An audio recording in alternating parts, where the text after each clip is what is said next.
'Cause every day I lose myself in it.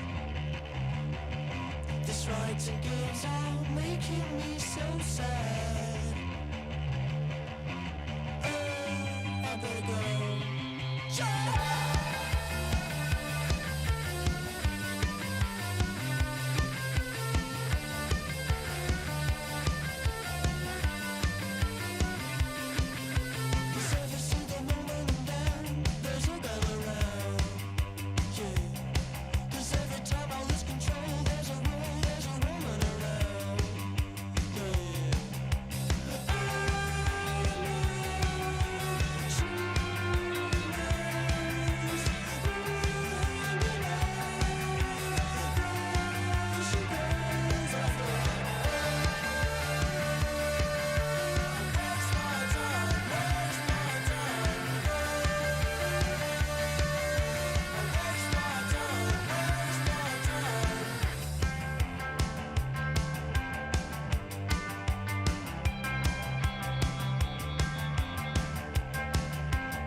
Step into the ring.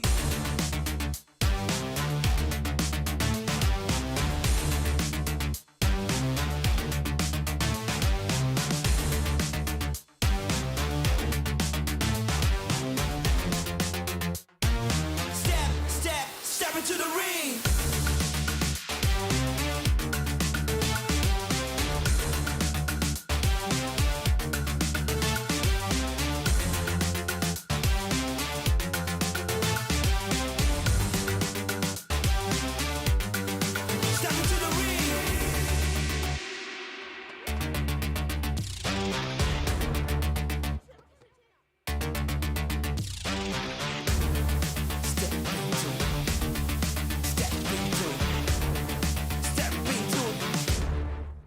To the ring. Come on, come on, come on.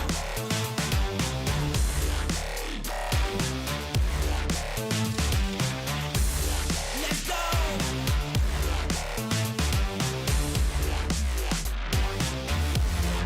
Step into the ring.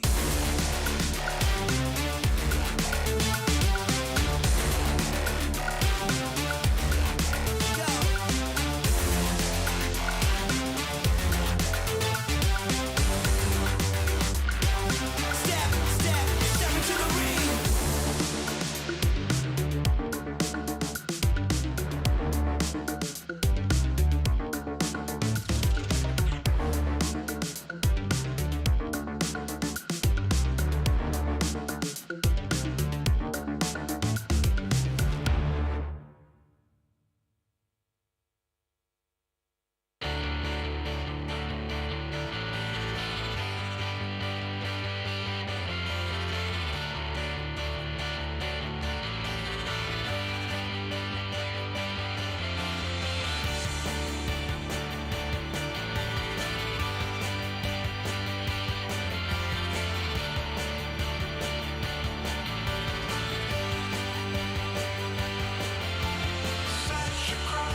vai ser campeão e a gente vai se preparar muito.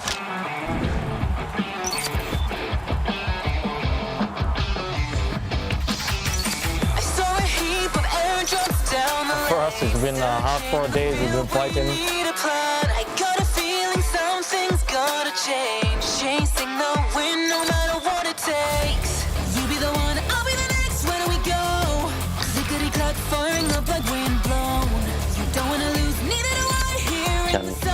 Kendi gücümü de tekrar göstereceğime inanıyorum. Out in the world, run from the low. I got your back. You're not alone. There, even at the lowest step, nothing's bending us down. Stand up, blaze brighter with every challenge we face. Portandost, здесь спорту.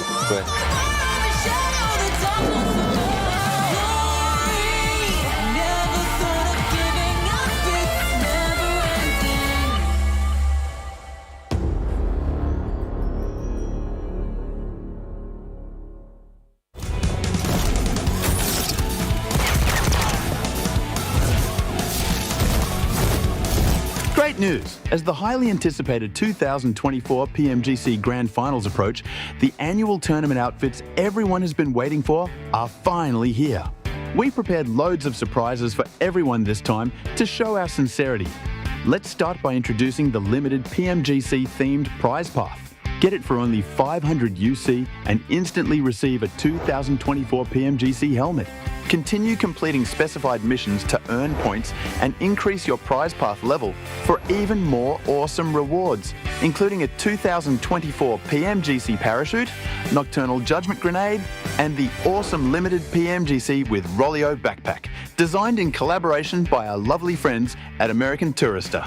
Upon reaching level 20, congratulations! You'll be able to choose between the enigmatic yet powerful Midnight Raven set or Midnight Enigma set as your reward. Want them both? Don't worry, the set you don't pick will be available in the Lucky Spin. There, we've prepared exclusive themed covers, PMGC finishes, a winner's scepter, and the coolest PMGC firearm finish to date, Nocturnal Judgment, Groza. In response to player feedback, this firearm finish not only comes with a special hit effect, but also an exclusive elimination broadcast. They're sure to make you stand out. In addition, the lucky coins you get from the draw can be redeemed for more esports themed items, including the 2024 PMGC theme, Glorious Win emote, and more. Don't miss out. In this event, you can also get Lucky Spin single draw vouchers from the prize path, as well as prize path points from the Lucky Spin. Get rewards faster than ever. What are you waiting for? Join the event now. Follow PMGC for even more perks.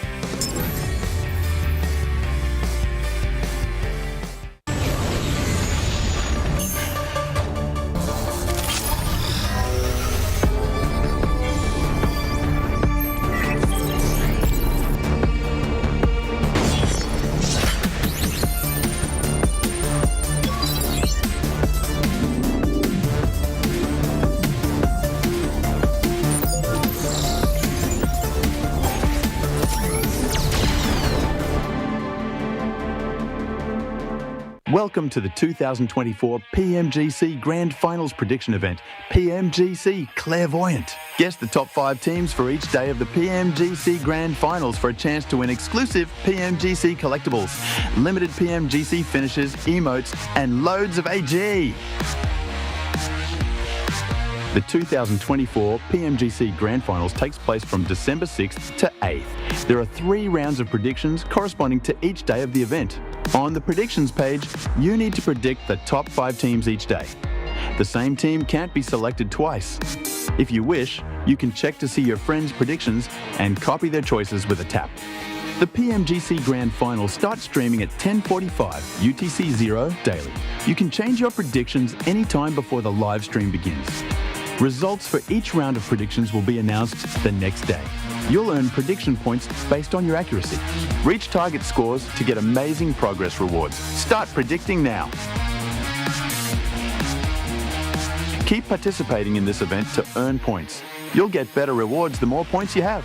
There are 3 main ways to earn points in this event. First, you'll get 100 points just for submitting your predictions each day. Correctly predicting a team and their exact rank will earn you 600 points. You'll still receive 300 points for each correctly predicted top 5 team, even if you don't get their exact rank. And finally, be sure to follow the official PUBG Mobile Esports social media accounts and website. You'll get 100 extra points for doing so. Use the Day 1 ranking results to inform your predictions for Days 2 and 3 for better accuracy. At 500 points, you'll receive PMGC Lucky Spin single draw vouchers. At 1,600 points, you'll receive a 2024 PMGC collectible. There's no all-server ranking in this event. Players ranked in the top 100 will receive loads of AG. The higher the ranking, the greater the share of the prize. What are you waiting for? Join the 2024 PMGC prediction event now. Make your top 5 predictions and cheer for your team.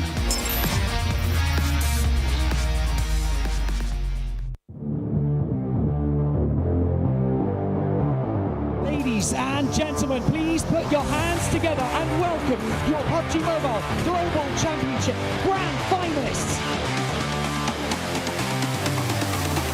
First game of PMGC 2024. I'm the only compound remaining in the circuit. Falcons take it down. It looks like it's going all the way. And Falcons open up with the first chicken dinner.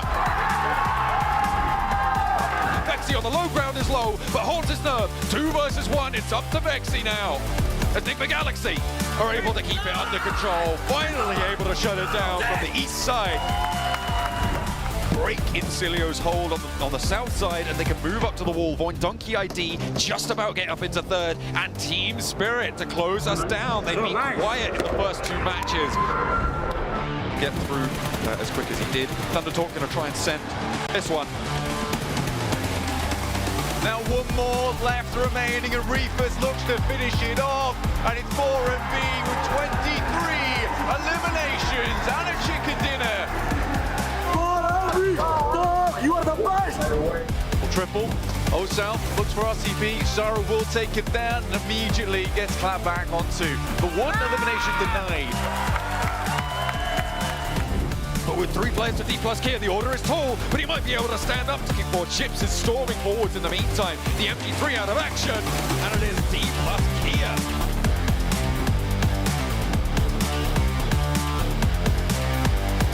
Solo Master Tournament here happening between 16 players with first place at the end of tomorrow.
Whispers of the silent wind,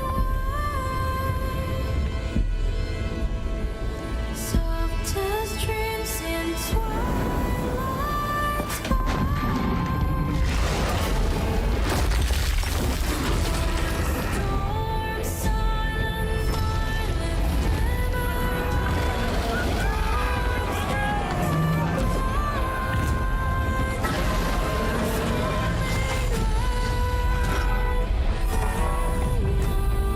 silent soldiers in their fight.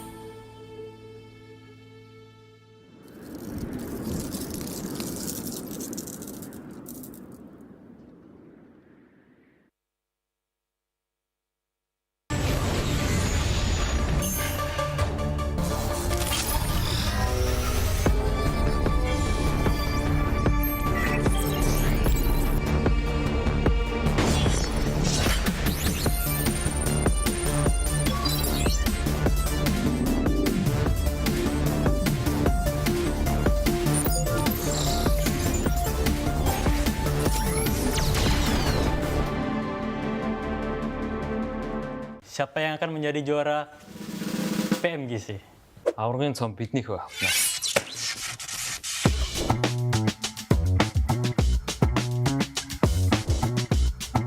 За сайн байцгаана уу? Falcon Sports багийн тоглогч топ байна. East байна.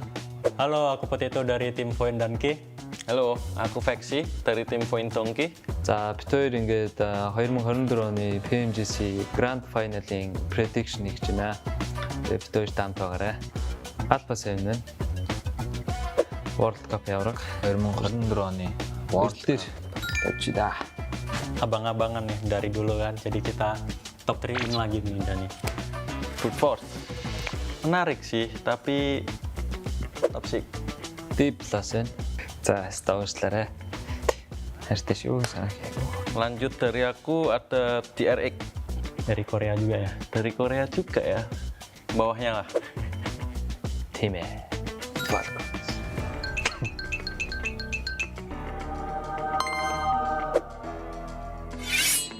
Dari segi pengalaman juga banyak lah. Jadi kita jejerin sama abang-abangan juga nih. Lanjut ada Guild yang invited ya. Ya, betul. Kita kasih ke 16. Oke. За Imp Influence Range.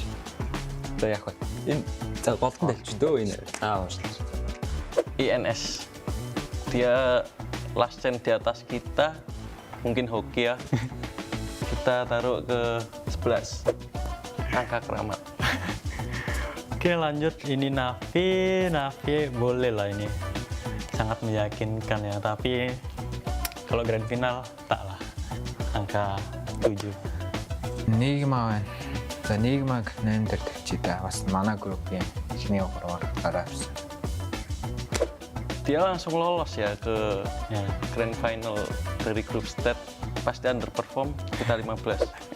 Persibig 13.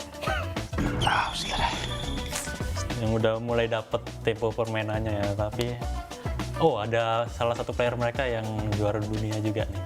Udah pernah juara dunia, tapi udah habis lah hokinya, jadi kita taruh 12. Над тэр team spirit-тэй групп Yellow-ийн аваргаг. Тэгээ 3 дээр бас бүсийнхээ аварга болсон. Энэ жил бас нэлээд сайн байгаа. За над дээр TGB гарч ирнэ гэж бодсон. За над дээр TT. Kita kasih ke 2 saja. Жинхэнэ миний найзын баг та. Яа. 10 дээр. Яантай. За уучлаарай. Буруу наахан байна. The last champion PMGC 2024. Point Donkey ID. Satu-satunya tim Indo yang lolos ke Grand Final. Dan tim Syah. Gacor. За өмнөх prediction дээр тэр Нави Galaxy INS 3-ыг ерөнхийдөө доогоор тавьсан. Тэгээд яг тэрийг болохоор Grand Final-ын эрхийг аваа явуулсан. Яг тийм тоглолт үзүүлнэ гэдгийг өстөө мэдээгүй.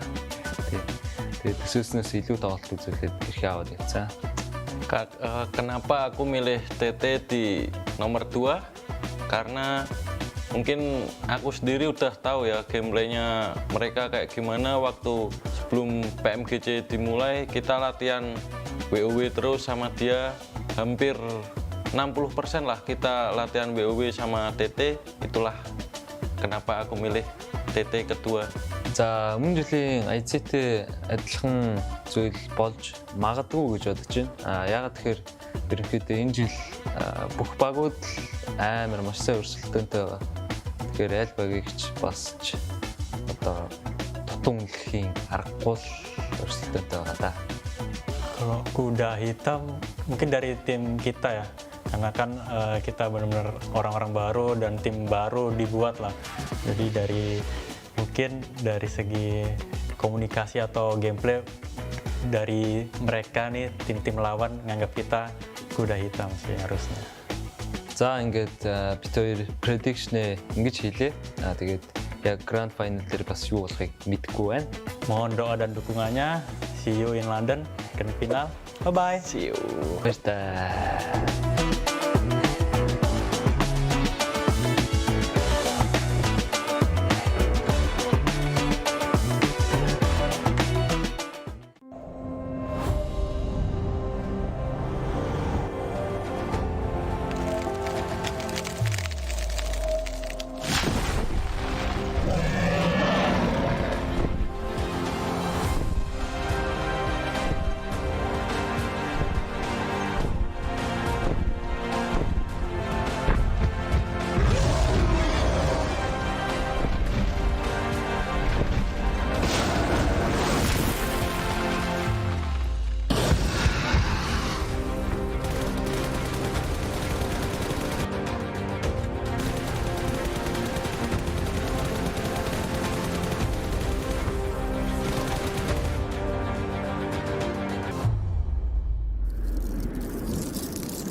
Days.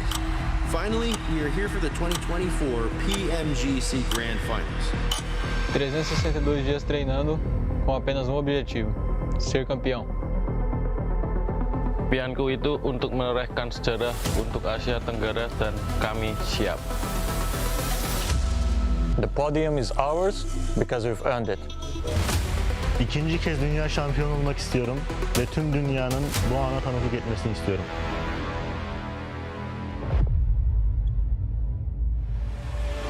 Nós já estamos nas grandes finais da PMGC ano após ano, mas toda vez que chegamos perto, deixamos ela escapar. Mas creio que dessa vez vai ser diferente. Esse vai ser o nosso momento, o ano que o Brasil foi campeão da PMGC. Aku tuh nggak pernah ngebayangin dan aku nggak pernah mimpi aku bisa sampai ke London. Perjalanannya sejauh ini tuh penuh dengan keajaiban dan bahkan kami mengira kami belum bisa sampai sejauh ini. Tapi nyatanya kami bisa sampai ke Grand Final. Yani bu yıl yeni bir takımla başladım. Eski takımımdan kaynaklı üzerimde çok büyük bir baskı vardı. Ve bu baskıları zaman içerisinde kırabileceğimi ben de biliyordum ve bunu kanıtladım. Şu anda da 2. Dünya Şampiyonluğunu yaşamak için elimden gelen her şeyi yapacağım. It's been 2 years since I have last missed the grand finals. This time, through hard work and a lot of efforts, I finally made it to London. Now, it's time to finish what I have started, becoming the PMGC champion. I am tasted victory once. Now I am here for the double. We will make history as the first PMGC champion for C. When the dust settles, MGX will be remembered as champions. Even at the lowest depth, nothing's bending us down. Stand up, blaze brighter with every challenge we face. Ignite, let the glow of my roar overshadow the darkness of all glory. We don't just compete, we dominate. That's what Alpha 7 stands for.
PUBG Mobile is teaming up with leading global luggage brand American Tourister. Starting December 4th, players can enjoy exclusive in-game backpacks inspired by the American Tourister Royale collection. Stay tuned, because this collaboration will be introducing physical, limited edition PUBG Mobile versions of the Royale range. So make sure to check it out at pubgmobile.live/American Tourister 2024. Welcome to the 2024 PMGC Grand Finals Prediction Event, PMGC Clairvoyant. Guess the top 5 teams for each day of the PMGC Grand Finals for a chance to win exclusive PMGC collectibles, limited PMGC finishes, emotes, and loads of AG. The 2024 PMGC Grand Finals takes place from December 6th to 8th. There are 3 rounds of predictions corresponding to each day of the event. On the predictions page, you need to predict the top 5 teams each day. The same team can't be selected twice. If you wish, you can check to see your friends' predictions and copy their choices with a tap. The PMGC Grand Final starts streaming at 10:45 UTC 0 daily. You can change your predictions anytime before the live stream begins. Results for each round of predictions will be announced the next day. You'll earn prediction points based on your accuracy.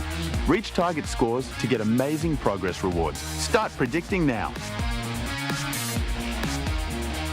Keep participating in this event to earn points. You'll get better rewards the more points you have. There are 3 main ways to earn points in this event. First, you'll get 100 points just for submitting your predictions each day. Correctly predicting a team and their exact rank will earn you 600 points. You'll still receive 300 points for each correctly predicted top 5 team, even if you don't get their exact rank. And finally, be sure to follow the official PUBG Mobile Esports social media accounts and website. You'll get 100 extra points for doing so. Use the Day 1 ranking results to inform your predictions for Days 2 and 3 for better accuracy. At 500 points, you'll receive PMGC Lucky Spin single draw vouchers. At 1,600 points, you'll receive a 2024 PMGC collectible. There's no all-server ranking in this event. Players ranked in the top 100 will receive loads of AG. The higher the ranking, the greater the share of the prize. What are you waiting for? Join the 2024 PMGC prediction event now. Make your top 5 predictions and cheer for your team.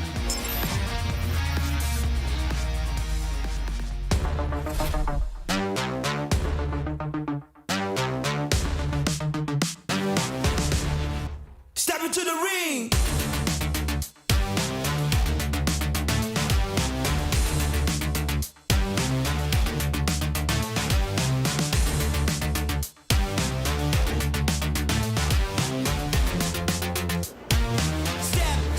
Step into the ring.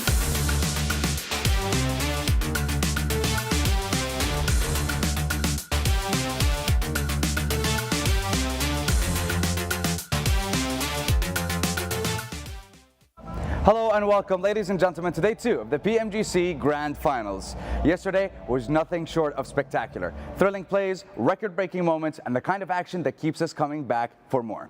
But day 2 is here, and there's no time to slow down because the action is heating up more and more. But before we dive into that action, I believe we have a very special surprise for you today. So, without further ado, let's head on over to Barney on the stage. Ladies and gentlemen, welcome to the main stage at the Excel Arena live in London. My name is Barney Banks and I am your host, and we are kicking things off today with a very special announcement, as is tradition, so keep your eyes and ears peeled for this one. And please join me in welcoming to the main stage the Senior Director of Global Esports at Level Infinite, Tencent Games, Mr. James Yang.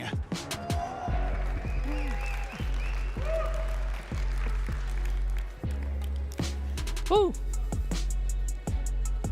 Hello, PUBG Mobile fans in the United Kingdom and in the world. I'm James Yang. And wow, PMGC live in London. I'm so proud of bringing the best mobile battle royale tournament to UK audiences for the first time. So, today, I'm here to announce our eye-opening 2025 esports plan and more. So you will be excited. Are you ready? Let's dive in. So this is our 2025 esports structure. Looks similar like this year, but there's a big difference. So there are same 3 global tournaments. Spring in PMGO. And in summer, you can see PMWC and PMGC closing the year. And PMSL, PUBG Mobile Super League, will still continue in all the regions. Top team of PMSL will be promoted to global tournaments. And here is where it gets exciting. We are revolutionizing amateur esports ecosystem.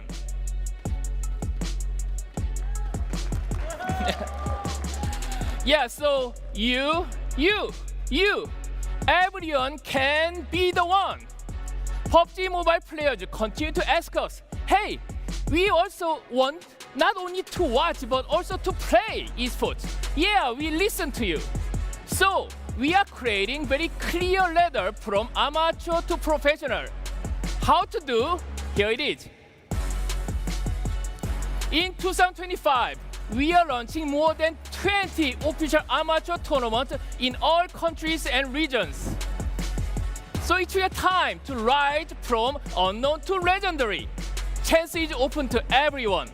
And the top team of each tournament will have the direct slot to their own regional PMSL.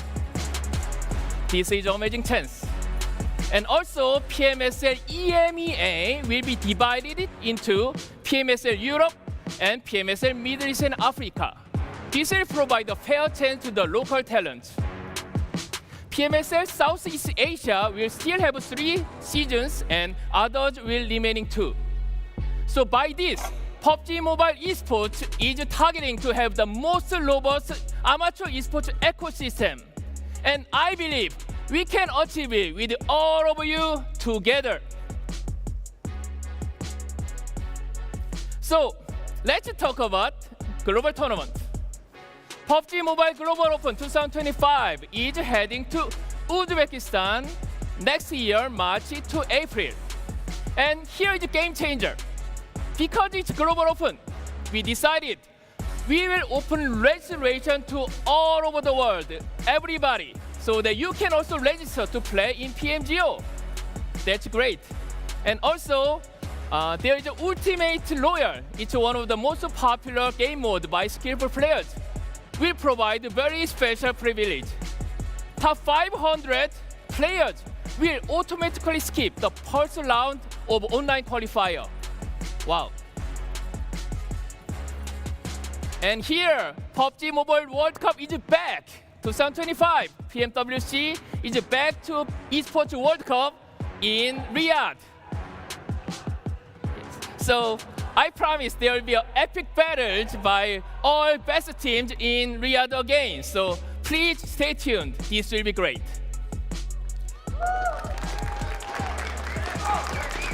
Okay, here, this is the moment you are waiting for.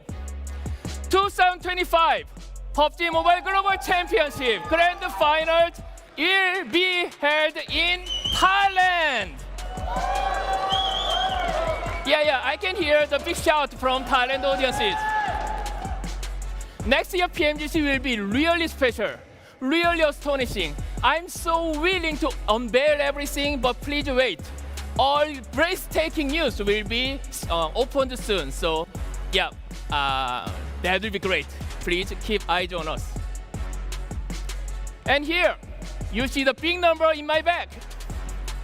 PUBG Mobile continues to invest, and we commit to global esports structure strongly. So next year, our investment to global esports ecosystem will exceeding $10 million.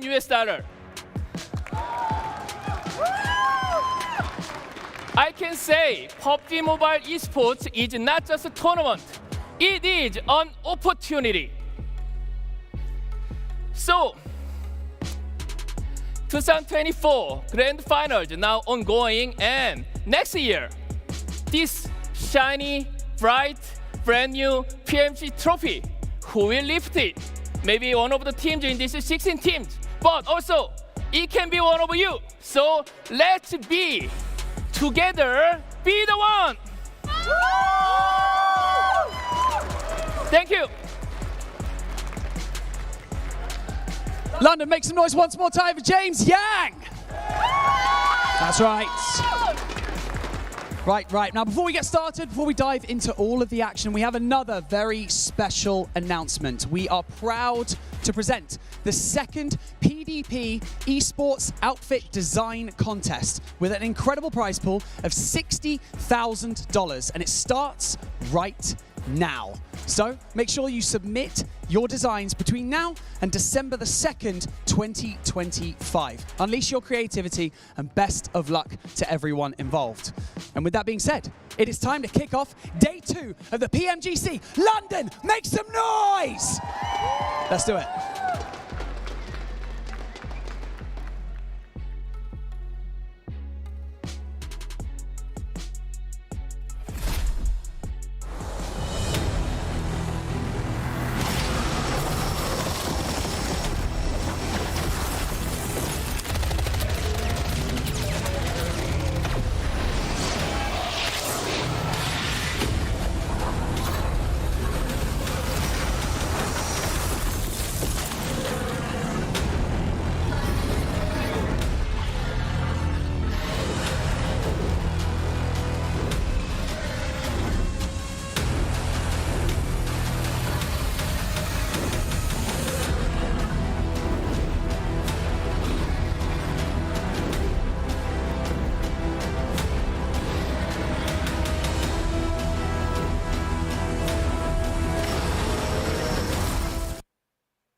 Well, we're back here once again for day 2 of the PUBG Mobile Global Championship Grand Finals here in London, and I cannot wait to get things underway today. I'm your host, Jason Kappen, joined once again by the 2 handsome gentlemen to my left, Seven Worlds Gaming and Seven Worlds Gaming. No, I'm just kidding. And Max Man. Okay. Going to be joining me here to break down everything that happened on day 1 and, of course, get you ready to go for day 2. And, gentlemen, day 1 had some very unexpected results, but we got to see some glimpses of what teams can bring to the table, and I'm looking at you, 4MV.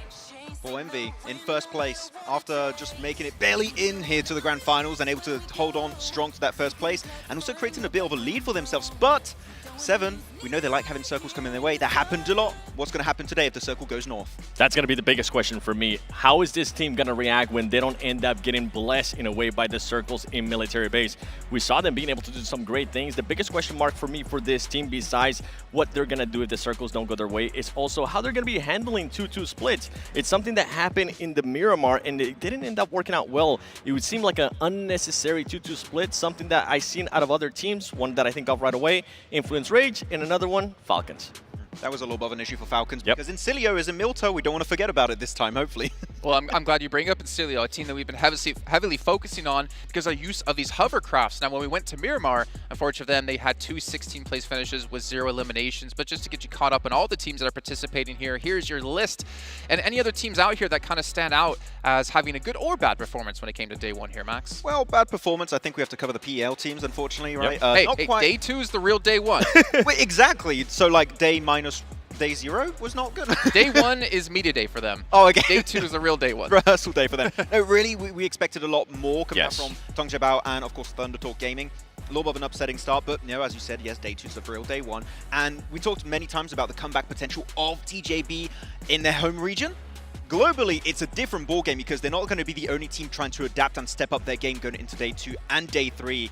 The entire 16 teams here, 7, are going to be improving over time to become an even bigger threat in this Grand Finals lobby. That's the thing. I think TJB is currently 39 points away from first place, and we'll get a chance to look at the overall.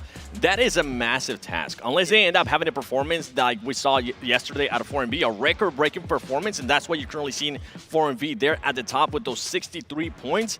We'll have to wait and see what's going to happen. One team that I do want to take a look at here is Team Spirit. They played so well yesterday that they were able to get those 2 chicken dinners. On top of that, I really enjoyed the quick decision-making that this team was able to do. There was some question marks here and there in one of the Erangels that we were talking about yesterday, how they were a little bit too split. They decided not to regroup. I got a chance to talk to Kitsune and the players, and they were saying it was just because they were already getting pressure from some of the other teams. They were already getting shot at. They didn't want to end up making that push. So for them, what I want to see, continuing to see those quick break rotations, decision-making as well. And the main one for me And for the players, is they want luckier circles. They want to get lucky. Everyone They want to wants get blessed by the circles. But they were so consistent yesterday, man. Yeah, I mean, they were so consistent. If you're consistent like that when the circle is not already favoring you too much, the moment you get a circle, we're going to be expecting a 20 elimination chicken dinner. You know, that's what we're going to be expecting at that point. But guaranteed. No, Team Spirit, after their step up we've seen in the league stage, I had really high hopes for them, and I think that they've already set expectations really high for the second and third day. So Team Spirit, for me, this is the best this team has looked in the past 2 to 3 years. One that we mentioned yesterday too, especially with Team Spirit, is that Kitsune is also being able to put up good performances for the team right now, which is massive to see. It's not just Nomi, it's not just the rest of the squad, also their IGL is putting up great numbers. I mean, the fact that we got to hear Kitsune at the end of the day talking about how him and Matic are co-leading like they did with G Gladiators, but it's more about how do we, you know, accomplish what effect and what Nomi want to do, and how do we, you know, give them that potential, or how do we strategize around allowing them to actually pop off. And when you have 2 players like that in your team, I would definitely sit there and be like, yeah, let's make them do the best they can here for the team. Pretty much the IGLing is, Nomi, you see that team? Go get him! Go get that team right now in that compound. But it's been working out great so far. I got to say the synergy's on point, and it feels good to see Nomi in a team. I feel like this is the best team he's ever been in. He just fits right in, and giving him an MG3 in particular. Oh, I mean, anyone that gets an MG3 Max becomes your favorite player for especially the time Nomi. that they're using. He's gonna pull a monkey if he gets an MG3. Oh man, big fan of him. Well, you know what, Seven, I know you're a big fan of a certain team, and they finally had the breakthrough performance back at PMWC, and they're currently sitting very low on the leaderboards here. Now, whether that's just due to underperformance on day 1 or Maxman predicting them to win, that's going to be decided later on. But Alpha 7, they had a very rough day 1, and I even went back to the hotel and I saw them in the lobby reviewing the games right when the matches were done. I mean, we saw them. We saw them being very focused, especially after yesterday. They didn't really want to have much conversations. I think at one point you can see Korea. Today, though, when I got a chance to talk to the players, they were in bigger spirits. They realized, they even acknowledged to me, yeah, we made too many mistakes yesterday. The rotations were off. They felt like they were really unlucky in regards to the military circles. But I feel like that's a broad statement, because I was getting a lot of those comments from a lot of teams, not just Alpha 7. I think a lot of these, I think a lot, which is crazy to say with Falcons. We'll go back to that because they usually land military. But for Alpha 7, I think they're going to be looking to do just much better rotations, their timing as well. And for this team, it comes down to that decision making. You don't want to end up getting stuck making decisions that you're not used to, which their coach was telling me. They were just doing stuff that they were not expecting. The one that we kind of pointed out especially was when we saw Alpha 7 go to Novo, thinking that there was going to be nobody there. Yeah, their coach actually told me that they saw Falcons and Insiler fighting. They thought that they were going to be fighting towards Bridge, so that's why they decided to go towards Novo. It ended up backfiring, so I think they're going to try to scout a little bit more if they do try to commit to a certain area. I feel like assuming in a lobby like this is a double-edged sword, is or you can get a great position really early, or you just unfortunately have a team that kept 4 players alive and they're going to be holding the entire ridge side of Nova, and you're just going to get completely obliterated upon impact. So it's a bit risky, but you know, we got Falcons and Alpha 7 down at the bottom. Do we expect them to do no changes here going into today and just stay at the bottom? No, I think that this is the time for them to initiate that comeback and go strong today. I'm glad you mentioned that, because Alpha 7 is going to be looking to be very aggressive today. They feel like they have to be aggressive. They cannot play passive if they want to start pretty much bringing down that big gap that they currently have to first place. So we'll see what they're going to be doing the first match in Sanhok. I mean, Falcons in particular, they're going to have a tough time trying to replicate the performance on the last day of Last Chance as well. I mean, they had one of the most dominant performances in a single day of play we've ever seen out of a team, and to replicate that at this kind of stage is going to be extremely difficult. But a couple of other teams I want to bring up really quickly. D+. They were very low in the leaderboards. I think they were on like 16, 15 place for like the first half of the day, and then they had a great glow up later on in the day to able to show what we've seen in the group stage out of them. Do you think they can maintain it today, though? Yes, on Miramar they were doing really good, but we got to see something on Erangel, right? I think that you're looking at all the teams that are currently really high in the leaderboards. There's all the teams that do well on Erangel. You're looking at Incilio, you're looking at Team Spirit that did really good. That's why they're currently on top. 3 matches out of your 6 being on that map is very important, but D+, Miramar, they had it down so well, except like on that first game, but the second game, they obliterated everyone after having that 2-2 split, 2 players in the compound, 2 players on the mountain. If we see something similar to that on Erangel, I think very easily we can see them competing for top 3, and maybe if they keep it up for the last 2 days, in first place. The confidence, too, that we saw at D+ when we compare what they were able to do in Erangel and then on Miramar, they were being a lot more confident, they were willing to take fights, and they were ready for the third parties, too. That's something that kind of stood out for me. I believe it was in the first Miramar that we saw with them taking a fight early on and then seeing Boy and Donkey trying to push them and they say, no, slow down. You're not going to be trying to third-party us here, which ended up working out wonders for this team, but I'm with you. We need to see them being able to perform, not just in Miramar, right off the bat as well. Sanhok, how are you going to be starting off here day number 2? Actually, because they're an edge team on Sanhok, it's going to be quite interesting because we saw a lot of teams gunning for the center really early on. But it's depending on the circle. Hopefully we don't have a quarry finish because that was always a bit rough to deal with. Let's have a quarry finish. No. No. I think we can have a Northwest Island finish. We've seen it so many times in League stage. We're going to have one these That would finals. be interesting. Yeah. You were talking about just fully sending it to the center of the circle. Remember the one from yesterday, Nick McGalaxy? Yeah, it's risky.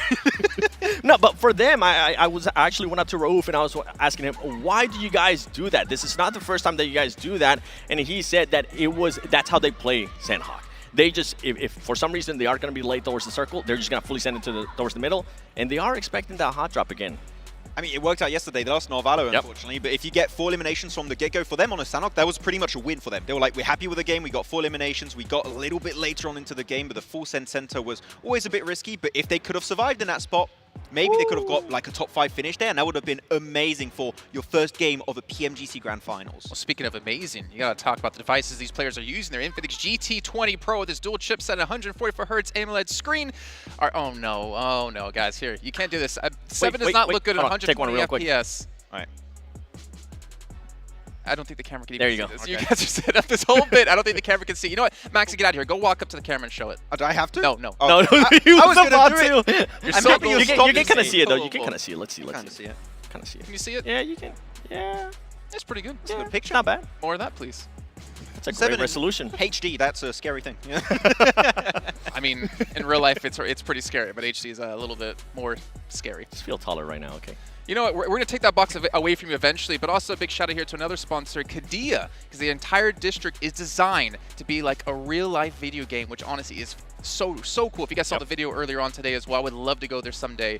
Maybe next year we can pull this one off here, because every detail is about play and entertainment. I wonder if there's going to be good loot in Kadia. I found an MG3 around there. That'll be cool.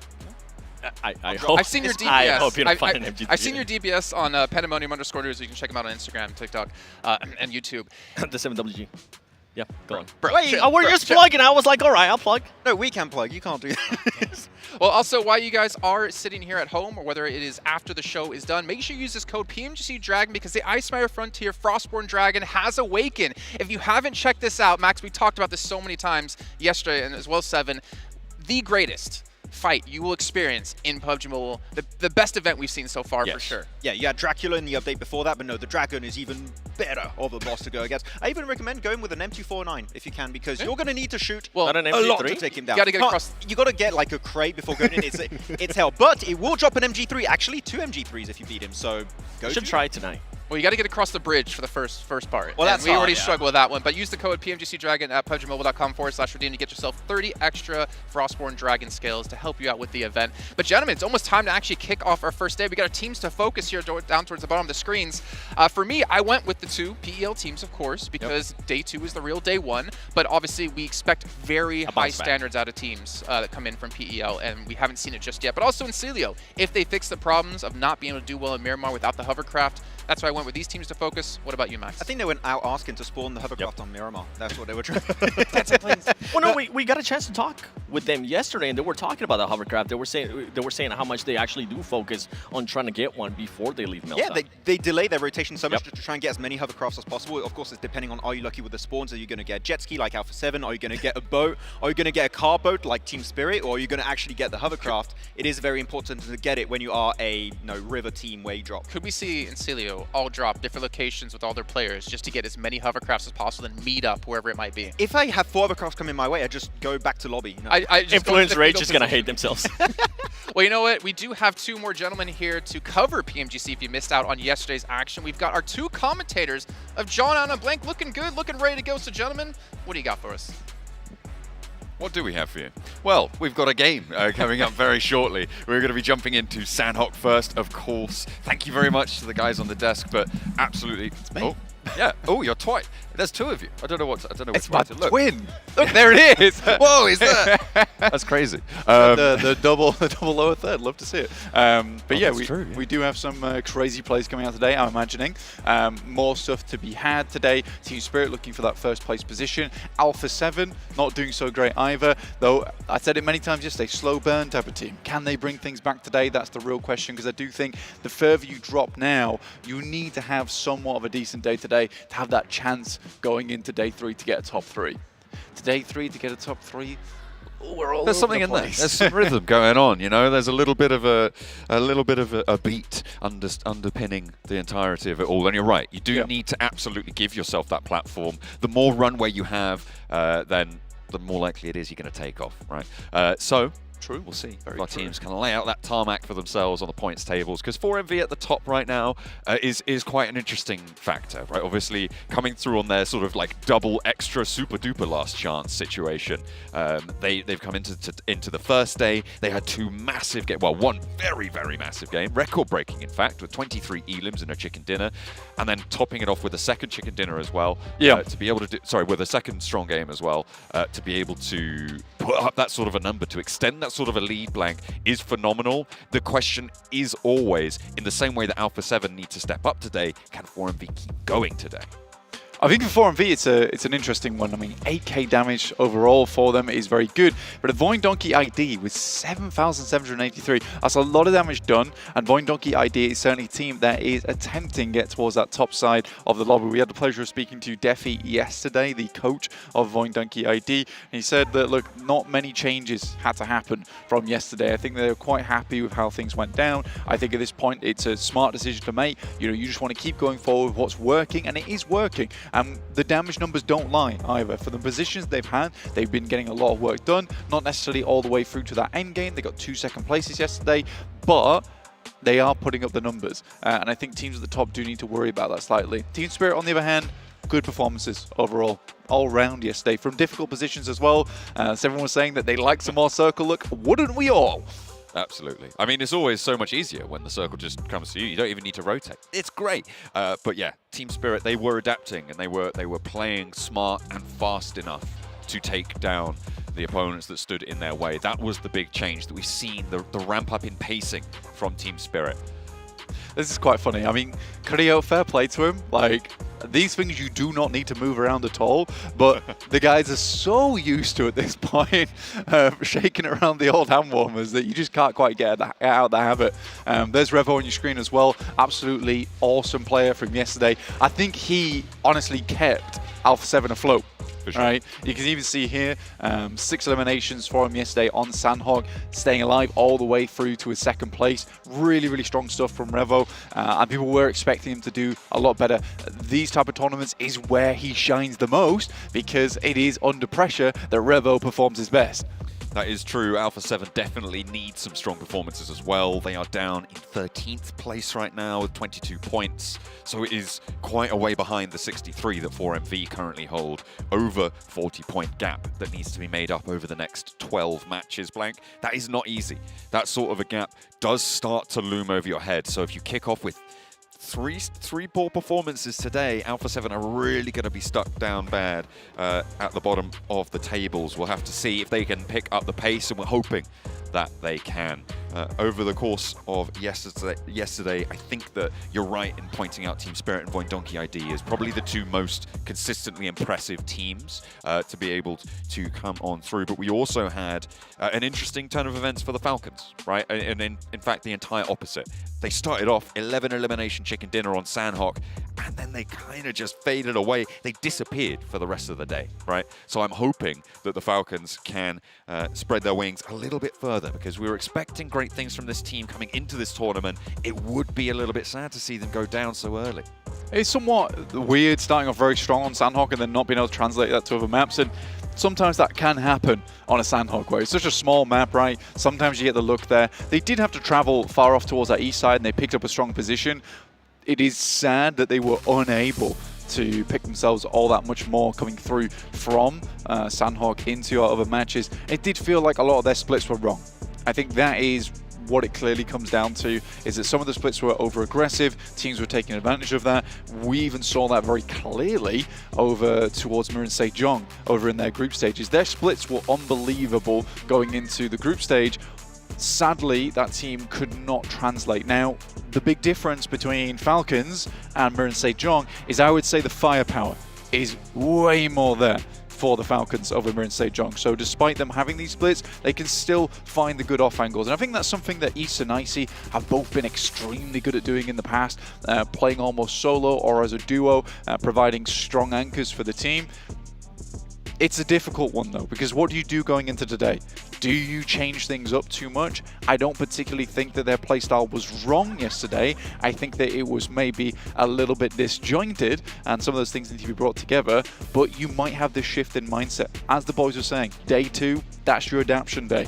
But I don't really want to see a crazy change from Falcons. I just want to see some of those minor mistakes fixed. Yeah, it's unfortunate. I mean, they had 2 early game losses in 16th and 14th place for matches 3 and 4. It was not great, so hopefully they can pick up a tidier set of rotations in that early game, try and transition well. Incilio on your screens right now, this is a team that I think people weren't expecting great things from, but these guys have absolutely stepped up to the plate. They've been on some pretty solid rotates, one of the most improved teams this year, I think it's safe to say. Yep. Slightly overshadowed, I think, in this case by Voindonkey ID, but overall, Incilio, excellent, impressive changes that they've been able to make, and strong presence on the map. They're able to hold their ground.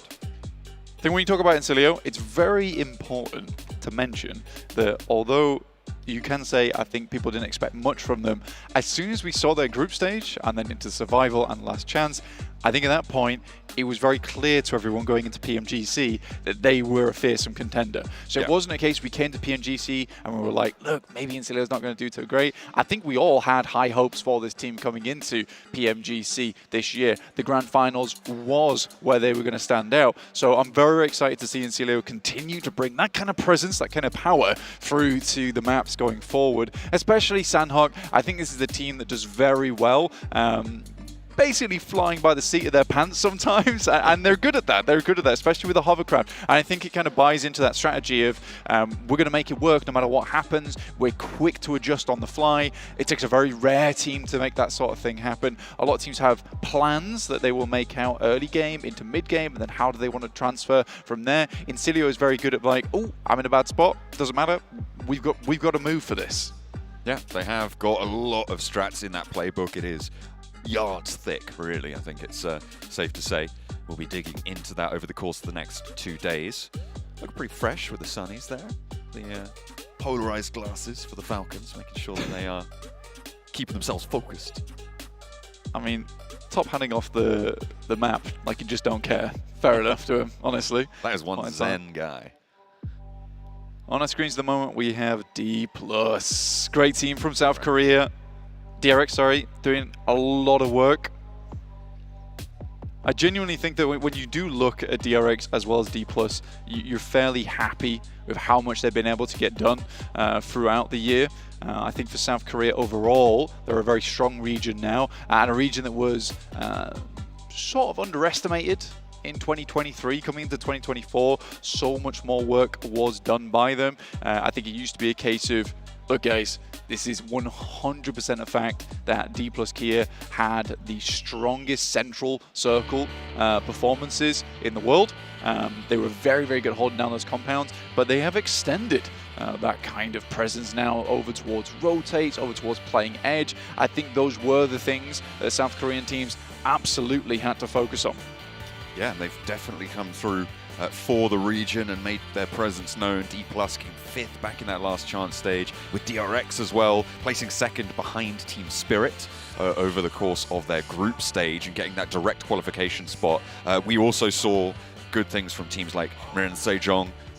Unfortunately, didn't quite make it all the way to the finals, but really looking to expand and deepen that talent pool for the region, which is, of course, always such an exciting prospect. So we'll be looking out for them even further into the 2025 stuff, which was really interesting to hear James Yang revealing all of that information about how the pro scene is going to adapt and potentially expand to that new set of up-and-coming players who could bolster every region, not just South Korea as well. Well, I think it's a great move, honestly, from PUBG Mobile in general, in the sense that, you know, with our PMSLs, we did restrict the amount of players that could be in those, and now it's really nice to have more of this open amateur scene where teams can now select and choose from the new up-and-coming talented players, but they also have an ecosystem to exist in at the same time, because at the top it's very limited on those spaces you can have. So for a lot of our teams, I think that they'd be very excited to see these new up-and-coming players, potentially be able to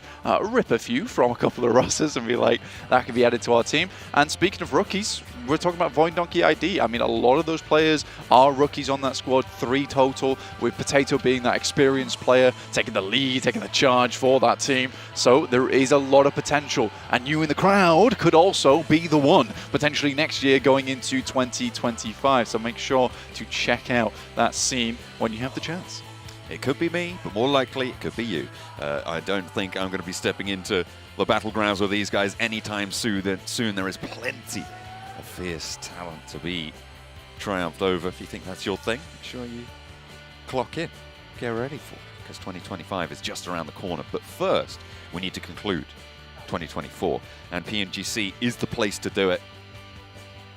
As our teams mounting up for the start of day 2 for our Sanhok, our second entry. Are we going to get that Northwest Circle blank? I know you're excellent on these circle predictions. What do you think? I'm thinking Painan, probably. Yeah. I'm feeling a Painan. You know, it has to be, right? Yeah. Certainly. But we are almost underway here. 10 seconds to go before we do get into our first match of the day here on Sanhok, and then into triple Erangel, double Miramar, and then we'll be finishing off for today before the final conclusion going into tomorrow. Sanhok plane path getting locked on in match number 7. The jungle awaits, and it will be deadly dangerous for 15 of our teams. Only one team will last to the end. It is time to get underway. Sanhok flies on over north side plane path. We saw this yesterday. Should be fairly chill. Maybe we'll get a hot drop or 2. We'll have to wait and see. Now, if I remember correctly, I do think there is a little bit of a 4MV crowd going on down there. So maybe they can show some love to 4MV as we head in to our first Sanhok of the day. We know they did pretty well on this map yesterday. Potentially they can do it again. Team Spirit heading on over towards that Confluence compound, potentially even challenging out towards Bootcamp to start things off. Enigma Galaxy down towards Sami.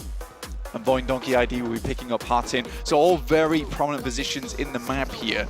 Team Spirit actually definitely going a little bit further into this one. Kitsune taking a dangerous approach over towards that northern side of Bootcamp. Falcon's going to be a little bit wary about this one, as they have been caught off on such a rotate before. The Falcons shifting out of Bootcamp, it seems like Team Spirit have their turn to play the area. The south side of Paradise Resort now split over entirely by the Falcons, and Influence Rage may have some trouble brewing, but there is a little bit of a scrap. TJB and the Vicious, I think there was first blood drawn, certainly a knock sent out in that region of the map. You can see shots still ringing through, and TJB doing a lot of damage there to the rotating Vicious. For Vicious, I think that they're a very strong team. They'd like to do a little bit better going into today, but we'll see what does happen for them. It's slightly quiet so far. Tongjiabao, they take one off 4MV. They will receive a little bit of punishment back their way though, with the Vicious taking those shots through. Tongjiabao lose another. Down to just 2 players. Our PEL teams not enjoying themselves here. Unfortunately not, no, they have lost 2. The Vicious have lost 1 as well. So we'll see who's able to get this one out. Yeah, no, 4MV lose 1. Everybody around that South Painan area. You said the circle was going to end there. Blank, we've moved away, going up to Paradise Resort, but there was plenty of action around that Painan position. And there has been nobody who's actually survived it unscathed, which is really unfortunate for these teams who are going to have to transition across to that mainland, who are going to have to try and go for those fast rotates. You've already expended a player, which means you need to be so tight on those rotates into the future. You look at this map at the moment, RCB actually have a very strong spot over towards Cow, and then they've actually got quite a few outposts down towards Torre Armada. Not Torre Armada. goodness me, Tatmok. We're not on Miramar just yet. But yeah, down towards Tatmok, which is a good position to play around the lumber yard. So I think that on that position, you can get a lot of scouting done early over towards Paradise Resort with Influence Rage playing around that area. I think there is another team close by to that one, including Falcons. But Team Spirit completely have taken over Boot Camp off the back of this one, with Kitsune being that outpost earlier on. He spotted the rotate going through from Falcons early. This is fantastic news for them. Getting out from that Confluence compound is awesome. Sometimes a little bit more difficult, as you do have a small hilltop looking over towards the east side of the map, making those scouting and getting information a little bit harder. But with Kitsune there, it meant they could immediately read this circle, so fantastic stuff. Hats off to them. Nicely done.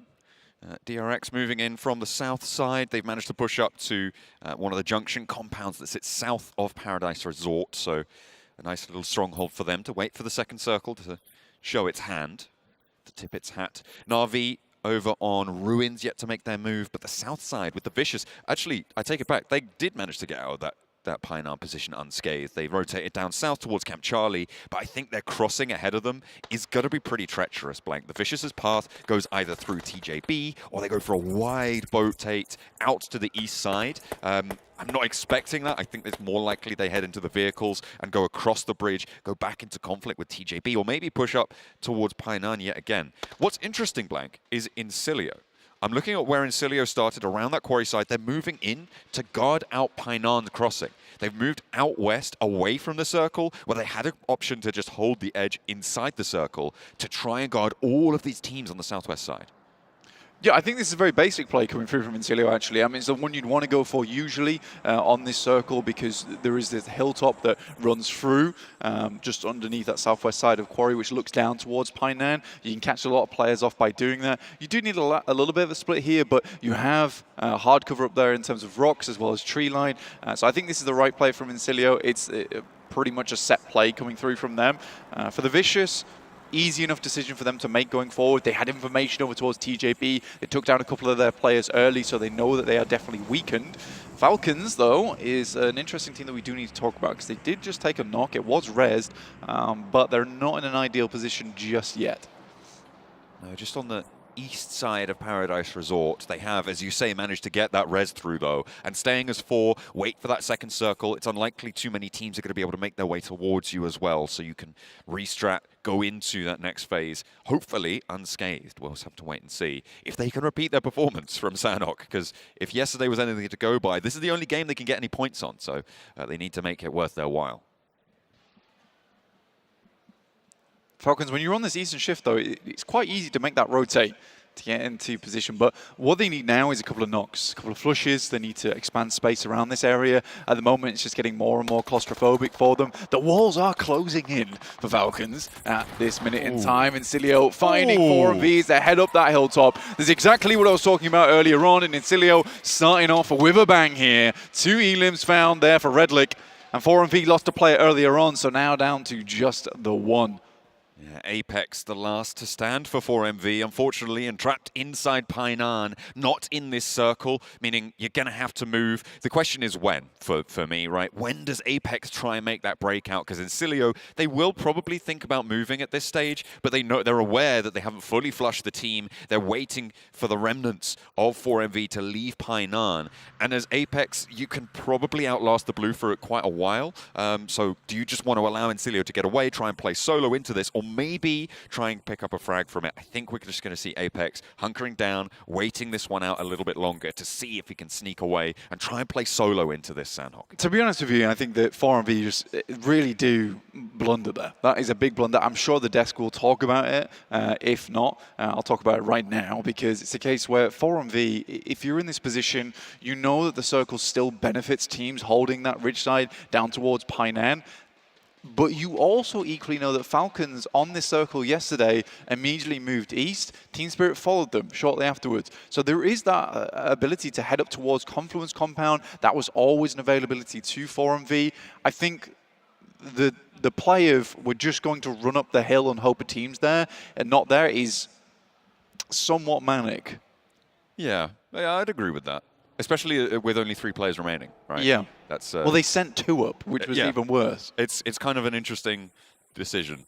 Interesting. Which is putting it nicely. 4MV, that's what 4MV is all about. Interesting decisions all around. But those lead to 23 Elam games. Sometimes. That is true. It's sort of like a weird min-max kind of approach to playing this one. Na'Vi min-maxing their style of getting knocked here, but Lemon's still on the warpath.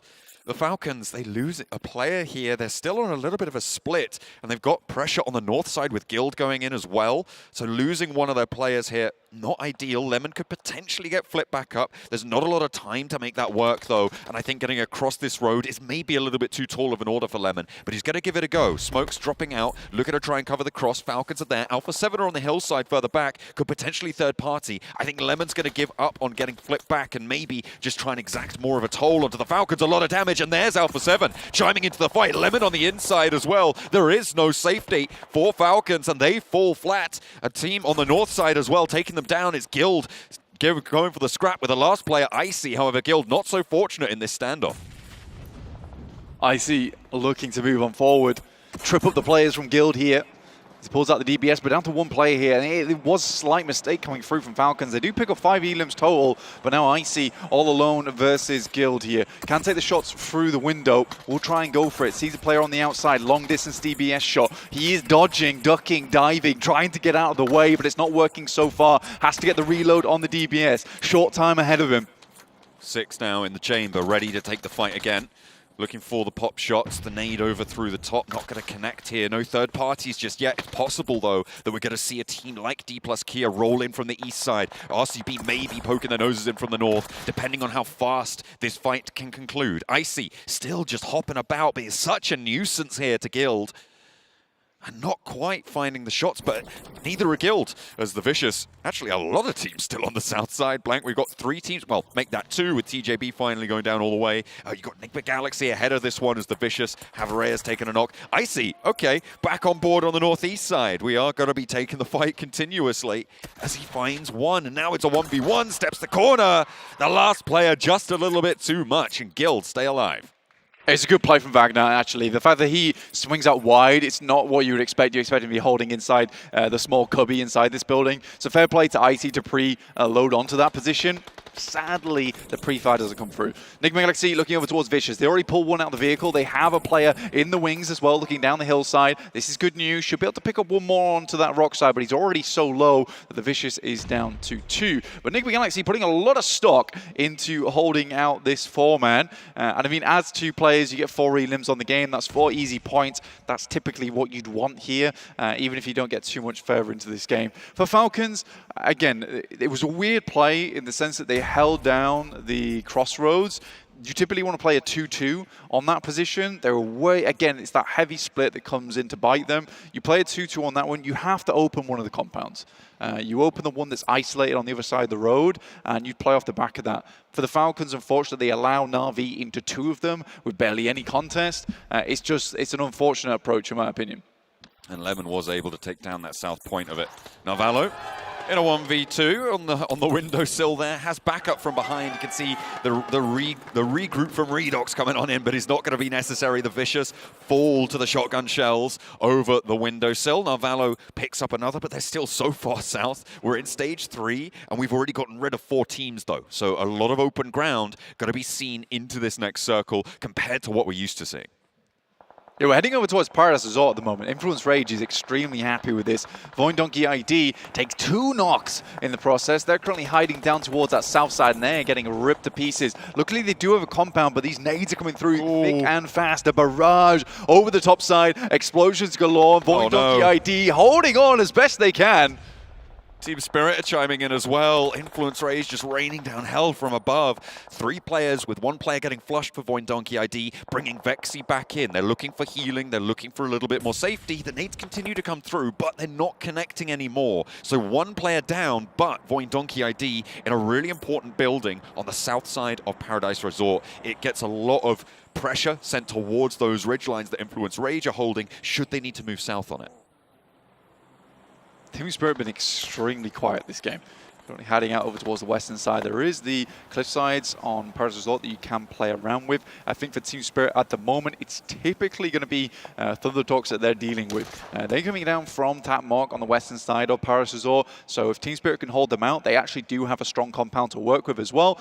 This could be a good Team Spirit game for them. It really depends whether we keep heading over towards Paradise Resort or not, in which case Influence Rage win, potentially. Alpha 7, though, this is a much better game from them. I think I was talking about this earlier, where maybe with one of you guys, I can't remember actually, I was just spouting nonsense earlier today, but Alpha 7, I think that they're struggling with the fact that there isn't enough feeder teams inside this lobby. It's such a packed lobby of talent that Alpha 7 like to cut in over towards stage 5 and take like a third party, remove 2 teams, and they gain a lot of space on an edge. And I think that they're forced to play more passive, which really, that's not their play style, but it is going to give them a more consistent average, which is what they'll need going into tomorrow. Absolutely. I mean, they've got 2 points on this match. They've got 3 players alive on the northeast side. They have a compound here. But you're right, they really want to get a little bit more fresh with it, and not been allowed to do so far. 13th place, 22 points, and the extra 2 they've got this game will be a little bit of a consolation, but they definitely need to open their stride, get a little bit of pace on board. Let's see what they can get done. Shift goes up, and it may just be a Paradise Resort finish. We'll have to wait and see a couple more circles, but this is good for Void Donkey ID. They can hold out all these teams to the south, because it is still just so messy for everybody moving in. D plus Kia have gone for a wide wrap around, and they may push in behind Nigma Galaxy, but Nigma Galaxy aren't there anymore. They get evaporated on the approach to Incilio. Yeah, for Incilio, I think they played this game very fantastically. It's been a slow move up over towards that north side. They understood the assignment given to them, which was basically just to hold out players as they move through. And they've kept taking outposts, further and further up inside the lobby. It's very, very good stuff from Incilio. I hope it continues inside this match. But now they're getting to a point where they need to start breaching inward. And there's only so many more teams on the south side that they can punish on the rotates. But they've already got themselves a fair few points, 4 total off the back of this one. DRX, though, is standing in their way. RCB over towards the warehouses, good position for them. We'll keep them safe for a while, and honestly, so many teams have already gone down on the edge that RCB isn't in too much danger for the next 5 minutes. That can put them into a sort of a top 5 contention. We'll see if they're able to keep that position on the southeast side. Guild, their last player, was able to win out the end of the fight, but they only got 1 point for that engagement blank, which is not ideal.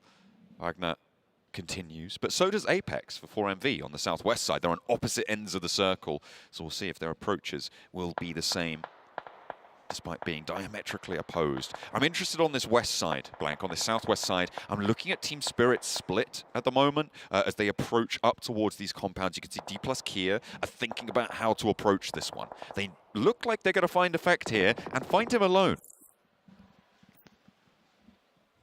Yeah, Effect currently holding on a very prominent position inside the circle. It's an interesting spot. It does give Effect a good ability to just quickly move through this rock face, which looks like it has just been chopped in half by a massive sword. But for Effect, that does give him a very nice escape path, playing off the back of this shack. Matic does come down for an assist. Now, this will be a full-man squad coming through from D+, so Team Spirit will struggle slightly. Nomi's doing the right thing, which is holding out players trying to come in from that southwest side, but all of a sudden, it gets very hot over towards Team Spirit's location. They're going to have to play in the fire. See if they can rebuff the approach here, the advance from D plus Kia.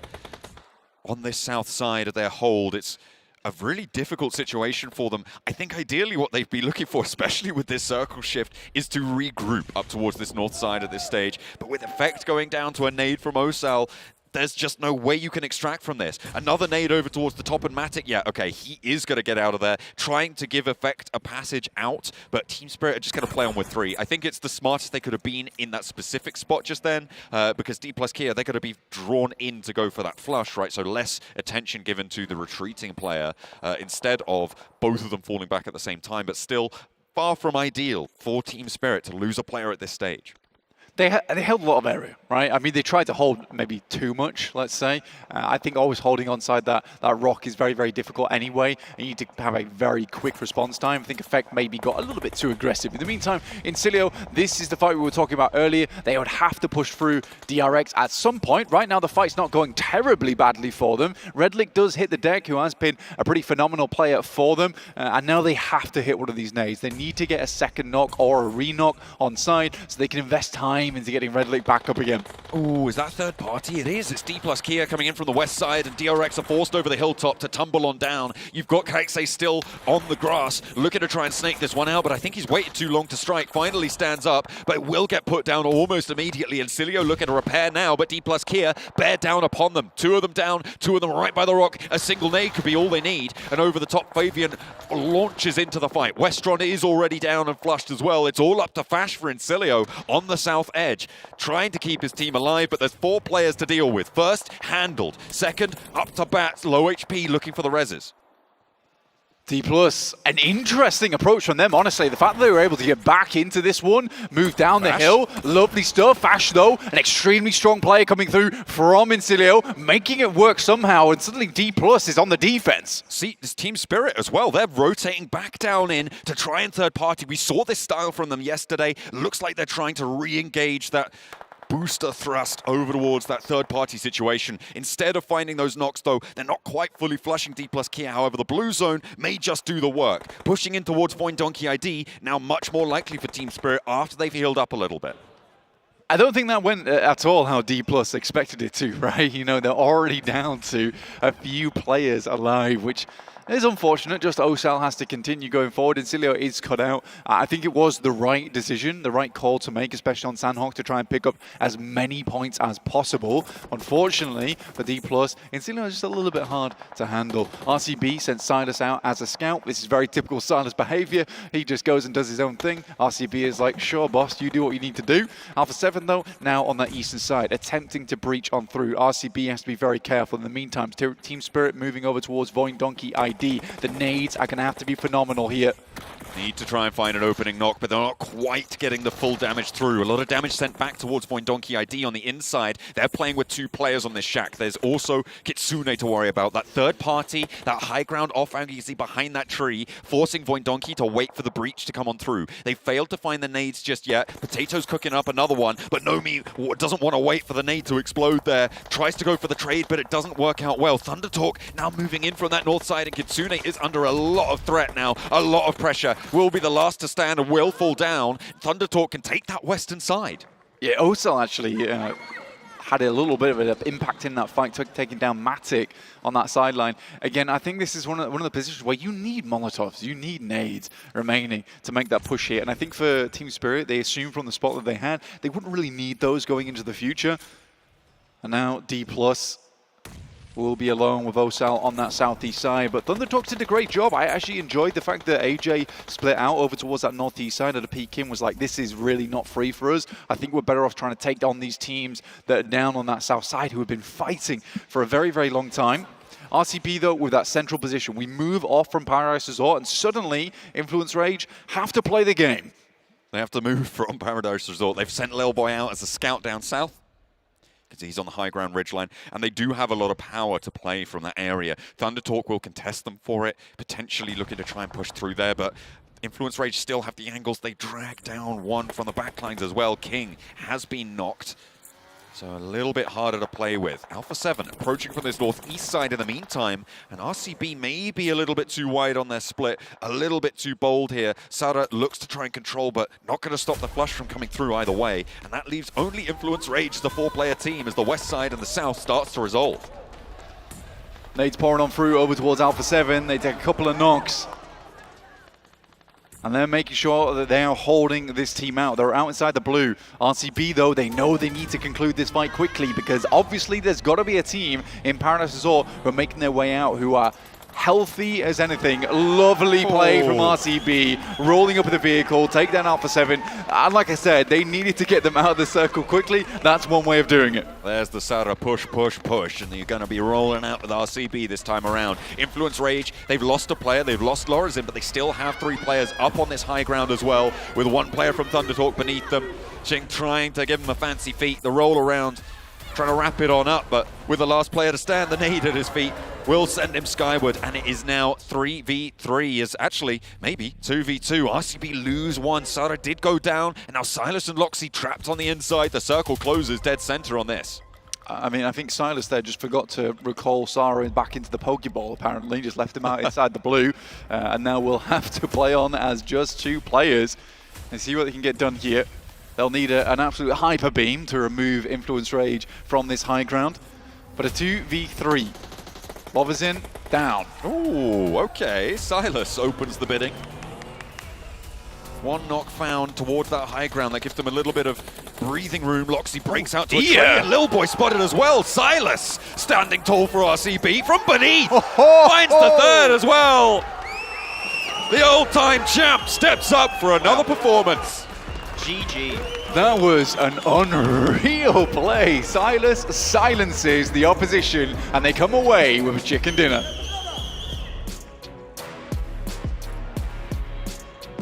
Well, we were watching that game, and that was definitely an unexpected result. However, Max, you were really diving into the way RCB played that final zone out, that final push out as well, and that was a thing of beauty. They knew we have to push Alpha 7 early. If we do not send it to Alpha 7, we're going to get pincered between them and Influence Rage. It's going to be a Brazilian sandwich here, 7. They avoided it just like they should have, and really the way they after got those shots, like Silas, what was that about? That was crazy accuracy on those sprays. Great opening. I really enjoy how they just ended up, you were mentioning too, they waited for the circle to end up pushing INF down. Yes. I got to give some props to INF though. They played that so well. One thing that we're looking at is Little Boy, the way that he was able to control that ridge worked out perfect. They ended up taking care of Thunder Talk Gaming, which was the biggest question mark in regards to what they were going to be able to do there. And Silas, I mean, even with that starting knock to opening there for ultimately the win, ends up getting MVP. Yeah, not only Doc can also put up numbers in terms of fragging power, also Silas can do it. And you know, Silas currently one of the few players at this tournament that does have a PMGC title under his belt, and he's ready to reclaim it here already on this Sanhok game. I mean, he's only got 1, King's got 2. Oh. Okay, well, well, you got to one-up him How like many that. do you have, Jason? 5. No, I guess 4 because I missed 1. Actually, I didn't. Okay, like in terms of fair enough. Okay, got me there. Those don't count though. No, but again, for RCB, if you guys are unfamiliar at home, I mean, they are playing with Sarah. Razy did break his arm, which means they're playing with someone they really can't communicate with, which makes seeing them win even more impactful. I mean, obviously, we heard Blank and John talk about, you know, Silas probably calling out push, push, and it ended up working out for him. And 7, go ahead. This is the one that you were talking about there, Max. The way that he was able to just wait for that rage, wait for the circle to end up pushing them, wait for the right timing ultimately, and ends up getting that accuracy, ends up getting those shots, and ultimately the opening knocked. Right timing right there. That was the winning play, I feel like. Yes, I think there was an opportunity maybe for Influence Rage to get the win, as if they third-party the push of Regnum Karabrat onto Alpha 7. I just don't think they quite got the information. I'd love to see their perspective, how much intel they had on that fight, but because of that, we're going to stay on our little ridge side. But they waited out the circle to push them out then of that ridge, as we talked about already, 7, and that was the perfect play if you want to get the win. And here you go, 3 eliminations for Silas and 2 go in the way of Sarah. And maybe the reason why Influence Rage decided not to end up pushing RCB, I think it has to do with Thunder Talk Gaming. They were just waiting it out. I think that with Thunder Talk Gaming, at least having some players still alive there, it kind of forced them to just be a little bit more passive. Stuff that we've been talking about with some of the other teams, one that comes to mind is like Boy and Donkey. Sometimes they tend to be a little bit too passive there at the end and be extra careful. It was good. Like, it was such a good approach from Influence Rage. They know we are going to get backfilled by a few different teams. Here was one team in particular, Thunder Talk, that did delay their rotation significantly to avoid the bridge camp. And they knew that's why they placed Lil Boy on that southern ridge of Paradise Resort so early, to make sure we do not lose that pivotal position for a possible chicken dinner. So again, good approach here from Thunder Talk and Influence, but Lil Boy had the key position. Something massive that we actually ended up noticing at the beginning of this match was that drop on bootcamp. We expected Falcons. Falcons decided to end up backing up away from that fight, ends up being really split towards the east of bootcamp, and Team Spirit is the one that ends up landing on bootcamp. Yeah, I'm not sure if that was just decided before this game or if they just dropped all the parachutes, like, okay, we got another option that we know is available. It's going to be south of Paradise, and as we saw, it went towards Paradise, so that was a good drop location to go for. But we know, Seven, I mean, playing games and also watching these tournaments, southern terrain of Paradise Resort is horrible. And every team that tried to make that approach from that location in particular got eliminated so early in that mid to late game finish. And something else that we noticed throughout this match was Team Spirit. They ended up with the 2-2 split that ended up getting punished by D plus Kia. Yes. They were able to catch 2 players too far away from the other squad. They were not going to be able to get there in time. They ended up getting one of the players there from Team Spirit and forcing the last player from that 2-2 split to just back off. Yeah, you can see here in the replay how it worked out. You had Effect and Matic split from the rest of the Nomi and Kitsune that were high up north. I was actually quite surprised that they didn't instantly get in the cars to try and regroup or to have their teammates come and back them up. They just stuck around in that position despite getting pushed up by D plus Kia. They knew that push was coming up too, right? And yet they lose Effect and Matic is able to regroup. So a little bit unfortunate. It is a Sanhok, but we know that on Erangel, they can truly deliver. If we're going to talk about D plus Kia, we got to talk about how ultimately their match ended up just coming to an end with Incilio Fashe. I mean, he was able to clutch up a lot of elements. If he would have had just that full health and maybe not the zone pressure him, I think he would have been able to just fully clear the squad. I mean, look, Incilio, they got 9 eliminations. They just cleared all the South Korean teams, by the way. They fought DRX, 1 versus DRX, then D plus Kia. They're just going crazy against the South Korean team. Oh. And it felt a lot about, actually, like Incilio, just gatekeeping teams. Because they also did a similar thing to, like, 4MV, right? We saw Riley pick up a 1v2 up against them. They knew they were already wounded from an earlier elimination. And they ended up getting themselves 9 eliminations in total. But, you know, Alpha 7, another 9 points for them as well here. What would you kind of categorize that? A decent game, 7?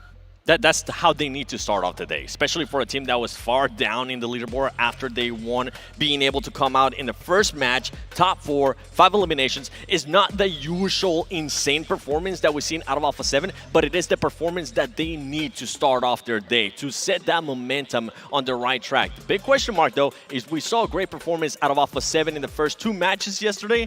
What are we going to be seeing out of them for the rest of the day? Actually, it's kind of weird to me because Sanhok has never been a map that really stands out to me when I'm thinking of Alpha 7, right? It's more of a Miramar in particular. I'm like, oh, that's going to be typically their really, really big map here. But if they do good on that map, that's really good. But going into Erangel, that's going to be the big question mark for today. I mean, speaking of good, right? With this victory, RCB move up to 6th place at 47 points. Voina moved up to 2nd as well here at 58. And that gap that 4MV did create yesterday is slowly dwindling away as we obviously are going to be heading into Erangel next.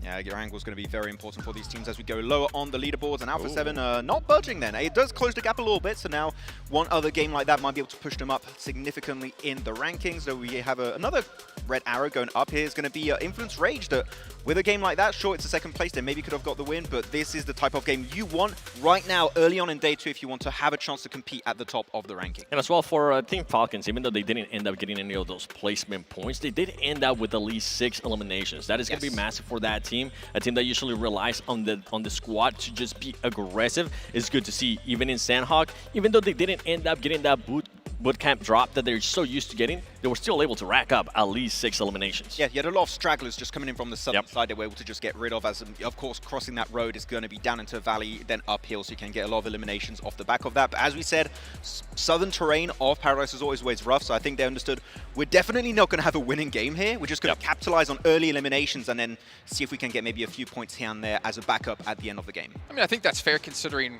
it is Sanhok, right? You're not really going to expect to get high placement points, look for those limbs, and I still kind of surprised at the gatekeeping that we saw, but also some third party. I know you guys did talk about it a little bit here with D Plus being very aware of the fact that DRX did fight up against Incilio after D Plus fought up against Spirit, and they kind of collapsed on top at looking for eliminations because, you know, those limbs, like we saw with IHC, are going to move you up the leaderboard. And speaking of being at the top here and being strong, the Mountain himself, as we do have the Arctic Conqueror guild set. Max, you did not gain strength. I know you did not weightlift. Is actually going to be here on the 7th, which is today. If you guys are actually here in the house or near, you can come on in. And the weightlifting challenge is also going to be live during this, which I think, Max, as you two try to pretend like you are buff, it's not going to be working out. But make sure you guys check this out in game and you can get it for yourself. What do you mean pretend? Have you seen him at the gym? Have you seen? I've been bulking for the past 20 years. I broke my rowing machine, okay? Pick up 7 right now. You have a rowing machine? No, don't. No, do not pick me up. You're too gullible. You're too gullible. Also, big shout out here to Qiddiya as well here, as they are the heart of the Qiddiya city in the gaming esports district, the world's IRL gaming and esports district, and the epicenter of gaming culture. Make sure you guys check that out next year. I cannot wait till we get to go there, and maybe I can get an MG3 and take you down. Not a real one. Not a real one? Maybe we'll start working out there too. No. Seven, how many years have I known you now? You go to the gym for 1 day when we go to events, and then you just disappear. Instagram. 2 days. Too, yeah. Take a picture? You work out, Malaysia? Okay, I'm done. I went for actually 2 weeks. 2 weeks. And then my knee started hurting, and I was like, I'm done. Well, you know what? Age. You know what? With a Koopa, they might just be hand warmers, but maybe you can use it to heat up your knee and actually help it out here. The UT2 Gamer Pros with its 5,000 milliamp battery and 4 different adjustable heating levels. You can pick one up. You see the players on the stage using it. And honestly, these things are sick. I'm surprised we haven't seen them around earlier on because you know what? My hands get extremely It's really cold. good, actually. Rechargeable battery bank as well. And you know what? I got my own. I We finally need it got in the mine. UK, Mine are purple, okay? though. I think I got the best ones, to be fair. And they got RGB as well on top of that. But gentlemen, as we are about to head into Erangel here, we got to kind of turn our attention toward this because this is the meat and potatoes of what we have every single day. 3 matches. Inciglio is definitely going to be a team we're keeping an eye on because we know how important hovercrafts are. We even talked to Defi earlier on, the coach for Void Donkey, and he says like these things, like we don't necessarily go completely out of our way like Inciglio to get them, but if we see one, we pick one up because they are that instrumental in a success. I think that's the game plan for every team here. If we see it, we're going to take it. But unlike Inciglio are the only team here that are just, we are going to actively go out of our way to try and get one of those. And I love that game where Enigma Galaxy won yesterday. They were just hiding behind one of the hovercrafts from Inciglio and like, this is actually pretty good. This is actually a really good defensive position. We're just going to maybe use it a bit more. It's actually insanely strong if you have infield. And Seven, we were talking about this as well with him, and we were talking about like, why don't teams try to explode him a little bit more? It's the fact that if you end up, wasting your entire clip on it, someone can hop out and just shoot you. So teams are being very respectful of knowing, like, we can't invest too many bullets to blow this up. Instead, we got to be careful about being eliminated ourselves. Extra careful. I mean, I'm not even going to talk about it because my driving is absolutely awful. One team I do want to talk about, especially before we head into Erangel, has to be D+ Kia. I mean, we saw them being able to not put up any performances yesterday during Erangel.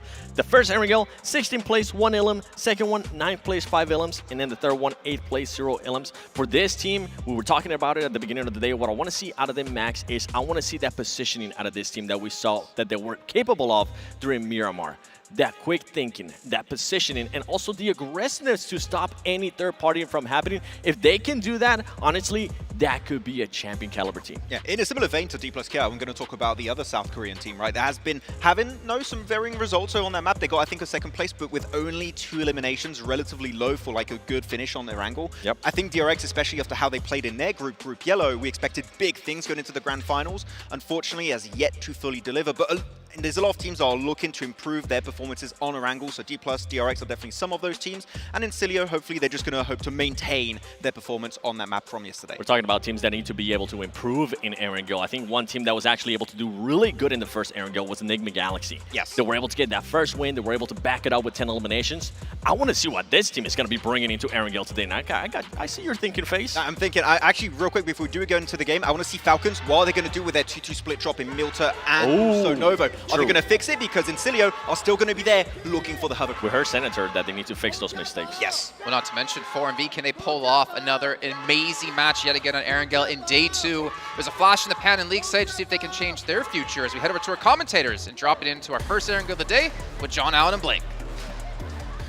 Thank you very much, Jason. We are, of course, going over the grassy pastures once more. Plane path from Sosnovka military base up towards Georgia Pole. So, a little bit western leaning on the plane path blank. We have cut out areas like Kameshki and Stelba, a little bit far afield, but not going to be too dramatic. No, I think this is absolutely fine for a lot of our teams here. Obviously, getting over towards the Povka, Yasnaya, a little bit more difficult, Severny as well, but most teams will struggle. Most teams will be likely to pick up vehicles from around Milta and Farm. I think likely Team Spirit will be a little bit unhappy, considering teams are likely to drop around them here, John, to try and pick up vehicles off them, so they are instantly out looking to pick up those positions. Those splits might be a little bit more dangerous early on here. The triple on the south side. You got Falcons also around that Nova. So 4 teams on that military base. It is going to be a little bit rough here if it's not a military island circle, which, statistically, quite likely to happen apparently here at PMGC Finals. We do like to see it. Inciglio, interesting drop here. I mean, they this is their standard drop, right? But I'm wondering how much stock they invest in staying near that bridge, right? You loot around Milta, you loot around the edge of this bridge. There's a lot of teams who have already dropped out over that military island. Likely you can get quite a few points, and with a circle like this, they're going to have to be rotating up north. So potential to collect quite a lot early game here for Inciglio. Yeah, they can head up towards Milta, they can get a wide wrap past Yasnaya. There is a ton of options for Incilio going forward, and they're going to be happy with this treasure trove of decisions that they get to pick through. Voin Donkey ID, Influence Rage, fairly close to one another at the moment. Primos held by Voin Donkey ID at the moment as they head on through. In the meantime, though, Tong Jiabao up against the Vicious, and a full squad wipe comes on through. Tong Jiabao getting some vengeance from game one. That was in a 2v4 as well, Blank. The backup hadn't come through yet. And they managed to make it work. Early drops, lack of weaponry, and 4 elims added for TJB. That is a great result for them. They didn't even lose anyone. Flower, Shaw got taken down, did get rezzed, and will be fine. Just grab a couple bandages, get a first aid from somewhere, and the fact that this fight concludes so quickly is massive, Blank, especially on such a pivotal crossing point in a circle like this. Yeah, for the Vicious, it's so unfortunate. Currently in 7th place, they want 42 points. This could have been a great game to get up there with the likes of 5th and upwards. Currently Incilio and D+ tied on points at 52 apiece. And Team Spirit only 2 points ahead. But in that top 3, alongside with Voin Donkey ID, who have been a consistent team from start to finish. And I can only imagine how happy Indonesian fans are to have such a great representative here at the PMGC Grand Finals 2024. Here's the Falcons taking a hovercraft. I don't know if they've beached it though. That's not a Falcons player in that hovercraft. That is Fash from Incilio. This is a roll-up on Icy. He hasn't been able to take the fight. You can't commit to going for the spray down, and they just keep that pressure on. What can you do? It's really quite annoying, I imagine, for Falcons losing a player like that. We will have an interview with the. Not entirely sure. I think it was with Defian from Voin Donkey. Yeah. I think we got an interview with the coach of one of the most consistent teams. Absolutely. And we will be Let's take a hearing listen. what he's got to say right now.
Such a fantastic mind in the PUBG Mobile scene. He is definitely leading from the front here for Voin Donkey ID and enacting what has been a successful strategy for them so far.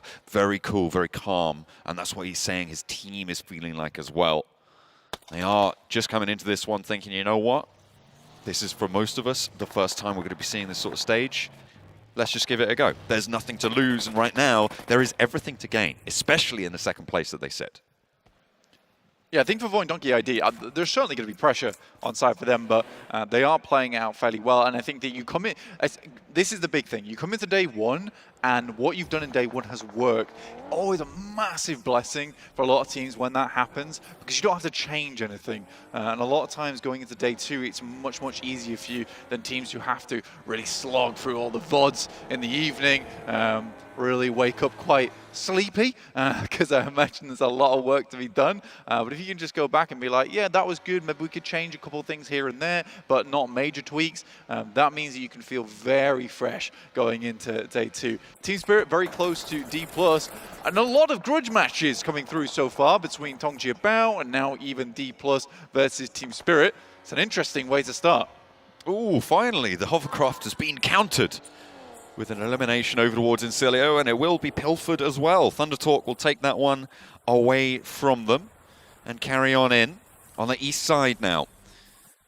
It's not quite in the circle just yet, playing slow into this one over in the Milta area. A little bit unwieldy on the hovercraft there, but Thundertalk do claim that. So Incilio playing on with 3. However, Incilio have already managed to get 2 points extracted from the Falcons. We saw that during the interview as well, able to find that second elimination. So they will be all right for the time being and able to keep pace a little bit. You can see they've jumped up just over Team Spirit now. Yeah, but the game plan, it's all ruined. No more hovercraft. What are you going to do about that now? That's the real question. I do also enjoy the fact that the drop spot plays into their hovercraft fantasies, right? Where they always drop around a position where they can pick one up early on, but losing it is somewhat of a detriment to them because, again, they like to play in open spaces. They like to take advantage of those positions just because they have basically a moving wall that goes along with them anywhere. So losing that to Thundertalks might be a big blow to their game plan. 4MV currently down towards our southwest side, pushing over towards Enigma Galaxy and DRX. Enigma Galaxy not doing too badly. They've had some decent performances, currently on 40 points so far. It's a respectable result going into day 2. Certainly something you can work with. 4MV though, remember, they finished yesterday on 62 points. It might be 63, but overall in those last 2 Miramars, they got 0 points total. All right, so 4MV weren't able to pick up too much more off the back of that. They could have been soaring ahead of everyone else here coming into day 2, but they were happy to even the cards a little bit. There is still plenty of teams biting at their heels, though. They will be all too happy to jump up into that first place. Hard southwest shift blank. It does isolate the south side, but it's over towards the Gatka fields, meaning that Everest cut out to that western edge. The river crossing on the north side now going to be dangerous. We're looking at Alpha 7, TJB, and Guild all looking to make that move. The question is who's going to be able to filter through this one unscathed? DRX, massively good position for them. They can pick up Castle, they can pick up Ruins. These are very, very strong spots to play in. There is also the bunkers, which they do actually have an outpost in at the moment. It's a question of whether they want to head up towards that northwest side too early, considering are going more central towards Pachinki. Tongjiabao hopping out at the moment, looking over towards Alpha 7, trying to find a pick-off, but Alpha 7 is more concerned with getting into the circle right now and send them away in the meantime. But Tongjiabao on a high after taking down Vicious so early. And kind of almost free-rolling this match, right? With 4 eliminations already, you've already done a lot of work that you need to get done into this circle, into this zone, and into this game. So taking these fights, you can be a little bit more aggressive in the knowledge that worst case scenario, you get 4 points on this match, which isn't a terrible place to be, but when you're down towards the lower end of the tables, maybe you want a little bit more, so that strategy can change a little bit. TJB, they fall short of the river here because Alpha 7 are already across. They read into that, and TJB don't need to cross just yet. The compound that they hold now is in the circle for the next one, and they will be able to wait for the next shift. Alpha 7 much more likely to just send away, and in fact, that's what they do. Get a little bit closer to this one. Play the compounds over towards Ruins. A smart play from TJB, honestly, really enjoyed that one. A lot of times you will see teams just razz it across, and Alpha 7 is used to punishing that. This time around, they're like, oh, we have to just keep going forward. There's no point in sitting around this bridge forever. In the meantime, D+ currently up against the Thundertalks, and already there is an initial knock that goes through onto the Thundertalks. D+ not doing a bad job here, and this nade could prove devastating. No real third parties to be seen onto this location either, which means it's a straight-up 4v4 in the apartments. A wide wrap maybe from a team like Team Spirit, but that's got at least 30 to 40 seconds on it. We'll see how long this one takes to conclude. Nolboot nades out and finds the flush. Good start for the fight. Thundertalk losing 1. But it's a little bit slowed down now. It seems like D+ Kia not going to continue with their aggression onto the fight, but they've claimed one of these apartment buildings. They've pushed Thundertalk away. King up on that high ground, not really having an impact, and a big nade over the side there for Osal. Does a lot of damage to AJ as well. King needs to find value on this nade, needs to find 1 or 2 knocks on this one for sure. Goes in, plus a lot of damage to Nolbu's health bar, but doesn't quite find that knock that they were looking for. AJ gets the heal off, but immediately taken back down. They get sat, and it is Thundertalk with one left to stand in this game. It's a great nade to start off with, honestly, coming through from D+, because send the first into the building, immediately follow up one through the window. So even though it didn't do a lot of damage, they understood they were on the outside of the building at that point, in which case Osal could follow up with a nade around the side of the door. It's just smart play from D+. Very hard for Thunderdogs to deal with, because as soon as they were on the defense, they weren't getting away from it. Another great pickoff, and that will be D+ with 4 elims. Our South Korean representatives doing very well in school. Pretty much a masterclass of how to play apartments on this eastern side. 4MV going up against Voin Donkey ID. Potato blasts into the building. And Vexy down, sure, but they're on the inside. They've got the protection they need to get this res. 4MV trying to get some retribution here after losing 2 of their players, but they can't get into the warehouse position. Now Voin Donkey ID looking to repair themselves, pick themselves back up in this position to the west side of Pachinki Blank. They have got a solid area under their control, but they just need to put it back together to make sure that they've got that strength to play around. RCB, you can see them marauding on the north side here, and Enigma Galaxy just across the way. RCB quick to try and replenish supplies here. They know teams are wandering on the outside. They're wondering if this fight's concluded, if it's third-partyable. Is the real question. Voin Donkey ID would love to bust open that building that 4MV holds over on the eastern side. I'll see if they can get it done. But right now, Voin Donkey ID pretty content in the spot they have. A ton of vehicles in there as well that they have available to them to block off entrances. I think there's more than the players on board over there at the moment, which is very nice to see. Alpha 7, after they rotate in, they will sit on the western side. They have a compound that sits a little bit of high ground over towards the western edge. It is right on the edge of the circle, but it will provide them nice information over towards 4MV and Voin Donkey for their future approach. Team Spirit get cut out here. One player going down nice and early, and Effect looks to follow. Some old school mistakes coming through from Team Spirit. Staying 2 split now, 2 matches in a row, getting punished for it. Incilio, a nice roll up there and capitalizing on the opportunity, so adding more to their tally. 4 elims found now for them. They're up into that 3rd place. They're starting to make 4 elims found for Incilio. They're up into that tied 3rd place with D plus Kia currently a little bit behind on the tiebreakers, but they will continue to march on forwards. On the southeast side, looks like they're going to head through Pachinki. I'm interested on this one. And you seem to, you said earlier they lost that hovercraft. They've got one back on side. Fash sidles up to the south end of Pachinki. Yeah, the thing is about the hovercraft is that you can't shoot the player out of it. Like, the only response to it is to blow it up, and it has a massive health pool as well. It's pretty durable, so it's extremely good, and they are putting it on Fash every single time, purely because what can you do about a fragger that just cannot be stopped when they're crashing in? And if Fash can get a lot of work done in that front line immediately with basically no consequences for crashing in aggressively like that, it's such a difficult thing to play against. And then it provides a massive cover in the late game. I'm tempted to say that the hovercraft is somewhat broken at the moment, but it is making for a fun experience here at the PMGC. And that's the thing, right? Incilio seems to be one of the very few teams that's actually really capitalizing on that. They have really added it to that strat book, and they're making it work repeatedly. Team Spirit lose another. A nice little tumble there from Aza. Guild, 10 points from the judges, but they don't go onto the tables, unfortunately. Yeah, Team Spirit losing another is unfortunate, right? For Team Spirit, they're not in a bad position on the tables. You know, in 5th place, it's unlikely they'll get their player back up again. This has to be a classic salvage game now coming through from Team Spirit to try and live as long as possible and get those placement points. Kitsune goes down. So now just Nomi, I believe, remaining for the squad. The circle shrinks to the west side of Pachinki. And Kitsune will try and hold out against Incilio in the trenches, see if he can win that one through. Then the play zone taking a knock over towards Guild, and Flower looking to try and hold off. They've already got 4 elims, remember, from that early game engagement, but Guild are looking to try and take the fight with them as well. The roll-up doesn't go well, though, and Flower still has a little bit more gas in the tank and has Longs on the high ground on the off angle there. Last player from Guild to try and take the fight, but it's put down. 676 can try and get into this one, and 3 players survive. A nice heal off coming through in the blue zone, stage 4. This will be survivable, and they're up to 8 points now, Blank. Yeah, it's an unreal response from Flower. He absolutely blossoms into that fight, gets a ton of damage done. But it's Void Donkey ID up against D+. They're inside the building. They're unable to hold on, and Void Donkey ID will go down with the help of RCB chiming in from that sidelines, who now send over towards the position.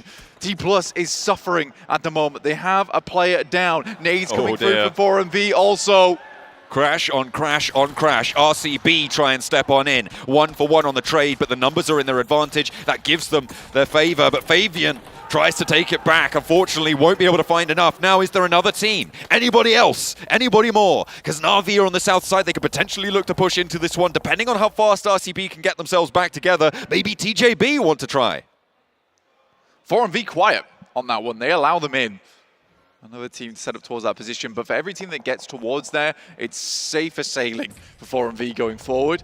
Alpha 7 still yet to push in from that western edge. Tong Jiabao, honestly, a great game from them so far. And this was the turn-up that we wanted to see coming through from that team. 8 eliminations on the match. Fantastic news for them. 4 elims for Incilio, but now down to just 2 players as they try and make their way through. Pachinki, which is on that eastern edge. I'm looking at RCB right now, Blank. I mean, they took that warehouse. They have gotten back to their feet, so they are full 4 in this central location. There's not too many full 4 squads as well who are looking to push through them. The roll down towards TJB for DRX. I mean, they lose 1, but they will have half of their remaining players taken out. DRX now down to 3 players. Influence Rage, I think the most dangerous spot right now for RCB to try and push down south. It seems like that's what they're going to go for, but if they lose a player or 2 in this fight on the north side with DRX, that's going to make it so much easier for RCB to hold. Pretty criminal circle, this one. Dangerous for a lot of teams. Heads dead center towards the fields of Pachinki on the western side of it. There is high ground play around with, and honestly, Enigma Galaxy have a strong spot in Church. They can continue to play this one. Multiple times in the past, we have seen teams somewhat blunder Church holds, but I'm hoping Enigma Galaxy can get a lot done from this position. Kitsune fairly happy with this one as well. He's able to live out a little bit longer over towards Pachinki, keeping him in, and there's always that possibility for him to creep out over towards the fields later. I think he's playing the 3-story, if I'm not mistaken, down towards that south side. Smart place to be because you can dodge a lot of the nades that come through, but we'll keep an eye on him as the game progresses. You're right, though, about Influence Rage. They would like to move down towards that south side. There's a strong possibility that they'll even play on the hillside around Church and try and aggress on that position because it does deny sightlines for a little bit longer. Yeah, you don't expose as hard towards 4MV's position in the compound that they have out in the open. There is only 2 players there, though, and it looks like they're more concerned about the west side. They know that leaving Pachinki, not super likely, especially given that the Church is such a high ground powerhouse there to be able to take shots out towards from Redox. But again, pretty dangerous if you do take a knock. Should be coverable, but will allow a team to approach. So for Enigma Galaxy, they just want to keep a little bit of control. They don't want to go too fast out into the open. 4MV looking to play off of that and control the west side away from Alpha 7. RTB, I'm pretty sure they know that it's a weakened team down towards the south side, outside of that warehouse. The issue is getting out. I think that depending on where the circle goes, there will be an investment of smokes coming through from RCB to attempt to train across towards 4MV. I think they know that they're a 2-man team, because if they were a 4-man squad, they would have likely tried the third party after that fight came through from RCB where they went down to 2 players, but 4MV was very passive in their approach there. So RCB has a lot of good information to work off the back of here. Influence Rage, on the other hand, Lord does get up over towards that hillside underneath Redox. For the rest of Enigma Galaxy, they're ensuring that no one escapes from Pachinki here.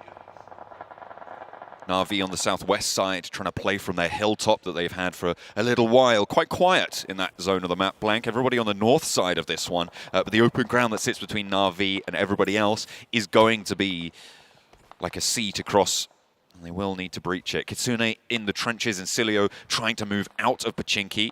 4 elims found for them so far. All of them, I believe, on Fash there, and 2 players left to stand. So Kitsune, with a nade in hand, wants to try and slow this approach. Interesting smoke. Actually allows Kitsune to peek out and send a nade through. I'd be interested to see if he goes for that one. Silio might have caused themselves more problems than not. I think they were hoping to hold off versus multiple angles, but it's just Kitsune in there for the time being. Getting our next circle now, depending on where it goes, this could get a little bit hectic. Oh dear. And now Enigma Galaxy have one of the strongest positions in the circle. This is really, really dominant stuff for the position of Enigma Galaxy. They left Narvalo back over into Pachinki, but I'm expecting to see him start to move in about 30 seconds when the circle does as well. They know that those sweep around the sides are going to be much less likely, so you can push him up towards where Redox sits in that church hilltop and try and play that 2-2 position. The south side of it can hold off these players on the south edge and get so much done towards the open field. It's really, really strong for Enigma Galaxy. I think that cannot be overemphasized. Fantastic position for them. Ooh, for Kitsune, it starts to get very tough now. They look to push on through. He keeps putting the pin back in the grenade. DBS in hand, so pretty good in close quarters. I think you'd be better off just sending one through at this point in time. Enigma Galaxy now understands the player inside here, and Kitsune cannot hold his own. Incilio up to 5 eliminations here. Team Spirit going down in 10th place means they get little to no points on this game. Ralph finding Fash though off the back of that. A fantastic opening for them. Enigma Galaxy looking down to clear out the entirety of that eastern side. And Redox really does have to be on the swivel here. Like a periscope over towards Church, watching out for Influence Rage, because that is the big target.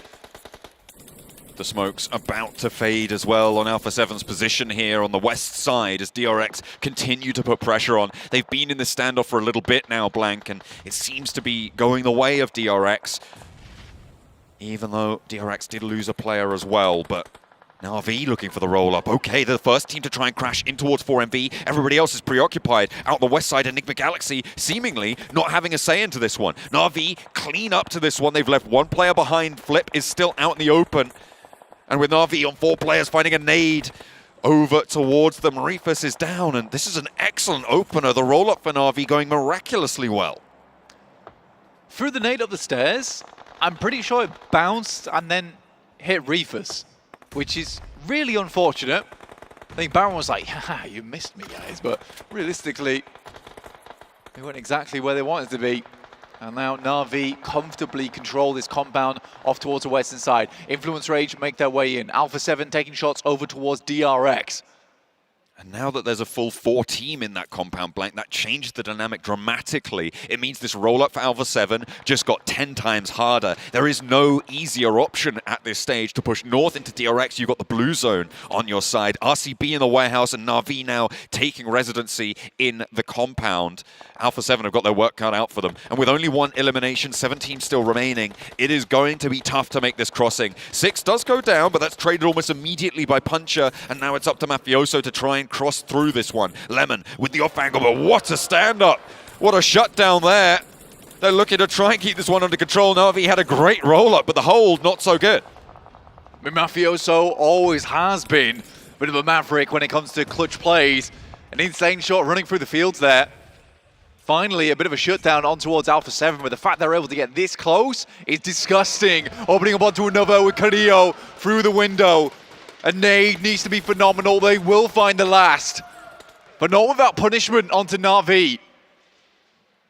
Crucially though, Blank, no flushes. Just knocks sent to Na'Vi. Sure, it'll drain their armor, but they still have 4 sightlines to play with. The circle moves down south, and surprise, surprise, it's onto one of the strong positions that Enigma Galaxy hold. Influence Rage actually moved in and pushed them off of that high ground. You can see the regroup has now come in. Redox is off from the church and moving back towards the rest of the team. And playing down the hill will be a little bit exposed as soon as Na'Vi try and leave, as soon as RCB try and leave, in the which they'll tower. have to. He's fine. Oh, yeah, okay. Yeah. He's got the cover there.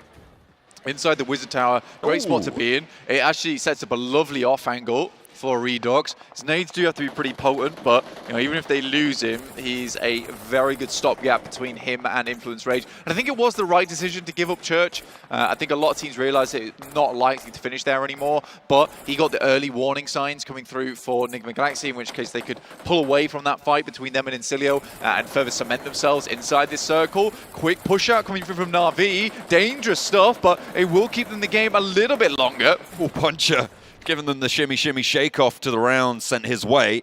Just about staying alive. RCB not so lucky on their rotate. This game for Na'Vi has been really quite strong, Blank. I think their roll-up over towards the compound, excellent, but now their move through the open ground is made tough. RCB try and head up towards the church, but Influence Rage giving no quarter. Immediate shutdown. Silas the last to go. In a flaming vehicle, hops over the top, and Redox now looks for the fight, shuts it down, and it will be the end of RCB. Influence Rage on the north side.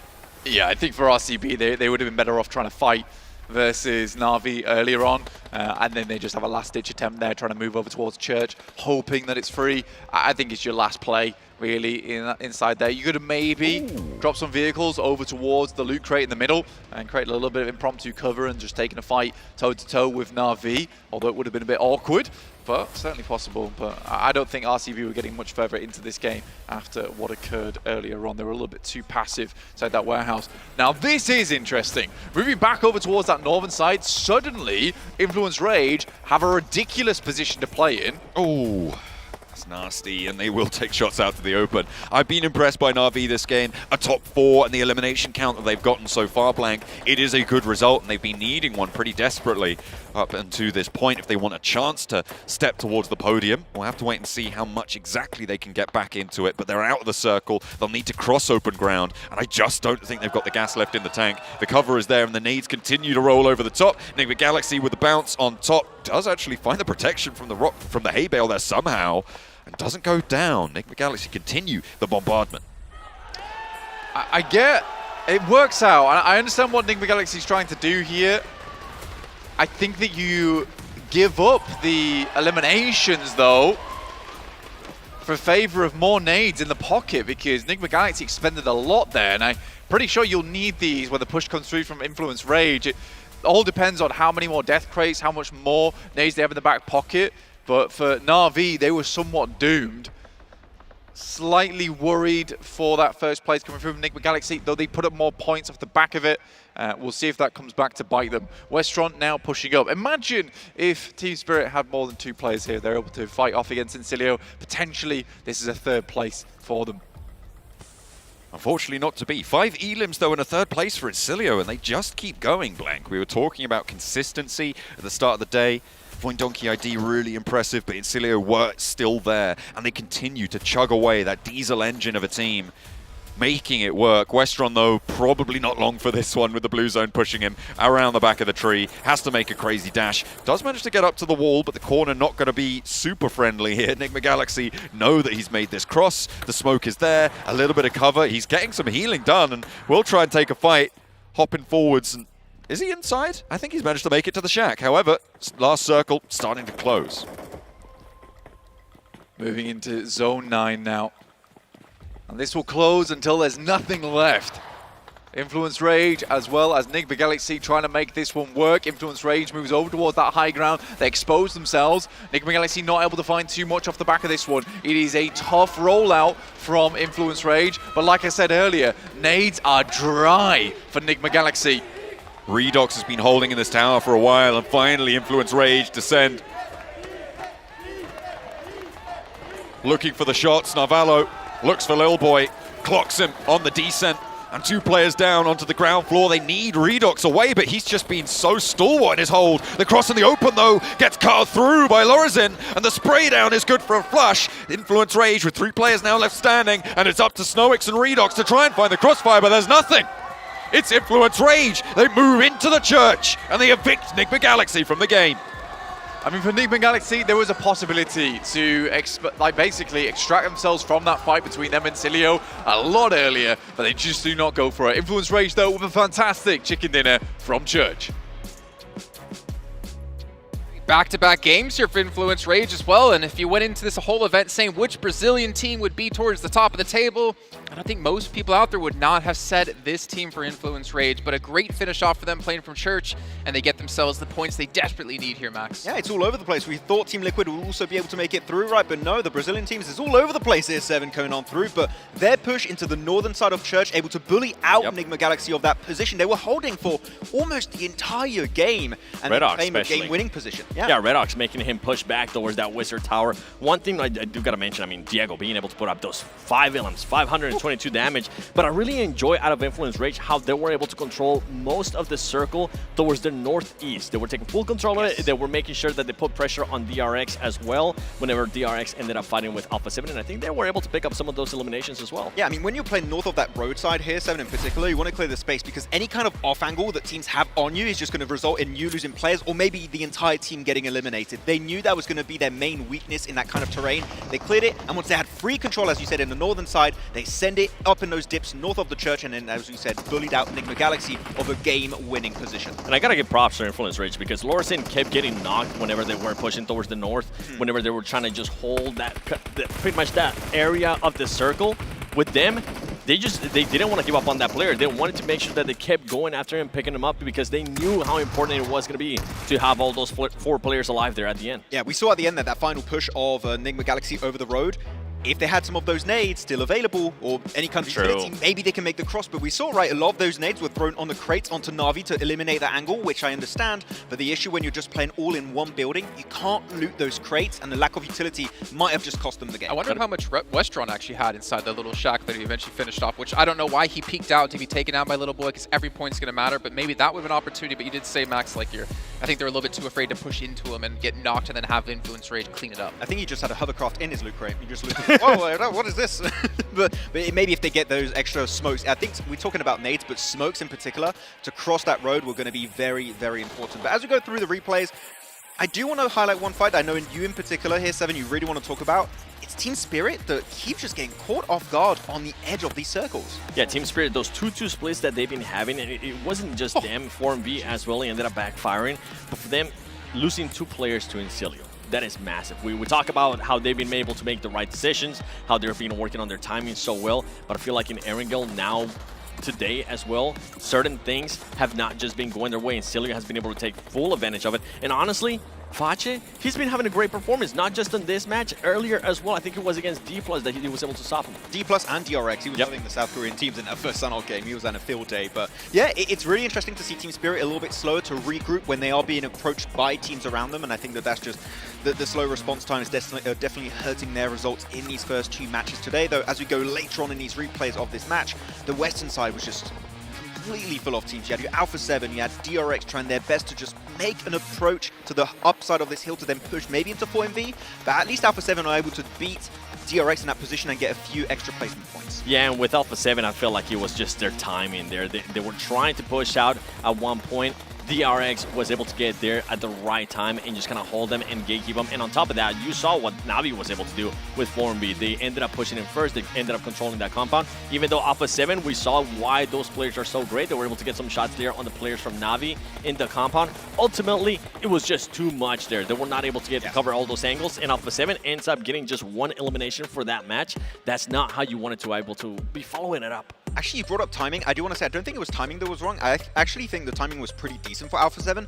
They just didn't have any more cars. I think if they have cars at the timing at which they approached the compound and get rid of DRX, I think that would have been the great opportunity to pull off what Na'Vi ended up doing at the end on 4MV. Fully send it to 4MV. Exactly. Well, so take a look here at the match rankings. We do see 23 points coming in for Influence Rage. It looks like Little Boy in the 1v1s yesterday, definitely helping out for him and his team.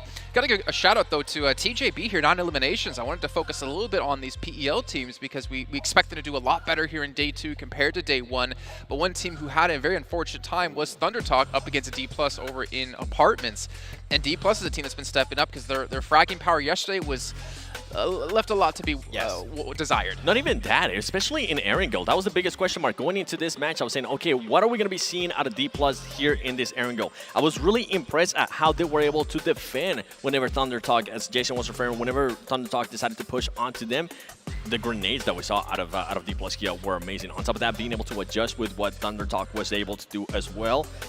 I think this is what we want to see out of D+. And look at the big jump up of what one chicken dinner can do right now with Influence Rage, Max. It's not just a chicken dinner, right? They had a second place also on the previous Sanhok. So there's 2 good games back-to-back here with decent eliminations that allow them to jump up in top 5 and now be in reach, really. One other good game. They could catch up to 4MV that has currently been somewhat silent. And for 4MV, the biggest question mark is, what are they going to be able to do whenever the circle doesn't end up going their way? A lot of people were thinking that they were getting lucky. I feel like in this one, we continue to see 4MV struggling with the center of the circle. They end up losing just way too many players. They're not able, if they move early into the center of the circle, they're just not able to focus on which teams they want to end up fighting. They end up focusing on way too many things at once, and they end up getting punished by it. Yeah, it's a bit unfortunate here because in the center of the circle, they had the warehouse compound, which is good, but as you split yourself away, you can have 2 players in the warehouse, 2 players in the southern position.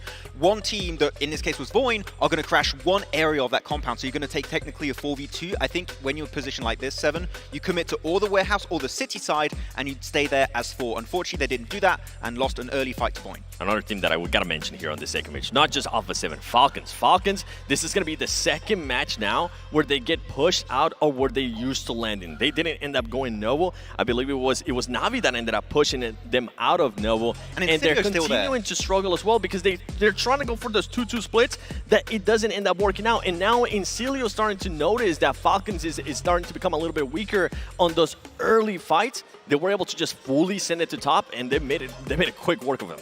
You have to wonder, what are Falcons going to change? I mean, that was the big question between day 1 and day 2. How are teams going to adjust? And we didn't see really any adjustment out of them. I think the biggest change that they're trying to do is just give up their usual drop locations. But something that you did mention, you want them to go towards their second drop, especially in Erangel. Go back to Gatka split. Yeah. Like, at this point, you got Incilio and Navi to deal with on a pretty consistent basis. Gatka is free. Maybe they should just go back there. I mean, maybe they need to recruit Halfor Bjornsson, the mountain himself, on the team, and maybe he can just shove everyone out of the lobby for them because he's here to conquer the Arctic as the face of the guild set here, which is available right now for you guys at home. And of course, we have a weightlifting challenge happening here at the Excel Arena for you guys to pick up if you're in London and get yourself some extra rewards if you're here in person, but also pick this up in game on top of that. You think he'll pick us up, all 3 of us at once? We did have a discussion if we could beat him, all 3 of us at once, in an arm wrestling match, and I think the answer was probably no. No, we're losing big time. Yeah. Our combined weight is probably not enough. That's probably like an early warm-up set for him. We'll go to the hospital, man. He'll break our arms. I'm scared. All at once. And one way we might be able to beat him is in Pogi on our Infinix GT20 Pro. There's a chipset, 144 Hz AMOLED screen, and 120 FPS. You can pick one up and play like a pro, though. Yeah, actually, I feel like we could beat him in that. Oh, well, easily. You 2 could. I couldn't. 1v1s. 1v1s? Cool monkey. Yeah, but the thing is, if you beat him, maybe he beats you out of game. He's like, are you really going to eliminate me again? Okay, no, sorry, I'm AFK. No, go back to lobby. if we go into a match with them, I think I'll get Savu, Levino, and Panda. I'll get their help. One of the influencers that are currently here for PMGC. I think we'll definitely beat them easily. Just have him on our team, you know. Yeah, why fight him? Just bring him on your own team. It's much easier, but also it's easy. Is warming up your hands with the Akupa UT2 Gamer Pros with its 5,000 milliamp battery and 4 adjustable heat levels. We got ours here on the desk. The players got them on the stage as well. Great way to keep the fingers warm and ready to go in, and nimble for all that PUBG Mobile action. That's it. Can beat the dragon with these. And you can raid with them. Max, B-Box. No. It's day 3, man. It's not. Oh, it's day 3? Yes. All right. You know, if we have him B-Box, it like increases his day rate, right? We got to keep him in check. Okay. Yes. Yeah. But as we move into our second Erangel, I think it's really important to note, like, again, what adjustments are we going to see? We obviously did finally have like a non-military zone, but for Falcons, for a couple of the teams out there, we're not seeing those adjustments for a team that we expect to be able to win PMGC, to be able to lift that trophy. We need to see some major changes because we're about to hit the halfway point once this match is done. Yeah, well, I have to talk about one team here that I think we haven't mentioned too many times on the desk. It's going to be Guild. I still think they got 2 really good fraggers on the team, right? They have EXO, they have Aza. They are going for these late edge rotations, and here in particular, they got held off by TJB. I feel like they need to try and be willing to go a little bit faster on their move if they want to have edge control. As of right now, that's not the case, and Guild off the back of that, unfortunately, struggling so far. Can I actually maybe hop us back to 4MD really quickly, unless you had something to say about Guild? Go for it. I'm thinking back to our watch parties for CSA, you know, over in Pandemonium_News. We didn't really see them play center often, from my memory. We saw them play more edge kind of style, more sweeping the edge style to pick up teams looking for third parties, but the lobbies of CSA compared to the lobbies here at PMGC are obviously completely different. And that's the thing, that this is the main problem with this team. Sometimes they try to go towards the center of the circle too earlier on, and they're just not able to keep 4 players alive. It happened during league stage. It's happening here as well. I feel like they definitely need to be able to adjust and just keep on edging. Yeah, I mean, it's good. During PMWC, we saw them actually playing edge, and it was not successful. I feel like this playstyle here of playing center is definitely working out a lot more for them in the long run of these PMGC Grand Finals. But as you said, it's these splits, right, that we've seen them try and do. They lose players. If you want to play center, you can't afford to lose players early mid-game. If you do so, your odds of a chicken dinner coming your way are just down to almost 0. What about the Navis here? I mean, they came out first place in their group in Group Red. We know how strong Lemon was as a player when we got to do watch parties for them back in the spring season, the summer season. Na'Vi have just kind of disappeared, I feel like, and have really struggled. And what's your quick thoughts? Yeah, I mean, they had a good position this last game, but unfortunately for them, it's just they are struggling when it comes to the fight. The nades were just too good of Enigma Galaxy in that last game, but they've had good rotates. There's potential to see a Na'Vi win eventually. I enjoyed the aggressiveness that we saw out of them in this last match. Aggressivity? Aggressivity. That's a word. Well, you know what? Speaking of, we're going to head into our second Erangel of the day. Remember, when this match is done and dusted, that's our halfway point of the entirety of PMGC 2024. So let's throw it back to our commentators to get us into game with John Allen and Blank. South side plane path, pretty hard and dramatically down on that south edge as well. Blank from Novo over towards just above Quarry, so very difficult to get to those east side rotational points. Potential repeat, but exacerbated from the last match. Yeah, absolutely. I think that when you look at this, it's a little bit like our last game, but even further skewed off towards the west here, with teams being forced to drop along that coastal side on the south. You're sort of hoping for more of a southern circle on this one because it's going to be a long route up towards our north side. A lot of teams will not be very looted by the time that first circle comes through. A little bit more difficult. For 4MV though, not too difficult, right? You get to drop down towards military base, easy looting in C block. They're going to be chilling, kicking the feet up.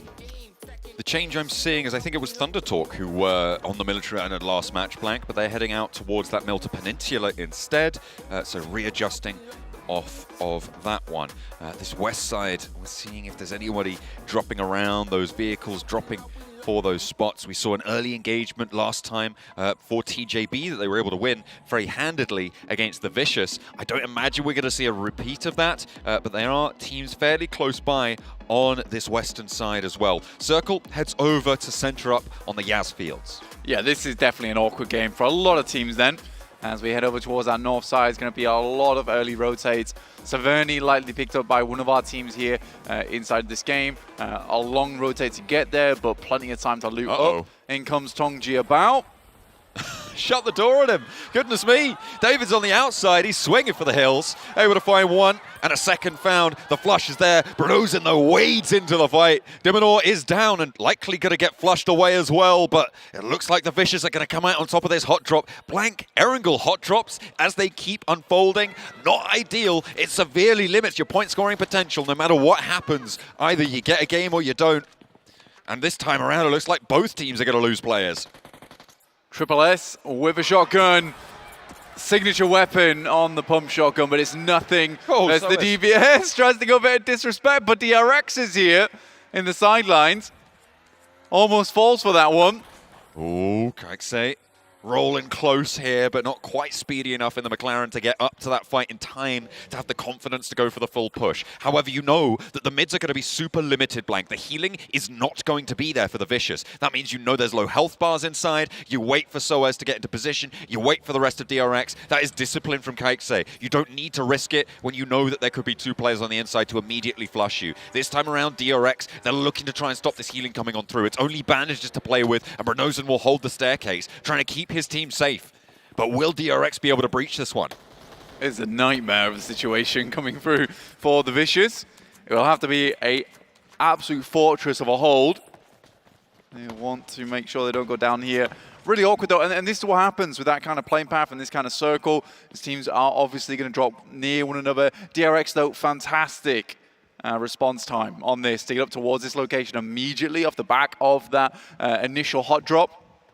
But yeah, Vicious, I actually think they're done for. I don't really think they're getting out from this location. I don't think they're going to have a good game out of this location. There's potential that DRX play on a misstep here, but you can just see they're not going to be pushing down these stairs, or certainly they don't want to.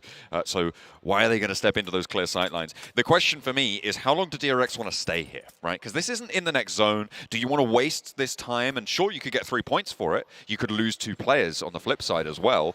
So maybe DRX... going to have to rotate away. And in fact, they do hop into the vehicles. They're going to give up on this one, allow the Vicious to leave. There's likely a lot more value to be had up towards that northern side and getting there early. And they will send away. Potential to resend back in onto this one, though, if the Vicious poke their heads up. And I think that the Vicious are still very much down on their luck. They don't have any meds to play with. DRX still need to get a little bit of looting done, so we'll see if they're able to do it. We caught up with Barney, getting a little bit of a report on the state of the teams over on the stage. Welcome back to day 2 of the PMGC Live in London. Now, I felt that it would be a nice gesture to give you guys a breakdown of what has happened so far at this tournament over the weekend, just to give you a little bit of a recap for those of you who are joining us on stream only today for the first time. So, day 1 got off to a hot start, with Falcon's Force claiming the first chicken dinner of the tournament on Sanhok. The 3 Erangels were then taken by Enigma Galaxy, Team Spirit, and 4MV. Team Spirit then claimed their second chicken dinner of the tournament on Miramar, and the final win was D plus Kia. But the talk of the town was that 4MV victory, because they claimed 23 eliminations, which was a record-breaking amount at any PMGC tournament ever. Now, today, Regnum Carrier Bra kicked things off with a chicken dinner on Sanhok, which was much needed points for them to get back in the race here at PMGC. And we have just concluded our second map of the day here at day 2, and it was taken by Influence Rage. Again, another team that needs those points. So things are starting to even up. It's getting more and more exciting, and enjoy the rest of the day here at day 2 at PMGC.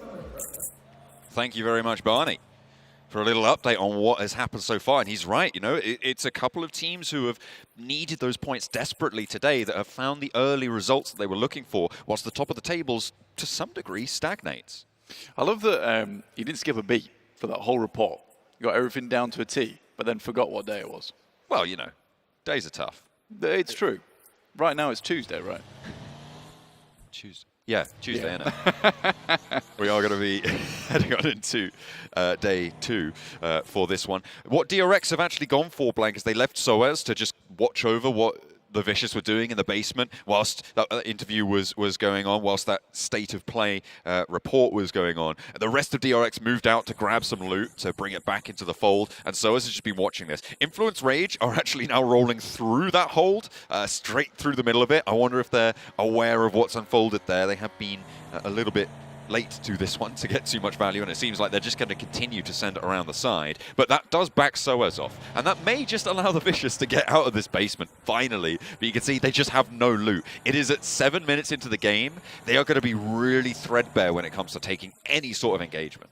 Yeah, most teams are in a similar scenario. You know, most teams have only just got themselves into a position where they can start looting, get rid of those level 1 vests and helmets, and upgrading a little bit in terms of the resilience on their players. And it's tough. It is very tough with that kind of playing path and this kind of circle. And it decelerates the game massively, because you're likely going to be seeing a lot of these mid-game fights happening much further into stage 3, stage 4, as opposed to getting presence in the circle around stage 2. So it's definitely interesting in terms of the speed at which the game, because we had a lot of that fighting happen towards the beginning of the game, controlling space, teams opting not to take those fights and moving further away instead. Falcons, though, rock up towards RCB, who are on a split. Luckily, RCB are so terrifying that Falcons decide we're not going to bother with that. Yeah, we're good. We're just going to hang out over in the fields instead.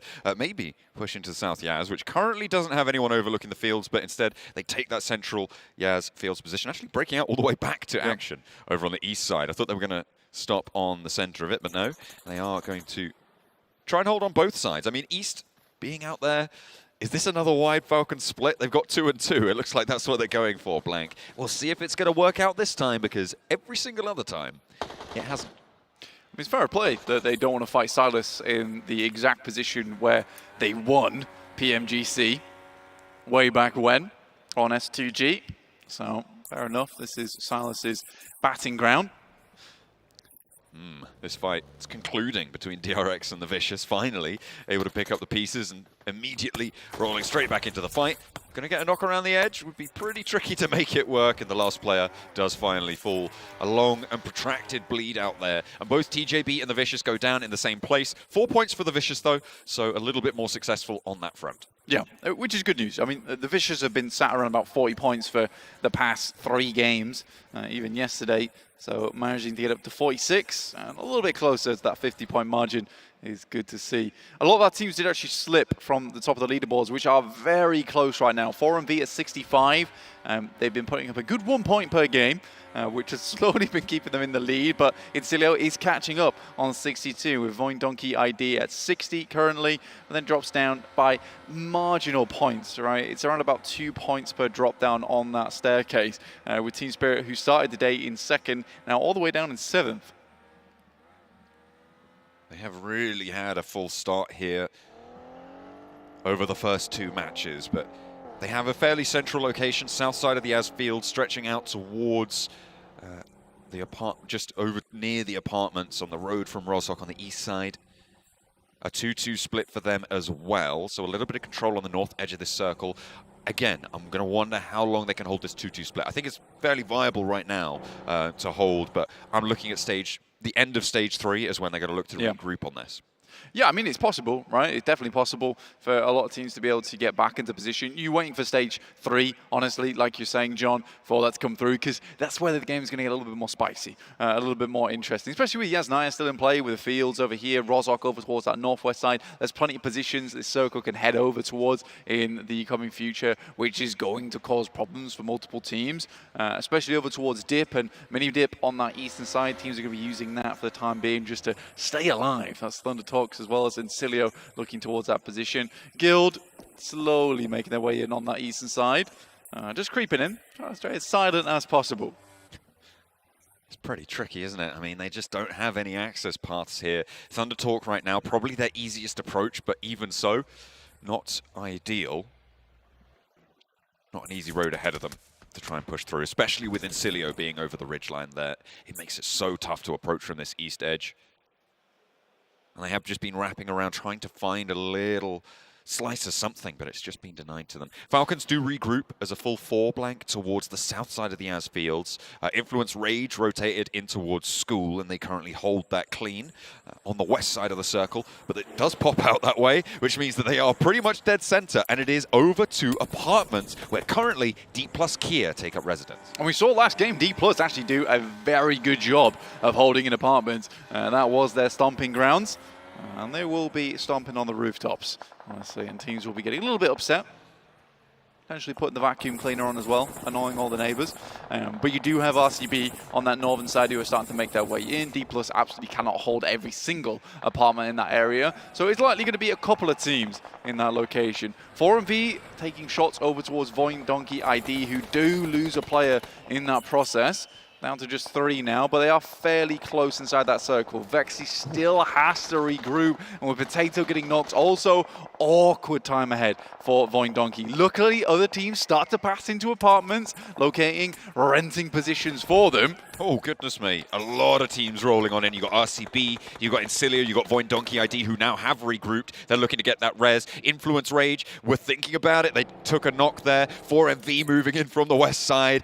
Everybody wants one of these blocks under control. Team Spirit happy to stand on the outside and pick up the pieces from it. They'll add those points to their tally quite happily. On the south side, in the meantime, Na'Vi have Alpha 7 to try and contend with. Na'Vi have 3 players left standing. Alpha 7 after that knock. If they can get Revo back up, that will be a 4-player team. But at the moment, they're under threat. Lemonades over the top, looking to try and confirm that flush. Continues to bombard and push back this position. Na'Vi slightly on the outside track of this circle blank, which means that at the moment the tempo slightly in the favor of Alpha 7. Yeah, they are downhill though, so that advantage just go over to Na'Vi in terms of getting these nades a little bit harder to position them. That is a very, very nice nade in terms of information, so they know he's in the smoke, so they can be pretty sure that Alpha 7 is trying to push up towards them. RCB do take a knock as Incilio starts to face off the competition over in the apartments, blocking a lot of the doors out for some of these teams. 6 spots out one of the players from Falcons who made a wide wrap down towards that south side. Enigma Galaxy even starting to poke their noses in. Potentially dangerous here, but Top's going to move forwards towards 6 in the buggy action up into the rock. East is there. This should be a clean take on the rock, and Na'Vi can't get a knock in response either. Action will go down to half HP, but that's going to be healable. Enigma Galaxy not in position to immediately surge over the top, as Alpha 7 have healed as well. Na'Vi have to turn and run for the hills. Yeah, always the difficulty playing Potato Hill.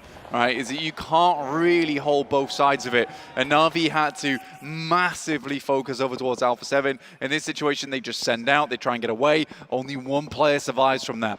Now, Falcons, will they receive the same treatment by Nigma Galaxy, or will Nigma Galaxy just head back up towards that north side? And I think it looking more and more likely like they're going to go for that. Falcons, though, they'll have to retake that position between them and Alpha 7. Circle sends up over towards apartments, and everyone who got their keys in early, very happy. I'm looking at Team Spirit's position as well on this northeast side, Blank. They have a lot of control. You can see they're going to move another player out towards that north edge. Thundertalk are going to crash into the south, though, and they may have just exposed a flank that they didn't mean to. Taking a knock onto effect is dastardly for them, but they get 3 players safe to the north edge. Thundertalk will take control on the east. Meanwhile, in the apartments, we've got a new move in here as SnowX tries to lead the charge for Nigma Galaxy. They're going for the crash. Gilda right behind them. They're looking to push in. Alpha 7 now fully sending on in. And 4MV looking to hold the south edge. A crazy crash for both Nigma Galaxy and Alpha 7. They depart from the south side, wrap through and meet once again. But it's Alpha 7 to take the majority of the damage here as Nigma Galaxy, despite losing a player, seem to be holding on. That is a crazy crash coming through from Alpha 7. And they're punished for it. Absolutely. Not enough smokes, and you don't have time to throw those smokes either. They knew they were on the outside edge. They tried to go for something a little bit crazy to attempt to get more points on this game, but it just doesn't work out for them. D+ taking shots through the window. Nigma Galaxy holding on as best they can, down to just 2 players now, and it will be just 1 player remaining on the outside for Alpha 7.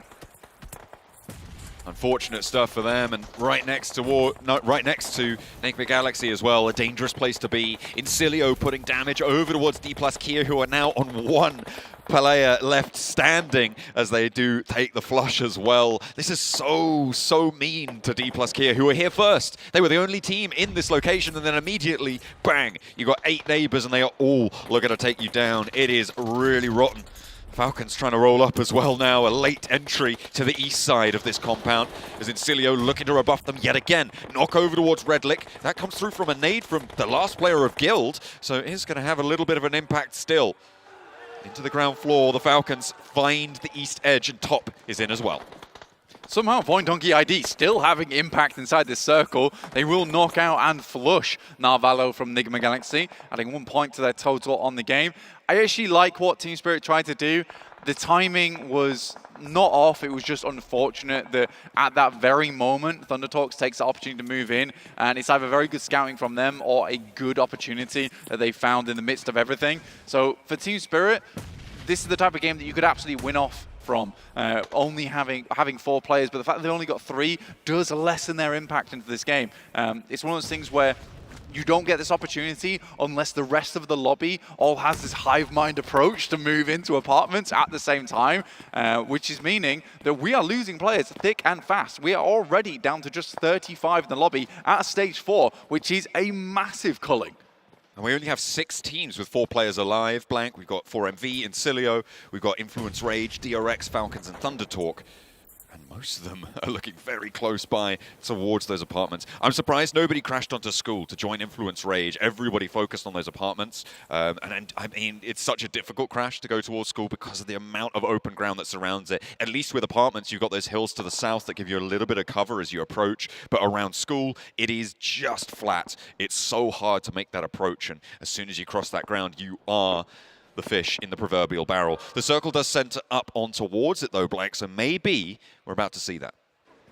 Yeah, if Influence Rage, they can get around to the backside of the building, go towards the walls there. You can crash into those fairly easily and then just push through the shacks and the vehicles that are burnt out in that area. And then once you're in school, you're fairly safe, right? I do think that Influence Rage might have just played a blinder on this match, picking up this position. They can play the high ground, they can play pool as well, have some fantastic sight lines looking out over towards apartments. And it's looking more and more likely the circle's going to start to push out apartments unless we get a heavy southeast shift. So teams are getting a little bit worried. For Team Spirit, though, the rotations are difficult. I think the ideal thing for them to do right now is to, yeah, exactly, set up on the south side and then try and take shots at Thundertalks as they move in. Expose a little bit more space on this northeast. It is going to be a rough approach for the teams on the outside here. They will be left out in the cold here in London. And it is plentiful, ready to consume.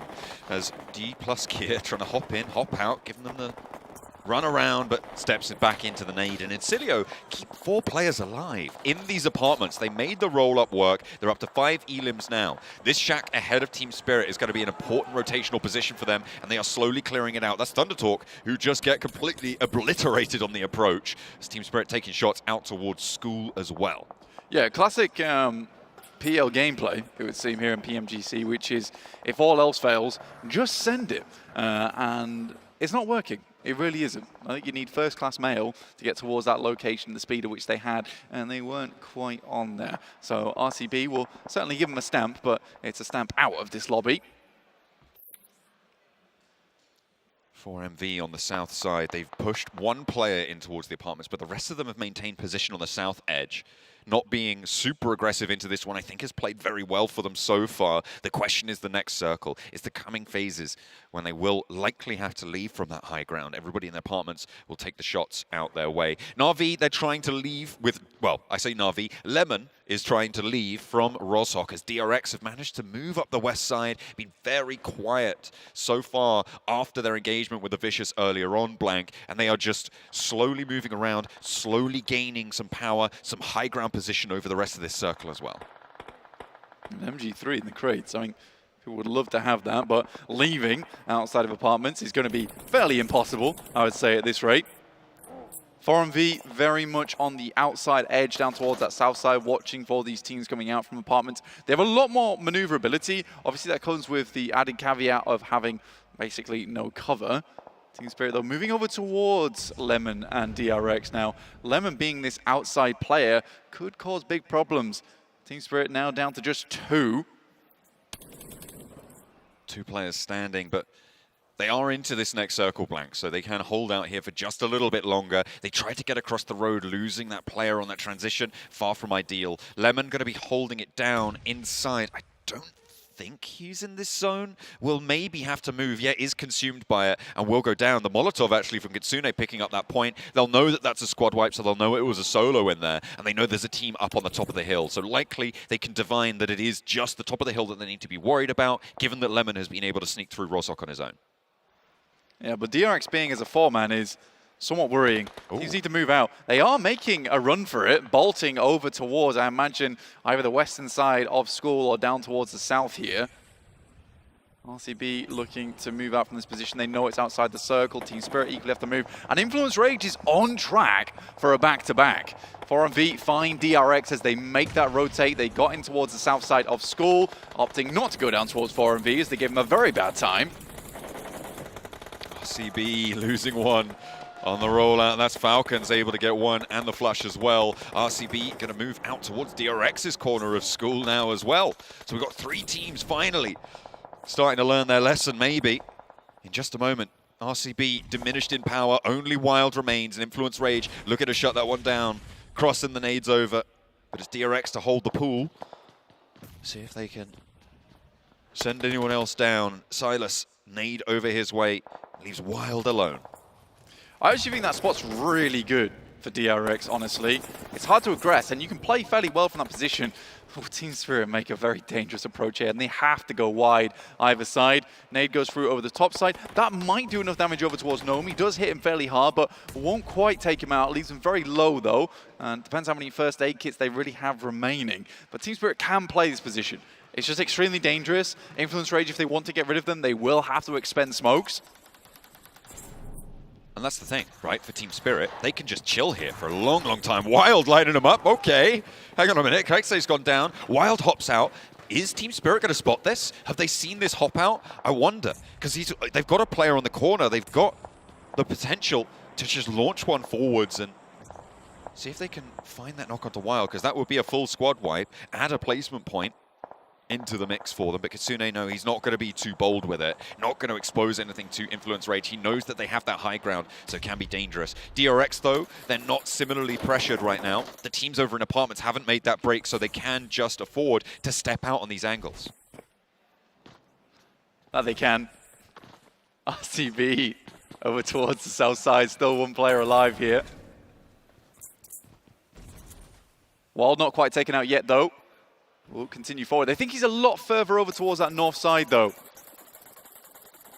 Like I say, Team Spirit could potentially take shots down that way, but there were smokes sent backwards to prevent that angle from being spotted. I don't know how Nomi has got here. That is very surprising. Capitalizing off the back of a knock that comes through from DRX. He is in the building. This is a crazy transition. Gets across. He's on the upper floor now as well. This guy making it work, but finally he's shut down. I mean, I felt like it might be a little bit of the Nomi special brewing there, but unfortunately it does get shut down. In the meantime, though, Kitsune has made it up to the sidelines of the schoolyard as well, which means that with this next circle shift, he's going to be fairly safe. I think Influence Rage should be able to spot this one, though. He's now very, very exposed. Not too sure what was going on there, Kitsune. Try and find something different there. But 8th place, 2 elims, not great for Team Spirit. No, it's not. Kitsune went full into, I'm just an earthworm. Please, leave me alone. Didn't quite work out. Influence Rage saw through his devilish disguise. Yeah, DRX do fairly well, though I think lose a bit more than they would have liked there. As 4 players, they could certainly play this one out, and versus Influence Rage, technically they have advantage in terms of center. Most teams and departments kicking themselves for this one. But Incilio, despite everything, what a wonderful turn of events for them.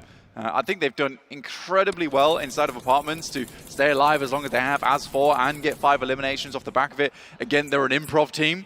They do very well with it. They're at improv practice every Thursday. Ooh, Fash goes down though. Can't and your way out of a nade, unfortunately. Nade to bounce in, maybe finding a second, but Voindonkey dispatched in the meantime.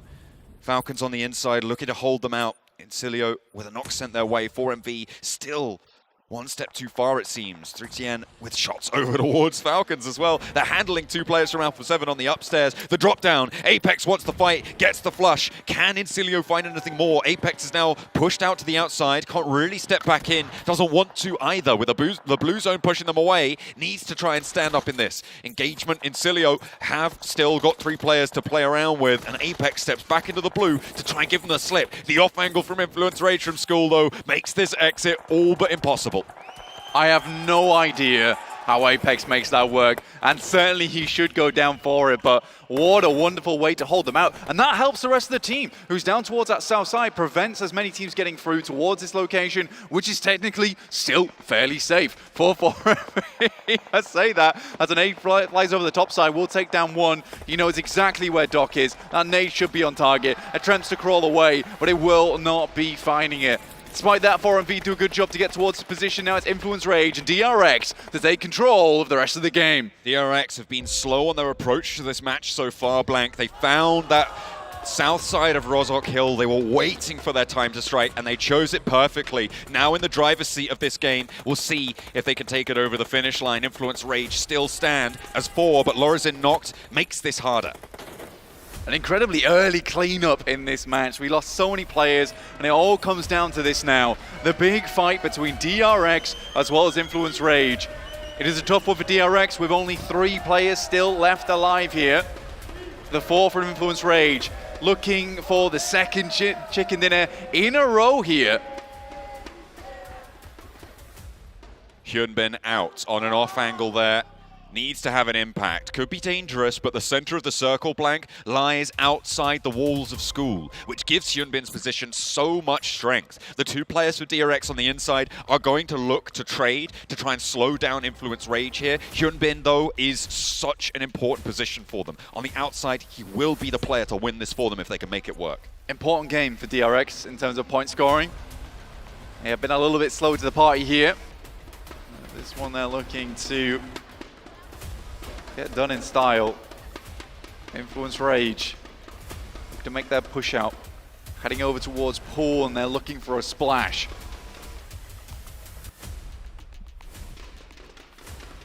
Little boy waiting, looking for an exposed angle, but there's nothing given by DRX. They've hunkered down. They know where they're playing. They know what their strategy is here. It's find value with Soas, with QXZ as well, and have Hyunbin pick up the pieces. If you can take 2 players down for Influence Rage, that forces them to go to the outside when the zone closes in. And the wall side needs to be controlled. The blue pushes now. Influence Rage need to get a move on. Head out towards the front side of school. Are they teaching the lesson or are they learning the lesson? Provided by DRX on the outside. Hyunbin has got a massive amount of weight on this guy's shoulders. Needs to hit these shots and he has to stay alive. This position is fairly exposed and will push him out. He needs to find value from it. And I love the fact that Influence Rage is trying to slow this down as much as possible so Hyunbin does not find that early pick. High ground from Lorazin, keeping that one suppressed. Waiting for that one to step up. QXZ just dragging his feet on this fight as well, hopping out of the window, playing up to the wall. Influence Rage do not have the high ground angle with Lorazin because he's not stepping up. Immediately Hyunbin would sit him back down if he tried it, or at least give him a challenge for it. And Influence Rage biding their time. They really want this back-to-back. Diego on the staircase pushes on down to the fight, and DRX just slowly protracting this one away from them. Smoke's been thrown now into the mist for Influence Rage. Nade goes through, QXZ lucky not to take too much damage from that one. Smokes out, denies the cross angle here. Hyunbin does not know. Limited nades, good damage though to start things off. In goes QXZ, finds the first onto Little Boy. Influence Rage now in trouble. Lord God did get tagged with the nade around the side as well, which gives info on where they're holding. Nade sent back out, but there's no knocks to be seen. The DPS connects and will find the spray down with Lorazin, but they're getting lit up down the line, and it is QXZ to go big against Influence Rage here. Law now the last to fight. Low HP on the sidelines. Hyunbin still on the outer with the crate to play around. A little bit of improv cover to find those chicken dinner? Maybe. Law with the blue zone now pushing. QXZ on the outside. There is no way they can hop out. DBS to secure these eliminations, and Influence Rage fall. DRX for South Korea make it work. Awesome game from DRX. A chicken dinner goes over to them and one denied to Influence Rage. Lovely stuff coming through from this team and a great hold. What a fantastic game coming out of both these teams, to be perfectly honest. South Korea and Brazil really showing up in match 3, our second of Erangel of the day. And Max Bennett, Several Worlds Gaming, we're talking about DRX. I mean, multiple plays, multiple movements they made facilitated that win for sure. Amazing match coming out from the South Korean team here. I mean, I feel like this is one of the top games in PUBG Mobile Esport here for the Grand Finals. You have some great fighting in apartments, and then DRX, their strategy to get in that position from the get-go was insane. You go on the southern side of Rozhok, you get the really good hill to scout that position, send it into the western side, and you kind of coexist with Influence Rage. You don't really commit to the fight. Like, we're just going to hold on to the swimming pool area. They're going to hold on to the school building. We're just going to work together until we know the circle is shifting away. We're going to play the wall to make sure we don't really have to commit to the fight. We're just going to let them push our way and get an easy win with a few eliminations here and there. DRX, for me, this is the best game we have seen, not only in the Grand Finals, but also in the league stage combined. For DRX, one of the things that we definitely have to mention, as they were controlling that swimming pool, was when RCB started to push them. They were able to control that push really, really well. Yes. On top of that, I mean, they had a little bit of help there from Influence Rage, but overall, great plays there out of DRX. I gotta give some props to Influence Rage. We're wondering what this teams were gonna be doing, especially coming in today, right, with Alpha 7, with Influence Rage. Influence Rage has been on an absolute tear. Second place, first place, and then second place once again. This team, if they are able to position themselves towards the center of the circle, I was talking about with like 4MB, how sometimes some of those teams tend to struggle if they put themselves center of the circle earlier on. That is not the case with Influence Rage. Influence Rage takes full advantage of it, and they actually ended up hindering Alpha 7 when they made the push for Enigma Galaxy. They ended up third-partying them. They were just looking at all the 8 teams in apartment like, what the hell is happening over there? This is kind of crazy. We'll just take some shots, I guess, and get a few eliminations. I don't know how many they were able to steal on that fight, but they were able to just hinder the pushes at least and weaken those teams fighting in apartment. Though, as you have the replay, what the hell was happening between TJB and the Vicious? Even DRX were like, what's going on? Let's just third party, I guess, maybe? Just the Vicious being the Vicious. They don't really care what happens. I got a chance to talk to them at the beginning of the day. They were like, we got nothing to lose. Nobody expected us to be here, and I feel like they have been playing with that mentality. I think most of the highlights here are just going to be apartment. We had we had 8 teams in apartment. That's crazy. Though I think this is something you highlighted, Seven. Was the Form V split? Do you actually like quite a bit, right, on having players inside apartment and 2 players south to scout the area? for 4MV, the main thing was they had Apex inside the apartments. And then on top of that, when you saw how the other players were set up, I really enjoyed that we saw Doc not being up front between all those three players that were set behind. He was being forced to be in the back. Which, yeah, yesterday we were wondering, okay, was that maybe due to the zone that they were playing like that, or did they finally end up adjusting a little bit with Doc, telling them, you know what, we need you to kind of slow down a little bit more. We need you to be a bit of an anchor. Right again, today, he's being that anchor, and they were able to get great points. Yeah, it's interesting to see him, being on the back front. Well, I feel like that's where we saw the success out of them yesterday, was when he wasn't being the frontline first team and he wasn't being that player who most likely is going to get knocked. Thinking back to the win that they had yesterday where he was up ahead against the rest of his team, he gets naded, but luckily the rest of the team was playing these off angles to help facilitate that. But there's another team I do want you guys to touch on here, Team Spirit, Max. We were talking about them, we were watching the game, being very smart in terms of the timings of the rotations. Yeah, unfortunately using two players earlier was down to just Kitsune and Nomi. And actually, the moment DRX send it over to the western side of School, they saw, oh wait, that position on Rozok Hill should be somewhat available. We're going to send it there, scout for, I think it was 15-20 seconds, and then send it in a free position, which here ended up being the northern side of School that was up here for them here, 7. One thing that I gotta mention here is third place, Falcons. We've been wondering when they're gonna end up adjusting a little bit to what we've seen between them fighting out with Encilio. They went Novo, they didn't get challenged on this one, but the one thing I really enjoyed out of this team, especially this last match, was how quickly they decided to rotate out of Novo. They didn't end up taking their time. They made sure they got their weapons, then pushed right away towards the center of the circle. They didn't complicate their late game. Yeah. Well, let me question you on that really quickly, 7. We finally see the adjustment, but do you feel like we should have seen this earlier? You feel like we should have seen this yesterday out of this team? The thing is, I think they've been trying to adjust. And then some of the other teams are currently surprising them. Earlier, we saw Navi being able to kind of surprise them in that Novo drop. And then Encilio has been surprising them throughout the whole tournament, not only by just kind of gatekeeping them a little bit there towards the bridge, but also the aggressiveness that we're seeing out of Encilio whenever any player from Falcons is nearby, they're just hunting them down. Looking for those eliminations. I mean, again, they picked up, I think it was like 7 or 9 points in this game, and they're just consistently getting points. And we always talk about how are you going to do when it comes to your bad games. And we thought Influence Rage were going to overtake 4MV, but they have not. They're 1 point short. But where did Influence Rage start the day off, Max? They went 14th position with 21 points at the start of the day, and now they have Brazilian Falcons? 74 points. They're the new PL team, you know. It's like they choose the real day one for Brazil, and in this case for Influence Rage. For half of Brazil at the moment. For half of Brazil right now. The thing is, with the current performance that they're having, yesterday we have 4MV being able to put up 63 points. Team Spirit ended up putting up 53 points.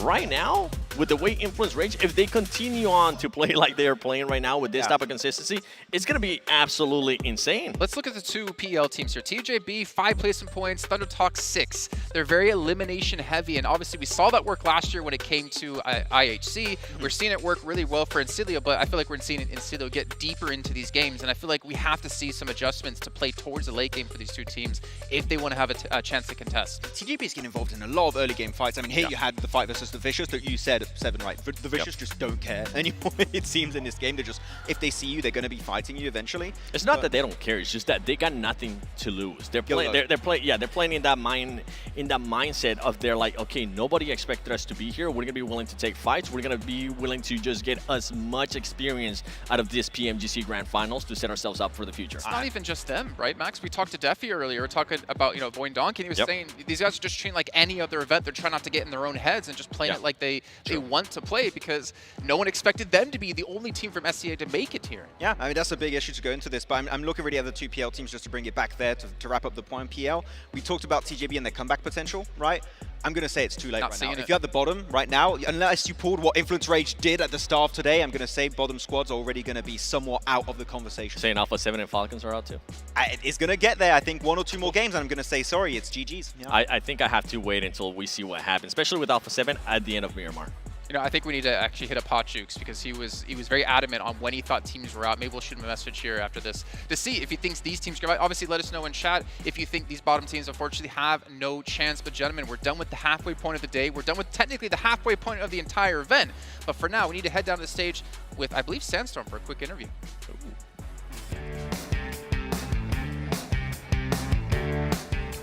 Ladies and gentlemen, we are officially past the halfway point. of the PMGC 2024 Grand Finals, and I'm currently joined by Silas from RCB, Regnum Carrier Esports.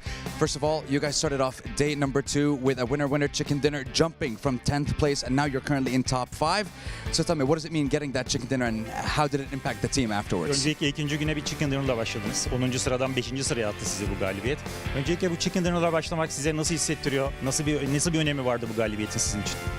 Yani Sanhok'ta win almak gerçekten çok önemli. Bu Sanhok'taki puanlara çok ihtiyacı var takımların. Yani şanslıydık. Güzel bir rotasyon attık. Şansımız yaver gitti. Takımca oynadık ve kazandık. Well, Sanhok is an important stage. Actually, teams most of the time they need luck to succeed in Sanhok. So we had a nice plan, and so we had nice rotations. So I think we did a great job in that sense. I like that. You know what? There's always going to be like just a small element of luck involved in these games. But speaking of, I want to say Sara. I want to move on to him because he recently joined you guys, and I want to ask that what role is he filling in the team at the PMGC? Evet, zaten bu şansa ihtiyaç oluyor genelde Sanhok'ta. Peki Sara'nın takıma eklenişiyle ilgili ne düşünüyorsunuz? Sara'nın nasıl bir etkisi oldu takıma? Yani Sara'nın şöyle bir etkisi var. Bizi çok motive ediyor. Kendisi çok enerjik. Takımdaki rolü de bizi korumak yani sadece. Çok fazla iletişim kuramadığımız için bizi koruyor. Arkamızda oynamaya çalışıyor.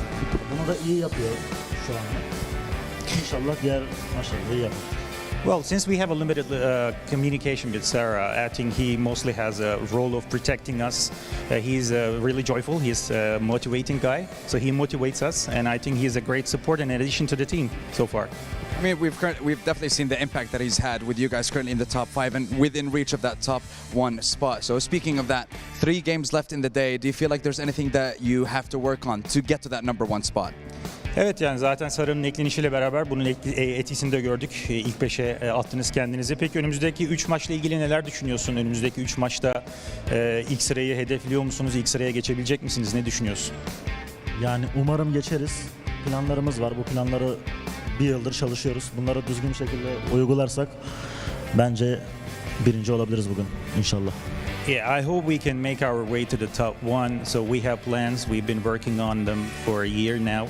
So if we can stick to the plan, I believe we can make it. Well, we shall see. You've done it before, Silas, and I'm curious to see if you can do it again here in London in the Grand Finals. Well, ladies and gentlemen, we wrapped up the first 3 games of the day. We still have 3 more to go. But before that, we're going to be heading for a very short break, and we'll be back with game number 4 and our final Erangel of the day. See you soon.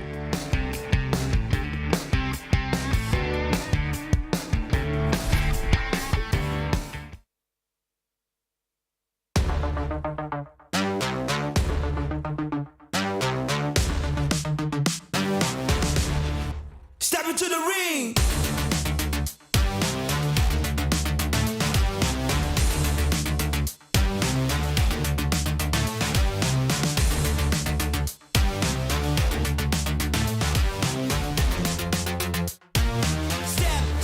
Step into the ring.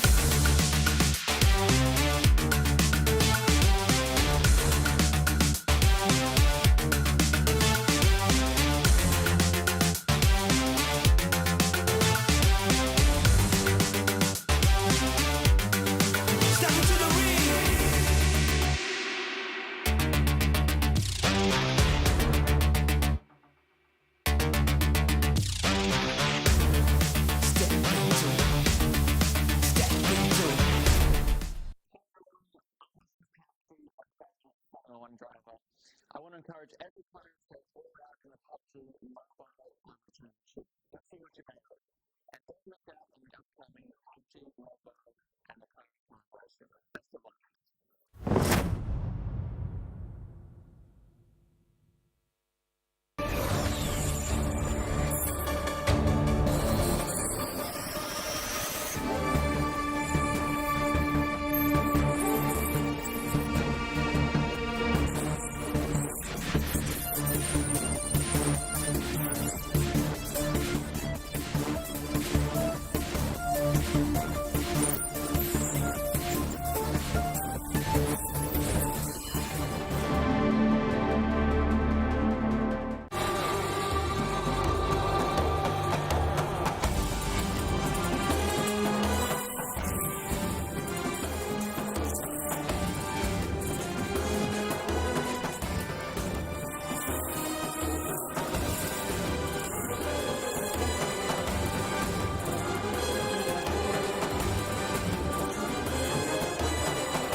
Ladies and gentlemen, we are back. It is not going to be our final Erangel of the day. Instead, it's going to be a show match here on Metro Royale, and I got the two best casters in Metro Royale existence here with Maxman and Serverworld's game to take us in. Oh, that's a big title to live up to. Okay. I like it.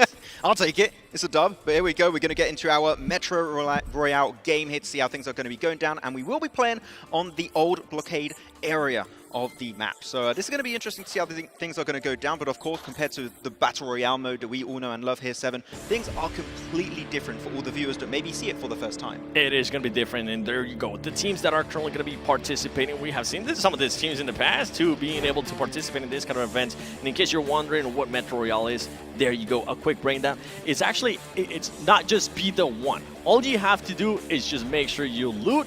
If you're able to eliminate some players, definitely eliminate them, because you're going to be able to get 300,000 Metro Cash value added to your final score.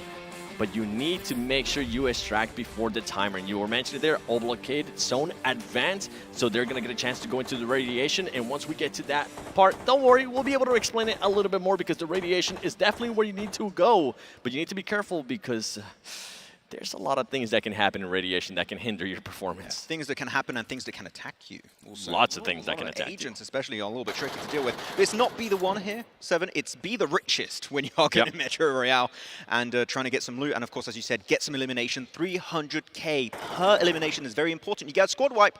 1.2 mil right away, right out of the gate. So that is going to be very important. And one thing we've seen in past Metro Royale tournaments we've covered, 7, is that we have a lot of third parties happening, because if you get a majority of the eliminations between 2 teams, guess what? Chances are you're going to be winning that game outright.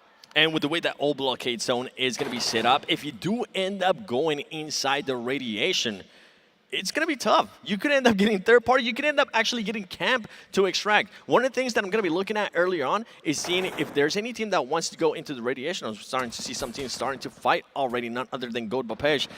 Are they going to try to go for any of the green flare guns? Because if you do end up getting a green flare gun, you'll be able to call an extract regardless of where you are on that exact location. Yeah, we've seen it actually in the CSA versus SEA tournament, where they would sometimes give all the high value loot to one player, have that one player extract, and keep 3 players to loot around, maybe get extra elimination. So just to secure that loot, once you extracted, there's no way you're going to be losing that loot value whatsoever. Though, already have a little bit of a fight here with a Voin, it seems, clashing with the side of non-GE. And one thing to keep in mind, if you do end up using one of those green flare guns to try to extract, it is going to give a heads up to everybody within the map. They'll be able to open up the map, and they'll know exactly what they're trying to do. But we're going to be switching up as we have none of Songru's just pushing up on Brute Force. Brute Force actually trying to see if they can breach on this high ground. Grenades are going to be thrown. Formula backing down, waiting and seeing if he can maybe get an angle, as some of his players end up getting eliminated. And of course, we know that in this mode, the MK14 is like the meta weapon. It is so insanely strong compared to the Battle Royale side of things.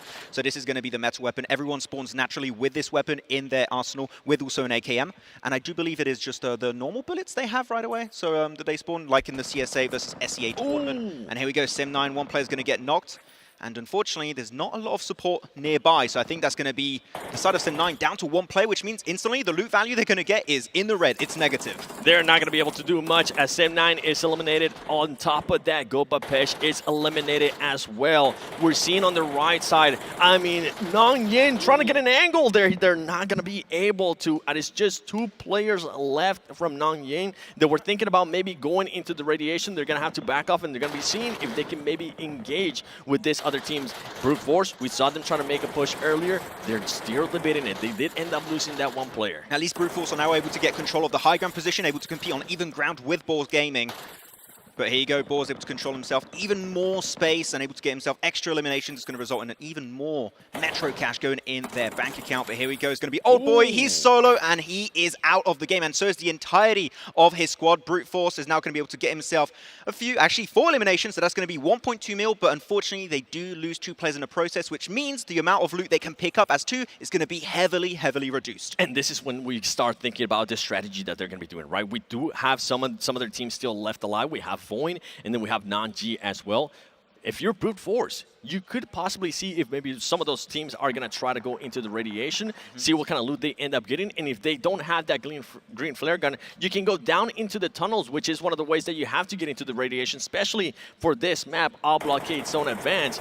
And you could set up a trap. Yes. We've seen it many times, just people, oh, you're in the radiation zone, we're just going to camp the exit point. Or if they get lucky, they can find an extraction flare and use it in the radiation zone. We've seen that happen many times. So you make a decision, or you push it, or you stay over there in and camp the tunnel. Right there you go. G9 is going to try his best to defend that position, but he's going to get instantly caught off guard. And that's going to be Nongying down to just Foster alone. And I think he's going to get chased down here. They're definitely going to get chased down. And if I'm Brute Force right now, I'm trying to see if maybe I can third-party this, as Voin is just going to be pushing the action here on this last player from Nongyin. You can see 3 eliminations already added to their tally. There you go. They're able to make quick work out of Nongying, and that is going to be 5 eliminations so far for Voin Esports, and they've only lost just 1 player. So 1.8 million Metro Cash value in terms of 6 eliminations. So they are already...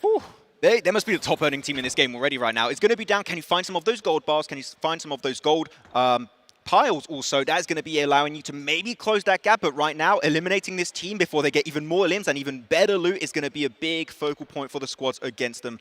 As Voin here is going to have to start to get himself some good loot here, because they have taken quite a bit of damage in the process. And if this is your first time ever watching anything in regards to Metro Royale, keep in mind, we're talking about gold piles. That's actually worth up to 500,000 Metro Cash. Gold bars, 200K. Top secret information, 128K. So this is what we're going to be seeing Voin now go towards the tunnels and see if they could possibly end up finding some of that sweet, sweet loot, and hope that Brute Force doesn't end up just setting up a trap for them. Or one of those bosses also, they can drop some really, really good loot down there. Thing is, when you're going to be doing noise, of course, you're going to be alerting teams around you, and they are going to be sending it for an opportunity to get eliminations. As here we go. Look, someone has called the green flare. Oh, yes. They were able to come out. I wasn't able to see there exactly who it was, but now they're having to make sure that their player doesn't end up getting eliminated, as Lunatic is trying to have to eliminate that bot right there, making sure that he's able to go and pick up his teammates. And it's actually not the case. An agent? He gets eliminated by an agent. No! Okay, that's the worst way to go out in Metro. That's horrible. Voin needs to be careful, though, because they are currently inside radiation. They are currently inside library. And you can see the bosses there. They are very tough. We've seen it in the past, Max, where they thought it was going to be easy. This is, I mean, if you were able to, this is where you're definitely going to end up finding that sweet loot, those gold piles, the gold bars, all of that stuff. But it does come at a cost. You need to be careful. You need to make sure those bosses don't get anywhere near you. It does come at a cost, and very often that cost is your life of one of your players, if not the entire squad. You've got to be very careful. We've seen many teams try and send just 1 or 2 players in the radiation zone and try and loot. Unfortunately, these bosses, these things, I don't know, like these mutants in the radiation zone are just so dangerous, are super tanky too. So like all the ammo you're taking in might not cut it to take them down. So you've got to be very careful. Gold bar! Dodge if you can. And here you go. 1 gold bar has been indeed picked up. That is going to be 200K in the bank for Voin. And now they're going to have a total earnings of 623K. I mean, this team currently the last one alive. We're talking about you don't really have to be the last one alive. You do have to make sure they extract. So even though they're currently performing well, even though they were able to get those eliminations, they need to make sure they do end up extracting, because if they don't, everything could just end up crushing down. Like what Voin are trying to do here, trying to take shots on the mutants without really gathering too much aggro, which is the best way to do it here.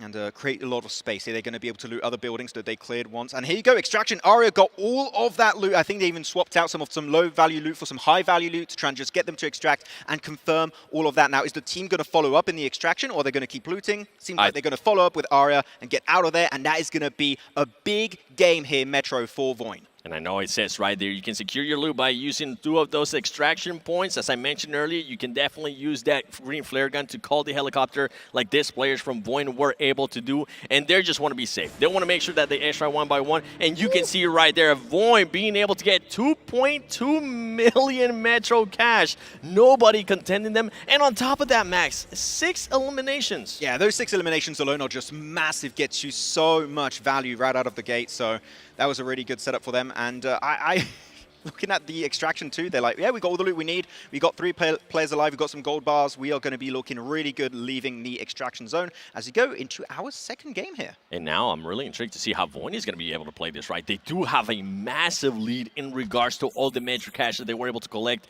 early on in All Blockade. On top of that, we're going to be moving on now to Misty Port, one of my favorite maps in Metro Royale. Yes. With this one here, Voin What kind of strategy do we want to see out of them, Max? I don't know. I think that Voin here, because you know you're in the lead, right, going into the second game, maybe you just go for some loot in the radiation zone and you focus on extracting as soon as humanly possible. Maybe even just loot around an extraction zone that spawns naturally for your team and then get out. And because of every other team being in negative, right, so they got no value, it rounds up to 0 after that game.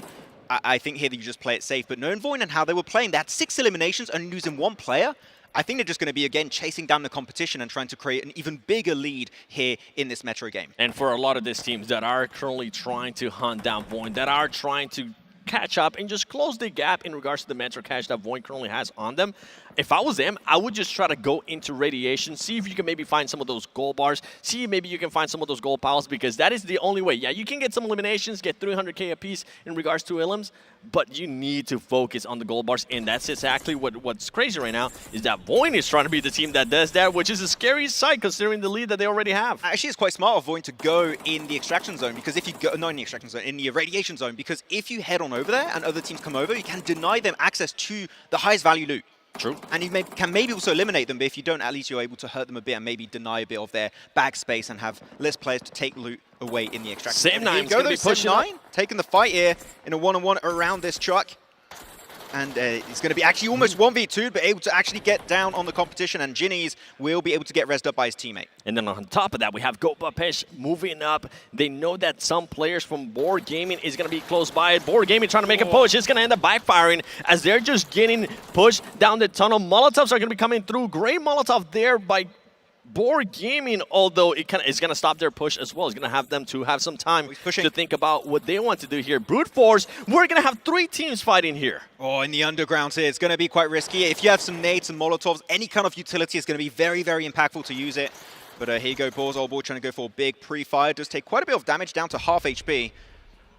It is going to be also a bit of a staircase, so any kind of nade coming out from their side will just be able to roll on down over. But yeah, Goat Bapesh is also around the corner. This is going to be all over the place. And while this fight is happening, again, the loot value of Voin is just going to keep going up. They're at 2.2 million. Nobody's currently touching Voin Esports, but I am looking at Board Gaming. I mean, they're currently, I thought they ended up losing some players. They didn't end up losing some players. Sam9, I feel like are they going for the extract already? What do they have? Are they just trying to make sure they secure at least some type of money here in regards to the extracting? It feels like they are. I mean, here you know that you're not going to go for the win because Voin is just too much of a threat in that first game. And here too, though, again, over 2 million in loot value is crazy when they went in the radiation zone.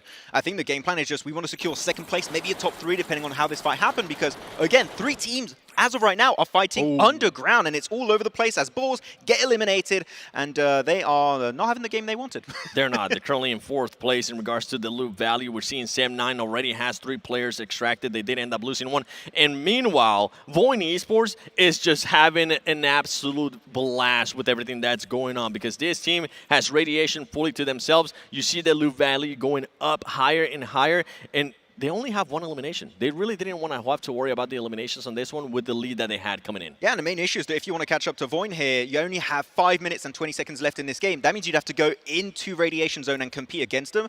And I think that knowing Voin and what they did in the first game, right, they're just going to extract. Once they have the stuff, like maybe they looted a flare and just going to flare out of extraction of the radiation zone, and they will be good to go. As Brute Force, 1 million new value. They thought about it. Looking good, but what's the game plan for Brute Force? That's the big question. For Brute Force, I think they were thinking about maybe going into the radiation. They know that they were able to get a lot of eliminations for. You can see their loot value has been able to go up. And I feel like with Brute Force, they maybe learned their lesson of earlier, not getting too greedy. If you can extract, if you can just secure some loot value to your tally, just go ahead and do that. Exactly. You just want to secure it. Oh, there you go. Gold piles? Oh, more gold piles. Wait, 2 gold piles, 5 gold bars? Okay, they're rich. On top of that, you got some graphics cards, you got some secret doc. Okay, you know what? I see you. I see you, Voin. Officially in Metro Royale. And yeah, there you go, extracting and confirming all of that loot. Okay, how much are they going to have in value here? Like 6 million over the course of 2 games, I think? Like, they're going to be so high up there. I think even more. I think they might get even closer to 10 million. Really? In 2 games? That's an insane amount of value to have in only 2 matches. You see that typically in like 3, 4 games, but Voin are just destroying the competition in 2 matches of Metro alone. That's crazy. If I was to pick anybody to be on my team, I would definitely pick Voin because they are absolutely destroying. And now Brute Force, they're saying, we're not even going to try to challenge anything that Brute Force is currently doing. They do have a 1 million value. And you were wondering what Voin was going to be able to do? They have 8 million so far just in this match alone, Max. I didn't see that number. I thought it was a little bit lower than that, but here we go. Void extract out earlier in the radiation zone. 9.3 million in Metro cash value. That is madness. I think that's the highest we've ever seen, even in the CSA and SDA tournament. That was madness. Metro Royale show match. If you guys haven't checked that out, make sure you check it out. It's not just about being the one, it's about making sure that you extract with all that beautiful loot. Hashtag be the richest. We're starting that hashtag, it's the real one. Be the richest instead of be the one. You know what? I can get behind that. I do have to question some of these teams, though. I obviously understand you get so much value out of getting these early eliminations. But if it doesn't work out for you, you're kind of screwed. Yeah, you lose everything. You just get 0 Metro cash. I feel like you almost want to avoid fights.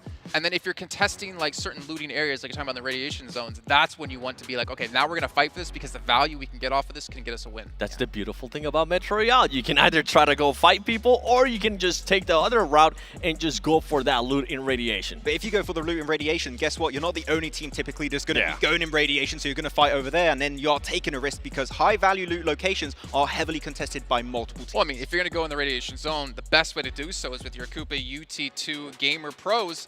The hand warmers we have here, rechargeable hand warmers that also have RGB lights, but a 5,000 milliamp battery and 4 different adjustable heat settings. You weren't prepared, Max, but there you go. You should have went green for the radiation I got green. zone.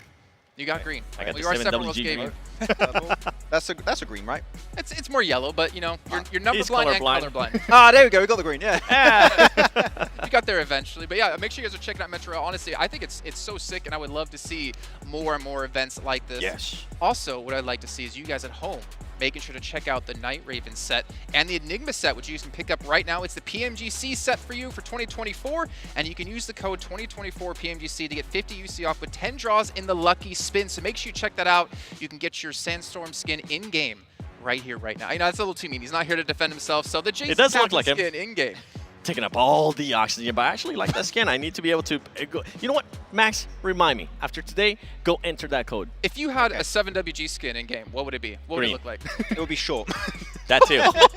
Wait, that might be an advantage. Yeah. Your character Little will be buddy, shorter. I can't 7 buddy. Hit his head model. I'll be like the little King Kong. I like it. You know what? Let's get on that. But as we are going to head into our final Erangel in moments here, we need to start to focus back on what's really important here is who's going to come out to be the one, who's going to flare up here in the final 3 matches of the day. And honestly, Influence Rage. Yes. They have been the team to have a massive glow up in this day. Can they maintain this though? Because if they do, with only being 1 point behind 4MV, they could be 1 day away from lifting that trophy. The thing is, unlike 4MV, they get to the center of the circle and they don't lose players. Yes. Right? That's the big thing. That's They the have main 4 one. players. Like, it goes to show if 4MV do the similar kind of approach in terms of rotations, but don't lose players, they might be in Influence's Rage's position to actually compete for these wins of getting at least in top 3 positions. So I gotta say right now, Influence Rage are like a perfected 4MV on these first 3 matches. Just the consistency that we've been seeing out of this team. I mean, you just mentioned in regards to if they do get to the center of the circle, they're able to take full advantage of it. They're not going to overcommit to something. They're not going to overextend to anything. They're going to just continue to play their game. If they're forced to be aggressive, be aggressive. So remember something that none other than Defi from Void Donkey told us. It's like, if we finish 2nd place every single match, we'll be happy with that. It's not Void Donkey doing it, but it is Influence Rage currently doing that by finishing almost 2nd place every single time. I like Max's answer to that. It was like, well, if you do that, you're not going to win. And then you and I look at each other, Seven, like, they are. Well, if you get 2nd every game, I feel like you're going to win because not one team is going to get 1st every game. I mean, getting just 2nd place, right? When he said just getting 2nd place in terms of placement points is never going to cut it. Like Influence Rage, you're getting eliminations off the back of that too, right? Because they're being aggressive. Maybe not always in the sense of taking fights, but in controlling the circle. And that is very important that we were not seeing actually from Void yesterday. Not even Void. I feel like for some of the other teams as well, but especially Void, right? We wanted to see a little bit more aggressiveness out of them. And when we say aggressiveness, just to educate the viewers at home, we don't necessarily mean to go fight right away. Yes. You can just set yourself up within the zone, within the map, to just get full control, like DRX was able to do here. DRX waited for the right moment. They pushed up, and this is something that you were able to point out, Max. Exactly. They were being aggressive in the sense that we know we have circle control. We're going to be aggressive when the opposition, when Influence Rage are deciding to send it away from school And look, you get the easiest chicken dinner you could ever ask for at the end here for DRX, even though it got risky at points, but it still was the perfect setup for them to get a chicken dinner against Influence Rage in that kind of circle. Ooh. Well, here we go. Currently sitting like he's going to be potentially our MVP of the event so far. It's going to be Nomi, but also really interesting to see Fache here in second. I mean, normally when we look at Ensealer, there's so many other players we can talk about. I mean, Westron is definitely going to be one of those, but to have Fache, who we had the casters talk about so many times, he's been massively stepping up for them. I mean, 3TN, if it was driving distance, I would be like, okay, beginning he's of the definitely day. step up. Fache, the South Korean team's hating because of this one simple trick. I mean, he got third-partied at one point after fighting DRX, and still just swept the floor with most of the D+ gear players. So yeah, Fache, I mean, we knew him when he was back in the day on Konina Power, right? He is a true OG, and this guy's just still here at the top of his game here on the PMGC What stage. worries me, though, for him and his team, this is the last Erangel, and yesterday, I know it said this towards the start of the day, Miramar. they got 0 points on Miramar across both matches. So if they want to be able to continue this team, they're, I think, in third place at the moment, they need to have a good final Erangel, and more importantly, they need to figure out what's going wrong on Miramar for them. But if we talk about them, also, what about Alpha 7? Miramar is their home ground. That's where they seem to always put up most of their points, and yet yesterday, they were extremely quiet. I know we were talking about earlier on, are we going to count Alpha 7 out? Because we're already starting to look towards some of those teams. If they have bad Miramars today, I would almost say in my books, they have no chance of taking the trophy. That's why earlier when you were asking about that, I said I need to wait and see what Alpha 7 is going to be doing when we actually go to Miramar.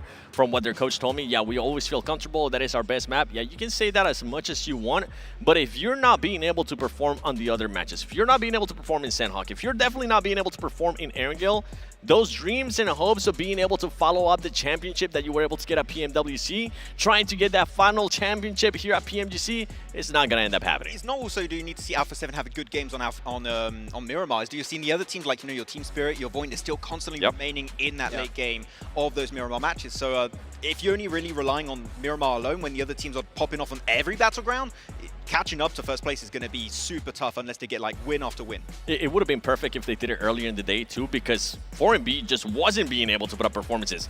4MV now starting to wake up. 4MV is not getting blessed within the circles. They're starting to adjust. This is something that we were talking about it yesterday. I feel like a lot of the players that I talked to at the beginning of the day, even their coaches, they were saying, yeah, 4MV ended up getting lucky. I kind of agree with them to a certain extent, but what was impressive was all the little things that they were changing that we noticed from league stage over here to grand finals.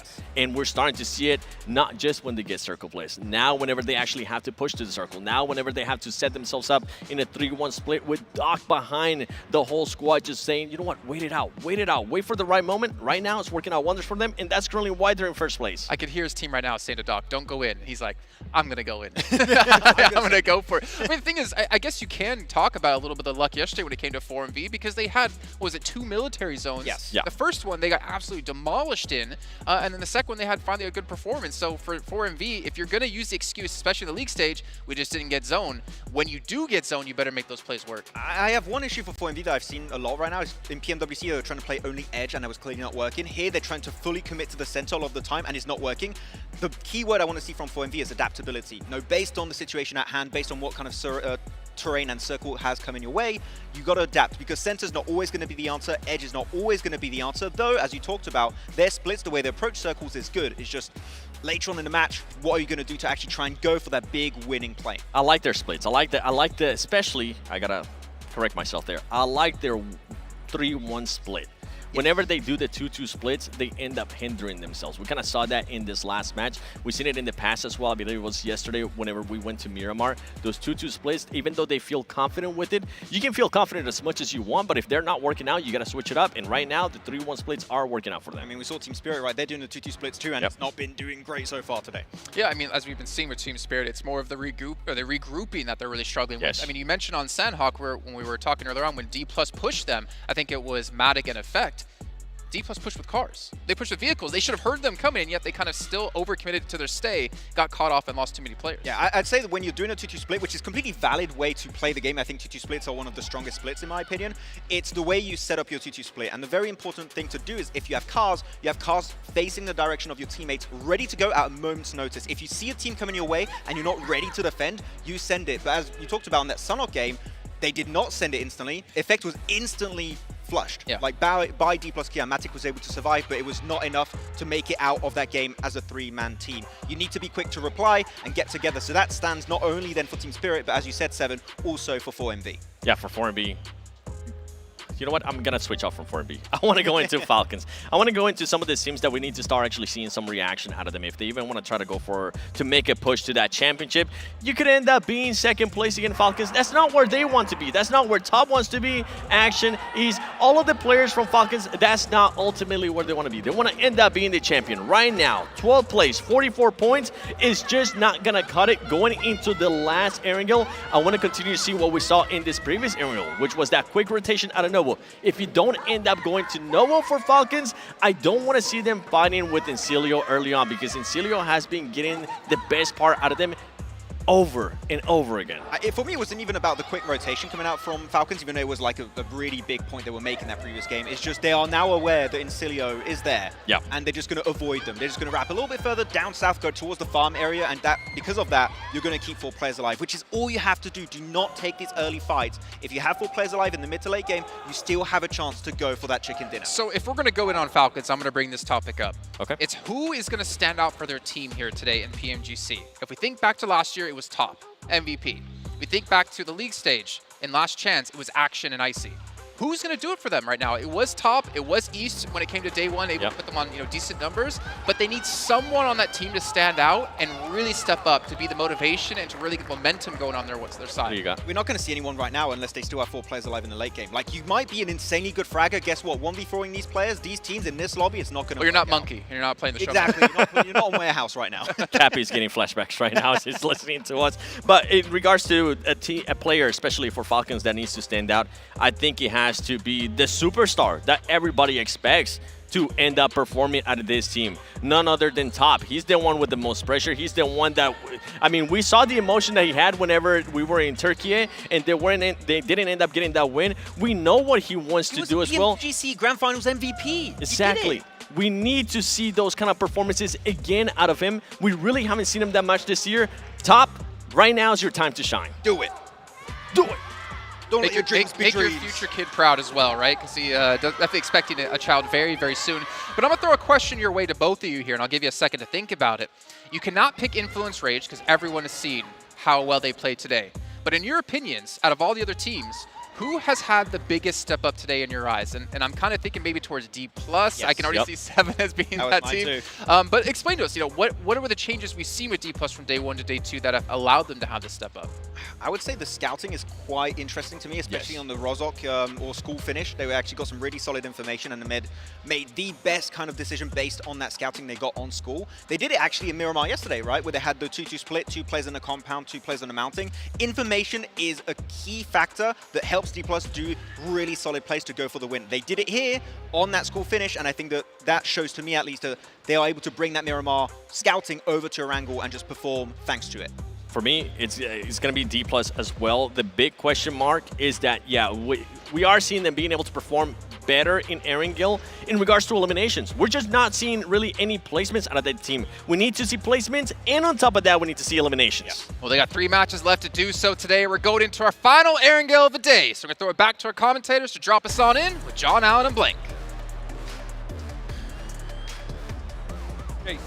Boys, over on the desk, from Novo over to shooting range, our final Erangel of the day is just around the corner. Let's head on over, see what is available for our teams. It's a little bit kinder to the teams that drop over to the east side of this map blank. It's a little bit more chill. No long drops over the water. I think we've been to Novo as our starting point for pretty much every single playing path today. So this has been a little bit more readable for our teams, but interesting positions all around the map that we've headed over towards apartments, even over towards school on that last game. Some crazy stuff coming through, which is always nice to see here over the PMGC Grand Finals. We've got massive support for 4MV here going into our 4th game of the day. Let's see if they can channel that.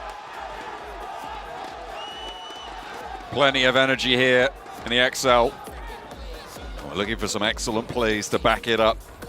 Hot drops maybe. We've seen TJB, the Vicious, have trouble at the start of these matches before. A little bit of a symptom of the plane path, but maybe they're on the lock-in. And we did criticize them for it a little bit. We didn't really see it too much yesterday. Are we going to see it once more? Over on that northwest side, just around that Gatka area. Circle goes out east though blank. It's Milta Peninsula, it's Lipovka, it's the Mansion splits. Your Thunder Talks over towards Milta Power, an adjustment we saw from them earlier on. They do head over towards Milta Power again, and it supports them, actually, over on this eastern side. They can make a rotate up towards Lipovka, have a much easier time of things, which is nice to see. Na'Vi also on that side of things in shelter. We'll see if Na'Vi can get a better game on, because currently in 10th place, it's not cutting it for them. 75 points for 4MV, still right at the top, but Influence Rage very, very close behind them. 74 points off the back of 2 good games, which could have been 2 chicken dinners back-to-back here. Certainly could have been. They had that opportunity, but they still managed to profit greatly off of that, and now 1 point behind first place. They sit themselves in a launching position to get up towards that top spot. Hoping to do that here. Over in Yasnaya, they will share with the Vicious. They've been playing against this team for a long time now, Blank, both coming from the Americas region. Influence Rage on the east side of Yasnaya. But for now, Yasnaya will hold 2 teams, and it can do so comfortably for a little bit longer. It's the routes out that you need to try and isolate, and I think it's a little bit more pressure on the Vicious to make that move first, because of the fact that so many teams are going to be pushing in from that west side, and they don't really have too many eastern routes out, given that Influence Rage sit on the east side of that settlement. The teams out on the west side include Guild on South George and Alpha 7 up on North George, and they'll have to try and navigate that river crossing, maybe sweep around past Stalba, or go through the middle near Potato Hill. Yeah, always awkward here. I mean, most teams are going to shift over from that western side anyway, including DRX, Enigma Galaxy, Team Spirit, so there will be openings made later on. Just means you have to play edge for a little bit longer. For the Vicious, there is a rotate up towards that north side, wrapping round Yasnaya. They can do the same down towards the south. And there's plenty of vehicles in that area as well. And I think for Influence Rage, they'll likely want to try and get ahead of this, but it's not like they can fully hold out the Vicious from making that move out. Just depends how aggressive they're going to be. You can see the lovely new McLaren skin coming through in-game for the buggy. Probably my favorite new skin for the vehicles so far. Looks sleek. I like the wheels. That's my favorite part of that skin, I think. Yeah. The little designs on the wheels, That's right. Look pretty fresh. The wheels make the car go, John. No, that's the engine, actually, I'm afraid. Fact-checked. Without the wheels, the car no go. Without the engine, the car no go. Yes, yes. Symbiosis. Yes.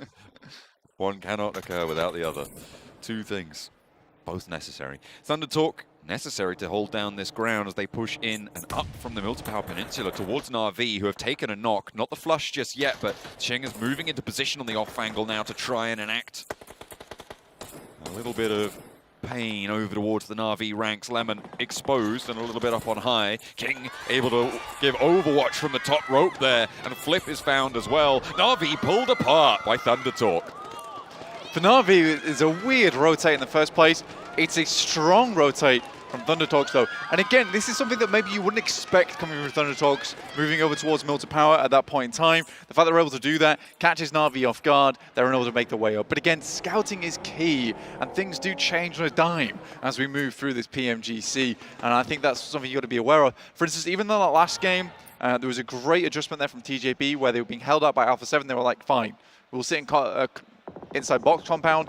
You guys are going to have to move anyway, but we're going to refuse to play into your hand. So this is what Na'Vi kind of fails on there. Influence Rage, they moved out, so did the Vicious. Both of them coming into contact as damage is coming through from a lot of teams. These early maneuvers, quite treacherous seemingly. Thunder Talk have taken a knock. You've seen a knock over towards Incilio. Damage sent towards Influence Rage. Obviously Na'Vi going out entirely. But it is definitely a little bit of a nasty set of rotates. Incilio losing a player as the Falcons make their way across from Novo as well. So they breach in towards the Milta area. Incilio going to have to flee towards the peninsula and allows Falcons a straight shot towards the middle. For the Falcons, it's much better And they have been cut out plenty of times down towards that south side by Incilio, so getting the first impact over towards them is very important for them, and it means that Incilio is going to be playing a little bit more cautiously. Team Spirit actually were able to find a hit over towards the Thundertalks, but unable to confirm that flush. But at least Thundertalks are now aware of that position down towards the south side. And for Team Spirit, it is pretty imperative right now they pick themselves up some more points, because that points margin for them really hasn't moved all that much. The dial not swinging too hard for Team Spirit today. No, they started on a very similar scoreline to what they are on now. I think they started the day, was it on 55 points, 54 points? 54, like that? I yeah. think it was 54. So they have not moved a whole deal at all up towards 57. Definitely looking to try and convert the second half of their day. And this is the position to do it, right? They have currently got a very central hold around Prison to try and make something happen on this match. On a 3-1 split, I think they're on right now. Actually, Kitsune scouting down towards the Milton Peninsula. Potentially get a lot of info over towards Incilio, spot that rotation, maybe the vehicles in the compound down there, feed that back over towards the rest of the team, and to be fair, that does keep their south flank fairly secure.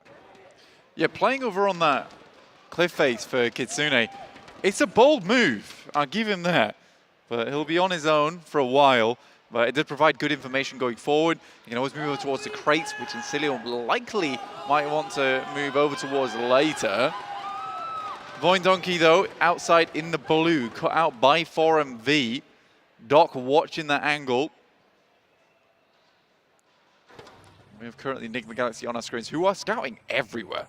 We got Ralph down towards Milta at the moment, looking to regroup back over towards that north side, but it's D+ laying down the wall in front of them. Shields up for them, looking to rebuff Enigma Galaxy. Playing around those shelter locations, D+ Kier stretching a line across the center of this circle as it shrinks in again.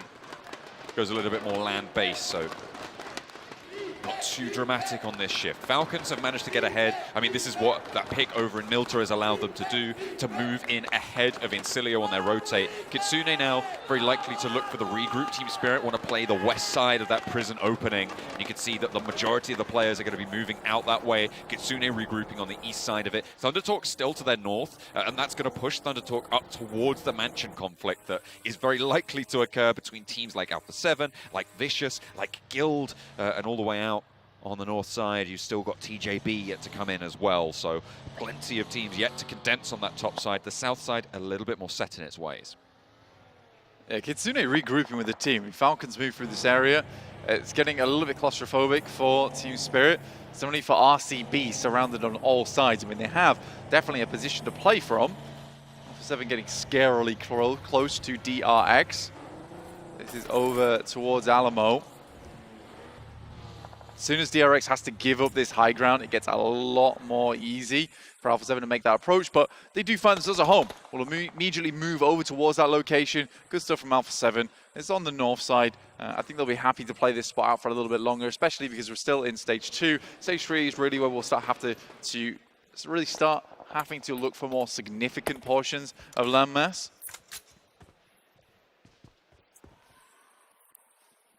4MV trying to navigate their way on in. They still, towards the latter half of the day, Blank, hold that top spot, right? They are in first place, but now only by a hair, where before it was by a country mile. So now that gap has shrunk. They need to post up another strong result. It's not going to be a military circle, which means that they will not have that assistance on side. They need to find a little bit more. They had a decent result over by School on that south side position, able to survive quite long into the game, get a lot of eliminations in the apartments positions as well. I think they played that very well. So we'll see if they can repeat that here. Voin Donkey ID, though, going to be moving in behind 4MV on that southwest edge, just on the north edge of farm, and over towards those dips in those road junctions that could potentially be hotly contested here. But for now, arm's length between most of our teams. Thundertalks were able to get a knock over towards Falcons. He's not been res just yet either, as East makes his way on over towards Icy. Scrape him off the floor, put him back on his feet. Pretty calm circle for the time being. Some interesting spots around here. We do have Dip still in play over towards that western side, Mansion as well as Shelter. There are a lot of strong positions. Waiting now on stage 3. This will be the big kicker for a lot of teams of whether they decide to play. Now Dip becomes really important.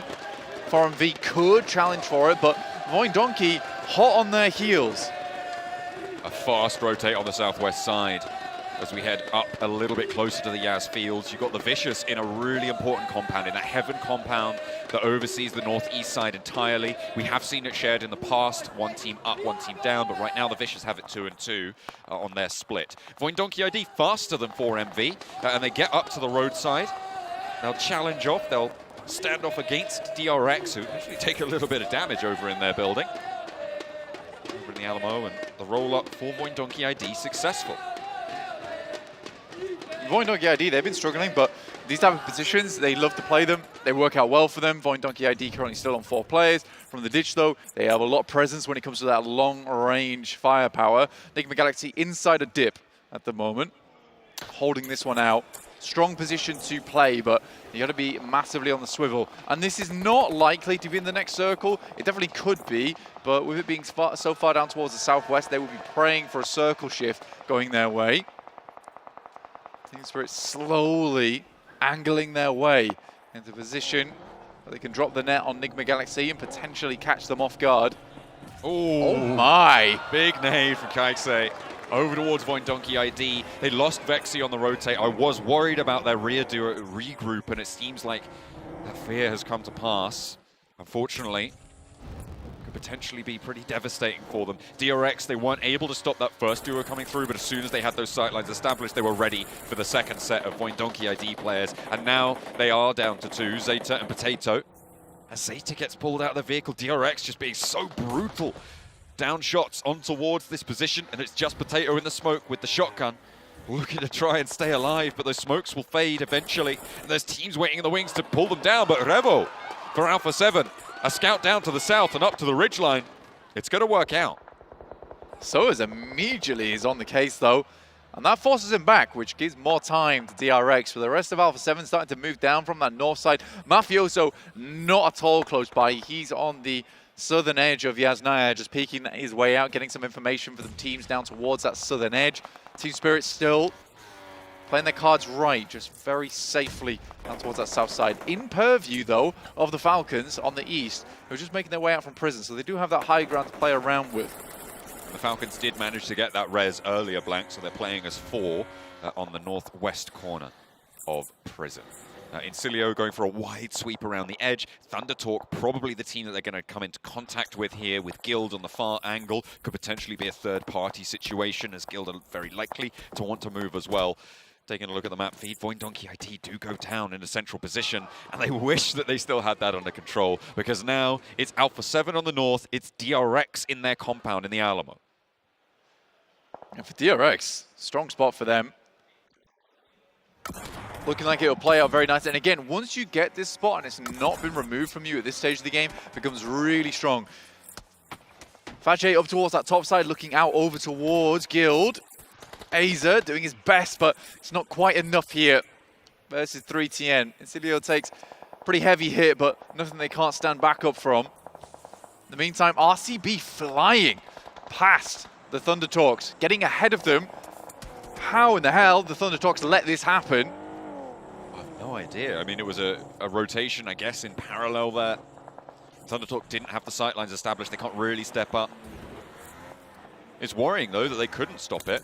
You're right. Alpha 7 on the north side, they've got the rooftops to play with. Mafioso is still in South George. The function of Mafioso in South Yasnaya, the function of his position is to keep that high ground and protect Alpha 7 from backstabs, right? For a team like Incilio or Guild or the Vicious, moving in from that east side, wrapping around, pushing into the north edge of their compound. Mafioso stays there. That option is removed because you cannot step up to that wall. You cannot establish a push, drop those smokes, take your time with Mafioso taking those shots. This is what Incilio are going to attempt now, and this is where Mafioso needs to come in clutch, but the blue zone's going to be pushing him as well, so needs to be very careful as to when he takes those peaks.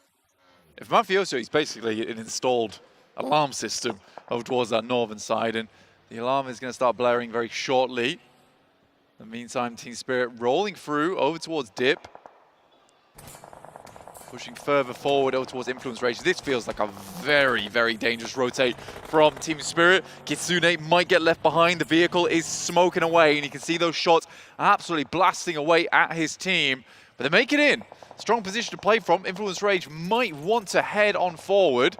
But this is so exposed, John. Oh, 4MV managed to thread the needle on the shot. That's from outside the circle blank. The vehicle has gone up, though, and there is cover now available for Team Spirit. They can just hunker down for a little bit longer. DRX not going to be flexing out from this one. They want to keep their building under control. There's too many people around them for them to actually be able to go and third-party this position. So it's only going to be nades that could potentially reach Kitsune, and he's already getting rezzed. So potentially a strong result. TJB want to try and challenge for this rotate, though. Thundertalk have taken heavy casualties in the meantime, and RCB want to capitalize. High in the compound will not hold it, and RCB with a fast roll down make it work. TJB trying to keep things together for the PEL squads now, because Thundertalk have been pushed down by the wayside. Nomi and Matic very low. Kitsune healing up, but TJB can't find that opening. For TJB, it's a scary team for Team Spirit to go up against here, considering the fact that they are so aggressive. I think as soon as they got that first knock, saw that first knock go towards Team Spirit, they were like, I'm going to push this, try and take a more central location. It was Nick actually to float on past Team Spirit, though, head over towards RCB, who just concluded their fight with the Thundertalks. Nades cooking for RCB and for Nigma Galaxy. We've seen this bombardment from Nigma Galaxy before. They do like to invest these at this stage. A nade over towards Redox does connect from Wild. Looking to put a second down as well and chew through it. That is an excellent opener, but what more can they do now? Nigma Galaxy really want to take this under control. The circle gives them so much strength on this position, but they just need to lock it down. Unfortunately, two of their players have been knocked. I don't think RCB are going to invest any more nades here, so 4 players may be a piece for both of these two teams and a central roadside position. Yeah, you leave it at that. I think for Nigma Galaxy, they try to crawl away from this one. Alpha 7 taking some long shots over towards Vicious, who are on the south side of Guild. Good shots as well, actually. They're from very long distance.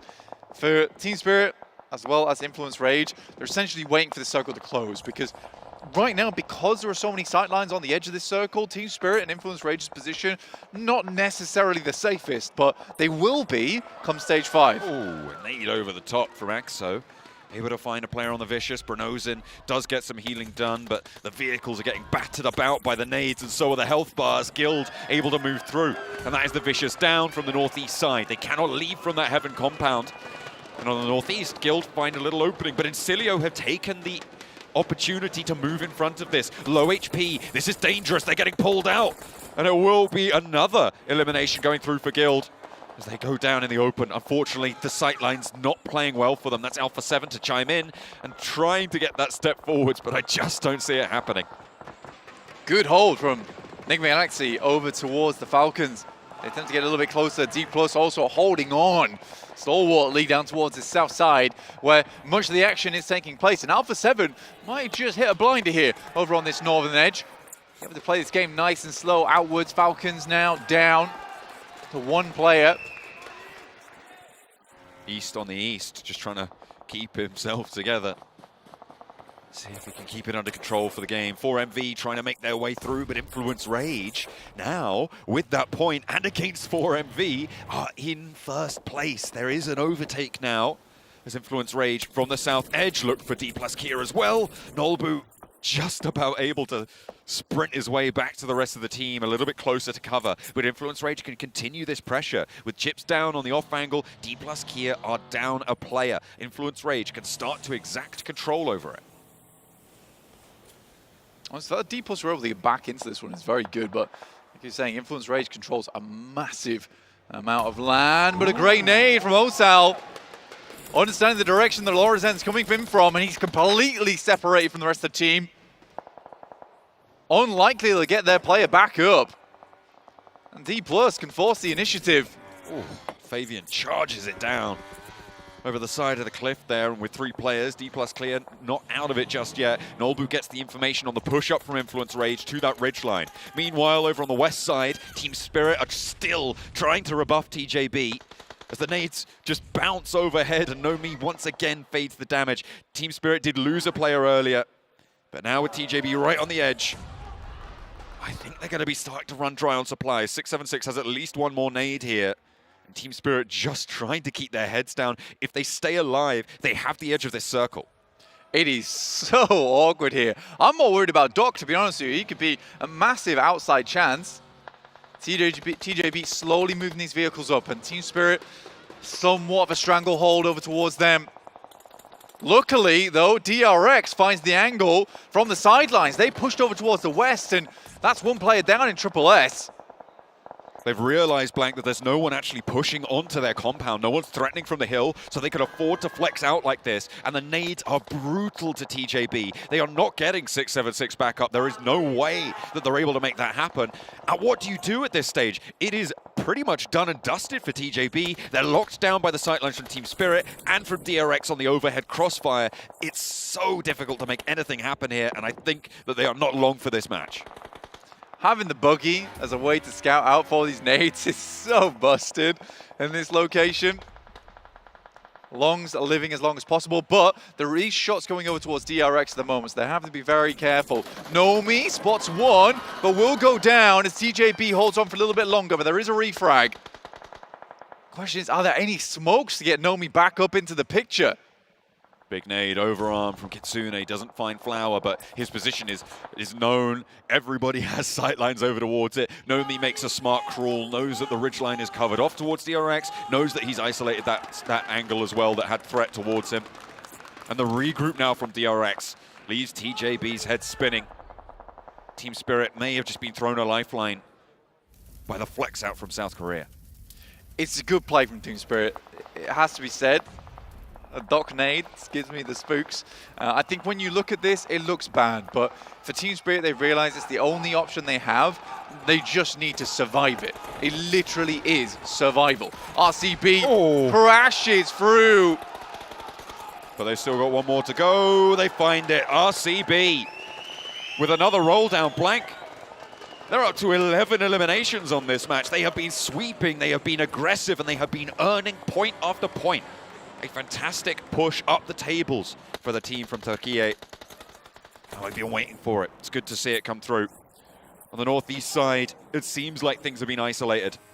And it was TJB to fall as well. So we're down to 5 teams. And out on the west, you've still got, is that 3? Yeah, 3 players from Team Spirit. As 4MV do finally fall. No eliminations, but a 5th place, it's not the end of the world. We had 4 out of the top 6 in the top 5 of this game, which is somewhat surprising, honestly. It really does feel like those leading teams are starting to pull ahead a little bit now. Team Spirit down towards that southwest side, getting a little bit of damage done over towards DRX. The circle will close, and Team Spirit's gonna have to figure out their game plan going forward because their vehicles are shredded. D+ though now going up against RCB. Great nade, has to run away from it, won't quite take him down. Good reactions there from D+. Team Spirit's cupboards are bare here with very little utility. You can see they are just running on fumes right now after their standoff with TJB. They expended all of their smokes to keep themselves safe. So really don't have too much to play with other than the magazines in their weapons. But that is still a fearsome prospect. If they can push up, if they can find an opening, they will take it. D+ Kia trying to handle RCB out on the east side. 4 players for RCB alive as Loxy tries to keep that suppression down. The wide sweep, and they love these vehicle roll-ups. Osal falls. Nolbu now the last to stand for them, and he's dancing around, but Sara takes his dinner away from him. Able to find the shutdown, and RCB up to 14 eliminations now, Blank. 14 elims. Top 3. What a game from RCB. Still 4 players alive here going forward. Silas just had his interview. A little bit of encouragement. You've done it before, you can do it again. He took that to heart. Team Spirit, they found a vehicle from somewhere. dredged it from the depths. Digging deep on this one. Effect with, I think, the only nade on side. As they roll forwards, they managed to find the dip, and DRX really can't push out too far. The question is, what sightlines do RCB have over to this? The vehicle blockade continues as Team Spirit find it a little bit more. RCB up to the hill, over the top of DRX. Have they just given this presence over towards Team Spirit? It feels like they maybe have, but they've left a player out on the east side. Sara, the Lone Ranger. A little bit less easy to communicate with him, of course. That language barrier means you put him on an off angle. He knows what he's doing. He is that Lone Ranger, doesn't need to communicate as effectively. He can ping out those approaches, he can ping out those positions still. Team Spirit has played in some of the most awkward locations of every single portion of these circles. They have literally never had a home. They're sleeping out on the benches at the moment, but they're still doing it. This is an unreal result for Team Spirit. A true test of survival for this squad. They are now in nade range, which is somewhat spooky. It's basically a death sentence, Blank.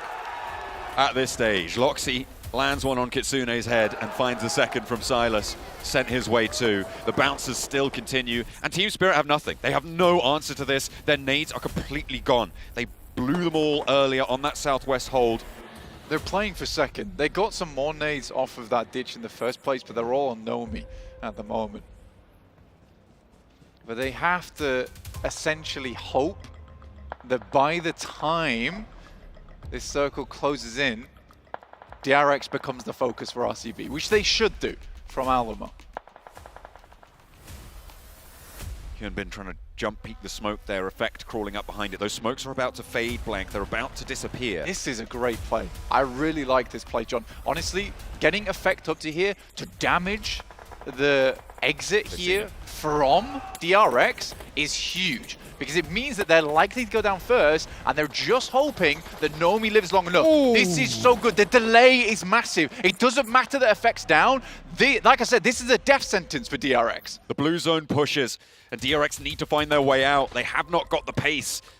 It would be a miracle to break free, but Nomi is still down there in the ditch. With RCB on 4 players alive, DRX just want to ladder up into second place. They've had a great game here, Blank. We may be redefining the top of the tables based on this.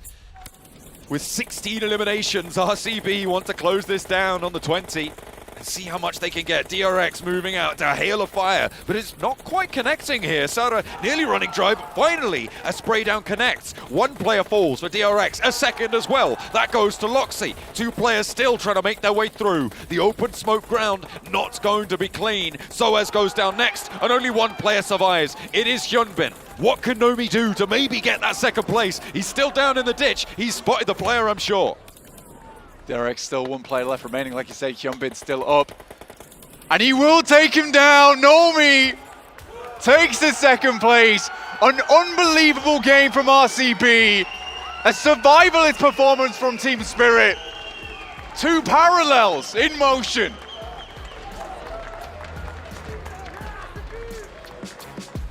I'm not gonna lie, right now, I'm starting to wonder, will Sara start to learn Turkish? Because RCB is looking to dominate this lobby, potentially taking first place as we get into our leaderboards in a little bit of time. But Max and 7, Alpha 7, I feel like it could have been their game. We're getting on a negative right away. I thought we were going to hype up RCB after that win. But yeah, this could have maybe been then 7, the Alpha 7 win. But look at the crowd, man. They are hyped for that RCB win. And they have to be. Sara was not even supposed to be in. He's like, well, I guess we win. The thing is, with the performance, we were so blinded by what Influence Rage has been able to do so far today that RCB has still been able to put up good performances. They started off the day with a great win, 5 eliminations. On top of that, they finished out with a 5th place, 5 elims. Every single match that we have seen out of this team so far today has been 5 or more eliminations, and now being able to get another win is going to be massive for that team. We'll get a chance to talk about Alpha 7, but I feel like we definitely got to give some props here to RCB, because we were wondering what was going to happen with Sara. How was the communications for that team going to end up working out? So far, it seems like they might have been able to figure out what they needed to do. The control that they were able to do in this circle, the pushes that they were able to do on Alpha 7 were so impressive. I had so many questions also for Regnum Karabrak going into these grand finals, because as we saw during the league stage, right? Big improvement. They peaked kind of during the survival stage, and then it kind of slowed down and were outshined by especially Voin Donkey ID. But man, they just came in swinging today, and also got himself that chicken dinner early on Sanhok. They're having such an amazing day here for Turkey. And Loxy, actually, I was a little bit sad during the league stage because Wild and Loxy were a little bit silent compared to their typical fragging role in their home. It was Kimmy's. Yeah, it was Kimmy's that's not even here. It is good to see here Loxy in particular stand out with 11. Wait, 11. Yeah. Wait, did I read that right? Yeah. No, yeah, you read that right. He just under 1,000 damage too. Okay, now we need 12 to beat Ryzen, and we'll get there.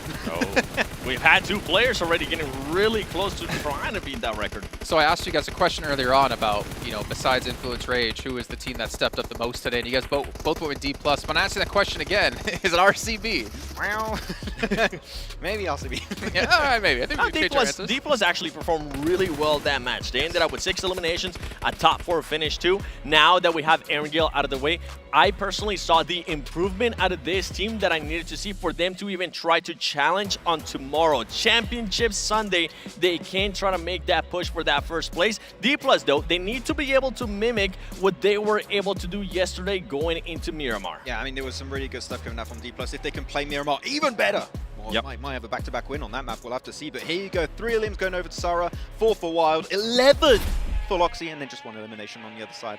But incredible match here. And actually, to bring it back to the team that you brought up initially here, Jason, Alpha 7. Alpha 7, I think, made major mistakes. Yes. Regnum Karabrak, very quick to react to those mistakes of Alpha 7, right? And being like, oh, wait, this team is not taking the Northern Alamo Hilltop. Oh, they're just playing the field position. We got cars. The moment we get a knock off of that 3-1 split, we're going to full send it to clear the northern side. And that play alone here, 7, is what allowed them to get the win. It is. I feel like Alpha 7, they would have went over towards the west of the circle. They have full control of the north as well. This was their match to win, especially if they would have played around. I mean, we just saw what RCB was able to do. RCB, they kept on just shooting at Alpha 7. They just kept on getting knocks, and they were like, you know what? I think we have to do it. I think we have to go for that full push. I think we have to eliminate them. Ultimately, it was the right decision, and this is when it ended up happening. It ended up coming down to McGrillen. McGrillen was almost able to clutch it up. But for Alpha 7, it feels like it's their storyline of this PMGC so far. Continuing to make the wrong decisions over and over again, Max.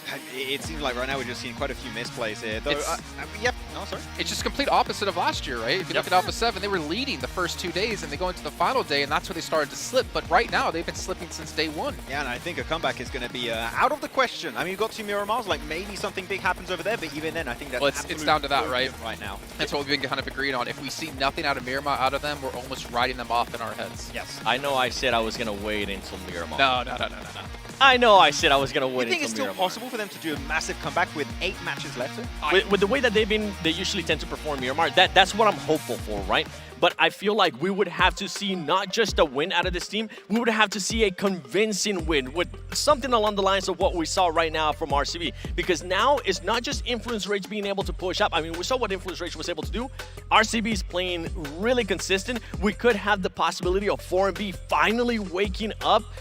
Alpha 7 needs to do something. They need to do it in this next Miramar. If not, I'm going to just count them out. Yeah, to take it over to another EMEA team here that also had a good game, it is going to be Team Spirit. I think we've been kind of critical today, right, 7, about their 2-2 splits. Here, they were playing shelter area, saw the circle go next to Alamo, like, okay, sending on to the southern side, you're going to be having Influence Rage, you're going to be having D+ Kia. We don't really want to take those interactions. We're just going to send it very deep and just hope we have a good dip. And their terrain knowledge, actually, south of Alamo was really on point. Take the cars, crash into rocks, and just bunker down in that position and hope for the best. And actually, thanks to that, Nomi also got the final elimination on the last play of DRX, snatched away a 2nd place, and self-mollied to deny that elimination away from RCB. Again, we've seen it many times, right? 1 point can make a huge difference, especially at this level of play. And some of the teams that I'm looking on this second page, going into Miramar, I mean, I'm going to be looking closely at what Enigma Galaxy is going to be doing when we do end up getting to Miramar, because RCB being able to jump up massively to first place with a total of 90 points.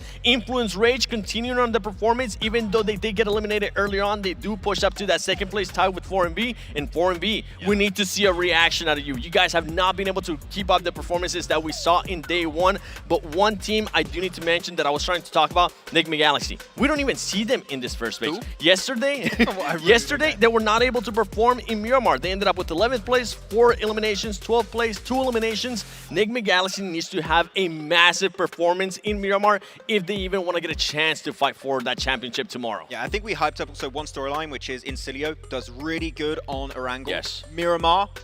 Okay, the joke of like no hovercraft, we've done it multiple times, but realistically, we need to see them step up significantly. I think in a similar vein to some other teams right now, Miramar's been really lackluster for this team. They're in a position where they can still catch up to top 5. We need to see them wrap up these 2 matches properly today. They've been super consistent today, at least getting 5+ points in most of these matches. But like you're saying, if we see goose eggs when we get to Miramar, then there's going to be no chance for them, at least in our eyes. Talk about goose eggs. That's what Alpha 7 ended up doing yesterday, and that's why I'm starting to just lose hope with Alpha 7 in regards to, okay, I keep saying, yeah, I'm going to win into Miramar, but with the mistakes that you have been able to point out whenever we watch the match, they didn't get any eliminations yesterday during Miramar. Yeah, you know what? Maybe they need to spend some time at Qiddiya. The gaming and esports district and a world's first immersive gaming experience for both visitors and residents, where video game worlds come to life. And maybe they can get into the Pogi-Mogi section here and figure out what they're doing right or wrong. You know what, Max? You do so many hand motions, I get to do one once in a while. Yes, it's true. I'm happy you guys don't see it on camera all the time. You know, don't worry. I'll record it and we'll put it up on Pentagon. This desk is broken. Well, also not to mention, we do have the Midnight Raven Enigma set available for you guys at home, the official PMGC themed skins. You can use the code 2024 PMGC to get 50 UC off with 10 draws in the lucky spin. Did you actually do your spins today, Max? I have done my 10 UC free spin. Or it's not free because I was like 10 UC. But I got nothing. You got nothing? Well, you still have the background. I got the background though. That's what I wanted. I got the background. I used all of my little coin tokens to get it, and it is sick. It is by far the best background I own. And it goes nicely. It is the coolest background. And it goes nicely with your McLaren. Yes, and very cool. Yeah. Check out that collab as well, because you know what, Max, he's non-stop talking about it every single day. He's like, Jason, I got the McLaren. It's cool because now all my skins is like I have the pan of 2020 PMGC, I have the backpack of last year's PMGC, and now I have the background of this year's PMGC. It's all PMGC. When are you getting the PMGC tattoo? On your 2025. 2025. And that's the year you don't get to go. Oh. But as we look towards Miramar, obviously, it's going to be a very important year for all of these teams that we have been talking about. But there's got to be a couple other teams out there that you want to discuss when it comes to this map in particular. Obviously, we're talking about the lows out of some of these teams like Alpha 7, like Incilio. But what teams are you expecting to have good performances based off yesterday? I want to see Voin be more aggressive yes. on the map, right? They haven't done anything today. Yeah, I mean, they got pushed up by, who was it? D+ Scared was scared of getting third-partied at some point, and Voin just took it and just got completely obliterated. I want to see Voin on all the maps, but also eventually on Miramar, right, to be more confident and to claim control. We said it, right? When we say a team wants to be aggressive, it's not about taking fights. It can be just claiming control of a specific area in the circle to make sure you secure a win. So Voin, I'm looking at them. They just haven't been able to put themselves even in a position where they can be aggressive towards the end of the day. We really haven't seen a great performance out of this team. Earlier in the day, too, we got a chance to talk with Defi in regards to some of the changes that they were going to be doing into Miramar. I'm really excited to see if they are going to be able to do that, because today, I mean, yesterday they were good in Erangel. They were so consistent in regards to eliminations. Whenever they did end up in a top 2 situation, they would always end up with 10 or more eliminations. Right now, we're just not even getting a chance to see any out of that from Void Donkey. I mean, to be completely realistic now, as we go into the last 2 matches here of Day 2 of the PMGC Grand Finals, if Influence Rage and Regnum Carabra have another big game here, have maybe even another chicken dinner, like, it's going to be so hard to catch up. It's true. They have the opportunity right now with these last 2 matches to create such a buffer that they can go in tomorrow, make mistakes, and still lift that trophy. Well, for Silas, a second time. Yes, and I even say that maybe Sarah's going to be starting to look for an apartment in Istanbul. That's what I'm saying. I'm staying. He's going to be enrolling in Turkish classes and just stay within the team, but obviously a very strong team. And honestly, a phenomenal performance considering the hardships they had coming into it with Razy not able to play. But you know what? Hardships aside, it's all about Miramar. It's all about these final 2 matches. And it's all about our 2 commentators with John Allen and Blank. Will RCB be able to keep this momentum going? Because right now they look fairly indomitable, Blank. over the course of the last few matches, they have had some pretty fast, aggressive roll-ups that have played very well for them. It will be amazing. If they're able to continue doing this, I mean, I had hope for this team. It was looking a little bit dire going into those group stages, but if they're able to keep this up, Silas will be the only Western player to ever lift the trophy here at PMGC twice, which will be an unbelievable achievement for that man. I know he has hundreds, thousands, 10,000s of fans back at home, all cheering for him at the moment, and he really does need all that strength right now from those fans listening and watching this show, because RCB just continue to throw out good performances after good performances. And I think what's more stellar than anything is the fact that for RCB, the fact that we're able to run up on any fight and win it is ridiculous, right? They are winning fight after fight after fight, and I think that confidence really will bleed over into Miramar. I mean, you'd hope so, right? Get those roll-ups working, get fast on those vehicles, nice and hot-footed into those engagements. It's worked out well. For Silas to be able to do that, to lift that trophy twice as well in front of King, the other two-time champ in this tournament right now, passing the torch, feel really. pretty cool. Because at the moment, it doesn't feel like King's going to be able to get that. Thundertalk have not been as powerful as maybe they have done in their heyday. Not this time around. That limelight has been stolen away from them. Yeah, I will say, for our PEL teams, the problem they have was a problem that they fixed, which is an annoying thing to say the least, because during group stages, I think they did a phenomenal job. The coaches and the team and the analysts were like, we have to play less aggressive. It is too much inside these lobbies. It's okay to do over in our own region where we can get more points off the back of it, but here they have to play less aggressive. They have to take their time with a lot of these pushes, because people are absolutely looking for these third parties most of the time. So for PEL, they fixed those mistakes. They were less aggressive, more tactical, more deliberate in their approaches. We come to PMGC, suddenly they're making these wild plays all over again. And you just can't do that going into day two. This had to be, like the boys say on the desk, the day one of PEL teams. And it just hasn't. This looks much like the same that we saw yesterday. I mean, if anything, it's the Turkish day one today, right? With RCB able to roll back on, and with a little dose of Japan as well added in for good measure. They didn't do badly yesterday. No, they didn't do terribly. You're right. But they definitely have shone today. 90 points now earned. We talk a lot about averages in terms of average score a lot of the time. They're not quite up at that 10-point average, but nobody's even close to them either. On 11 matches, they managed to earn 90 points. So a little bit shy of the 10-point average that we talk about for a clear winning performance. But at the moment, they are definitely looking to go pretty quickly. So I think it's like an 8.6 average, something like that. But either way, they will have a good time with it at the moment. Very, very far ahead in terms of that buffer zone, looking to keep things going. And we will have an interview down on the stage in just a few short seconds, but it has already been a fantastic day of game today. I can't wait to hear from some more of the players and the teams over with Barney. Welcome back to a quick report with the 7WG. This time I'm joined alongside Defi and none other than Max, man. Defi, I gotta ask, going into the last two Miramars, you guys had a great performance on the last one, but on the first one you guys kind of struggled. What are you guys gonna be looking to do into Miramar? We're just adapting to the lobby, right? And then we're trying to update our checkpoints in the early game. That's it. Max? Well, I know that you and your team decide to go quite passive in these games, but I want to know, if you get a bit desperate for points in a Miramar or other battlegrounds, are you going to be willing to switch it up and be aggressive, or stick to being passive? So I've been told to my players that if we have in the like 50-50 situation, I always try to rely them on to try to be aggressive. That's it. Let's go. Love that. Right on. Well, thank you, Defi. Thank you, Max. Back to us? No, back to us. Back to us. Yeah.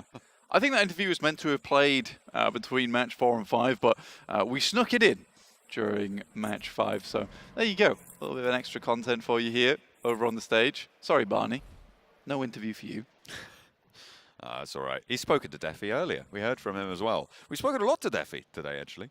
He's a fountain of knowledge. But unfortunately, Donkey ID have not been able to profit from that today so much as they did on day one. Still, a couple of matches left to play.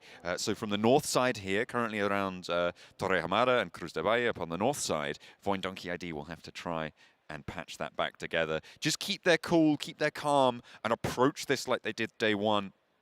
Find those openings that they're looking for. They have been found on rotates a few times today, Blank, and it hasn't been the greatest of results for them. So we'll see if they can patch things back together with the last two. I mean, we look at a lot of these teams, in particular 4MV, yeah, 78 points. They are tied with Influence Rage at the moment, and it has been strong performances. That 33-point game definitely holding them up towards that top side. But again, I think that they were looking more for redemption than anything coming into PMGC after not quite making it through that last chance, but getting that one final ticket through to PMGC right before we started. And I think they've done well to patch up that reputation. I think if they've come into this and they were 15th, 16th place, we would have been very disappointed in them. But the fact they're in third, I think fans will be very, very pleased with that result. And they can always push it even further. All right, before that last game, RCB wasn't really close, and those two teams were leading the pack. We do have teams slowly falling down. Donkey ID, 62 points, weren't able to put too much up today. Team Spirit were able to claw back that 7th place. And both our South Korean teams in 5th and 6th. Really not doing too badly at all. And I think this year has definitely been the rise of South Korea. Some very, very strong performances from them so far. Team Spirit takes some shots off into the distance there. But again, another good game required, a couple of good games required here for Team Spirit if they want a strong chance going into tomorrow. Currently sat 24 points behind on the match. And they will, you're right, need to eat into that buffer zone if they can help it. 12 points behind second place as well, with that extra gap up towards RCB in first. 4MV have managed to get to the south side of the La Bendita crater, and they have got this oversight onto the center of it. Nobody playing in the middle of it just yet. Maybe see a few players later, but with the circle yet to close towards stage 2, it's unlikely that we'll see that happen anytime soon. Players will not want to commit to that central area. It's basically a commitment to stay there until someone either lets you out, which very likely won't happen, or you can fight your way through, which again, very unlikely to be able to act that one out. On the south side, Incilio, Improv Kings, trying to head up the east side of Los Leones, moving past teams like DRX, like Team Spirit, with their east duo set over on that side. The Vicious on the northeast with Influence Rage close by.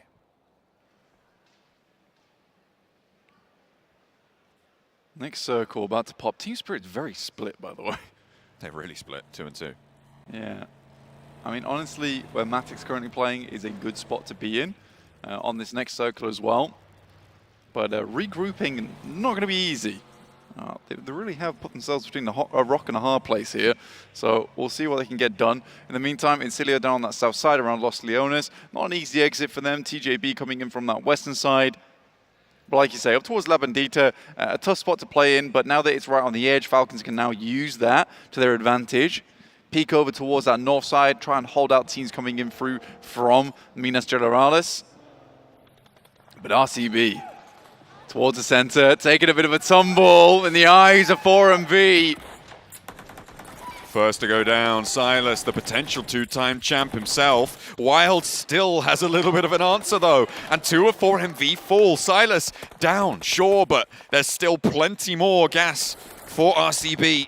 And they're burning away at these holes. DRX from the top of the hill there. They've got players running in from that east side as well. The Falcons are starting to take shots over this way. 4MV have been on this hold, but they've lost Doc now as Baron looks to piece them back together. Wild, the last to stand for RCB. Getting that first aid off is crucial for them to stay alive here and defend that first place spot. Yeah, for RCB it's tough. The position they were in had overview from a lot of different angles. I don't think they expected as many teams to be in this area as early as they were. Yeah, this is that moment where RCB has to prove to Silas that they can play without him a lot of times, but slowly but surely they are losing more and more of their players here. Down now just to 2 with 1 downed. I don't think RCB will get too many more points on this game. Luckily, they get 2 eliminations at least. Team Spirit were able to regroup somehow. I think they may have had to build a teleporter, but they've made it happen.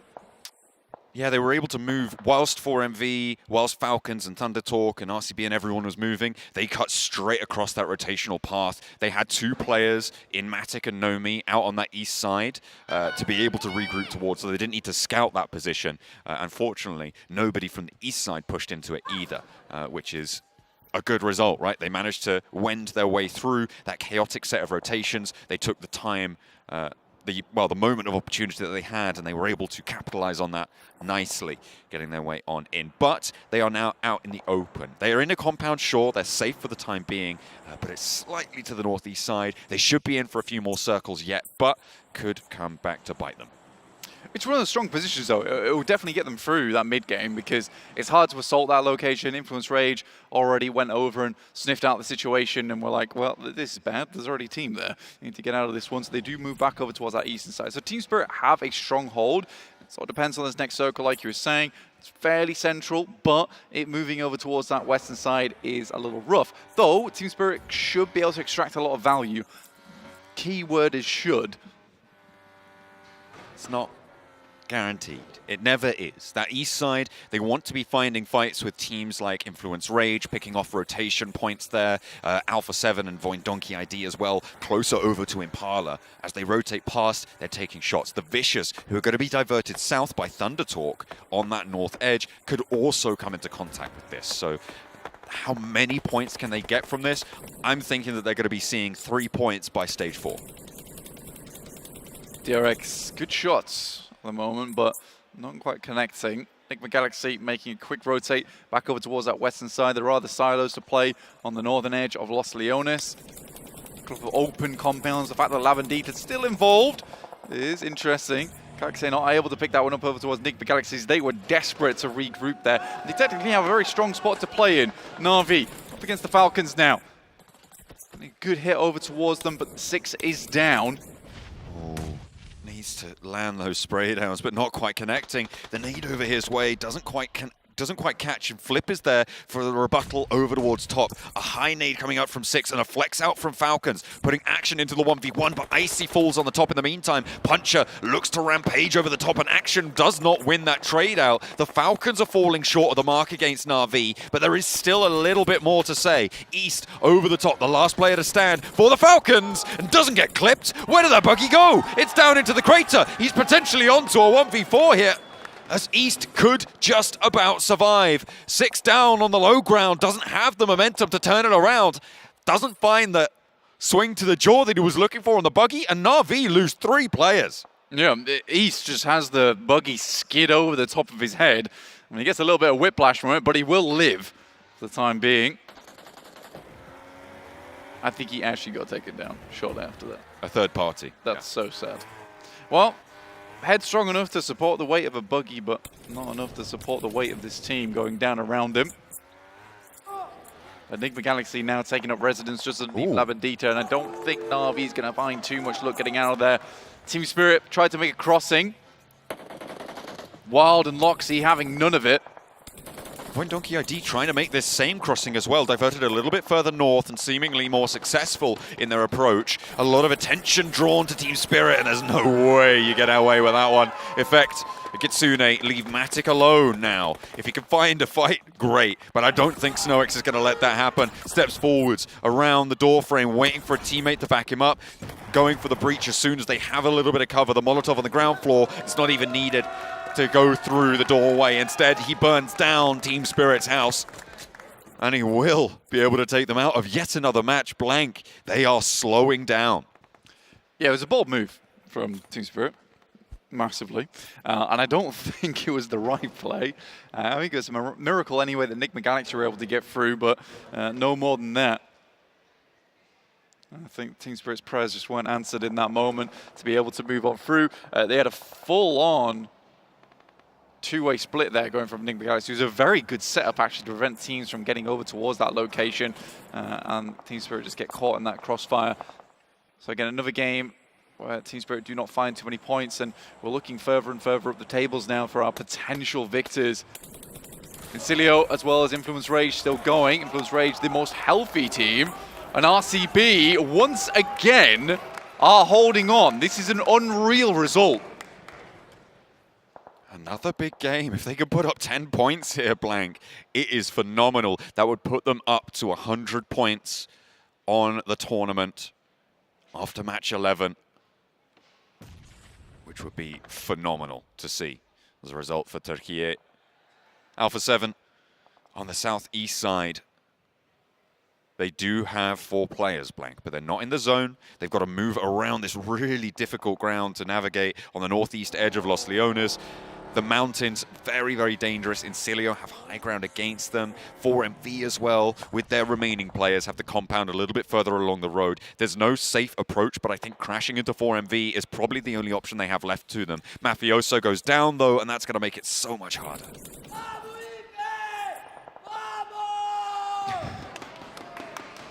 Some big support for Alpha 7. McGrellin down towards that southeast side. Still trying to make their way through. They will get the res off. A lot of teams injured here. Thundertalks moving over towards the Vicious, who just cannot get a game in. And Vicious will be pulled apart at the seams, it seems, on the northeast edge. The Vicious fall. And the res can come through for Thundertalk. They now need to move in towards the west side, but that rotation has been difficult for the teams that have done it before them. Voindonkey ID have managed to find, haven't managed to find anything on that. The Team Spirit's approach from the east also cut short. Now it's Thundertalk's turn to try and take it down, as well as Alpha 7 from the south side of that. For Alpha 7, this is their big chance, really, had they head up towards that north side. But they're heading up towards Thundertalks and Influence Rage. This is a tough fight for Carrillo and Mafioso to find themselves in going forward. But this is the beginning, right? This is the first steps for Alpha 7. Down in 13th place. Get themselves out from that unlucky number.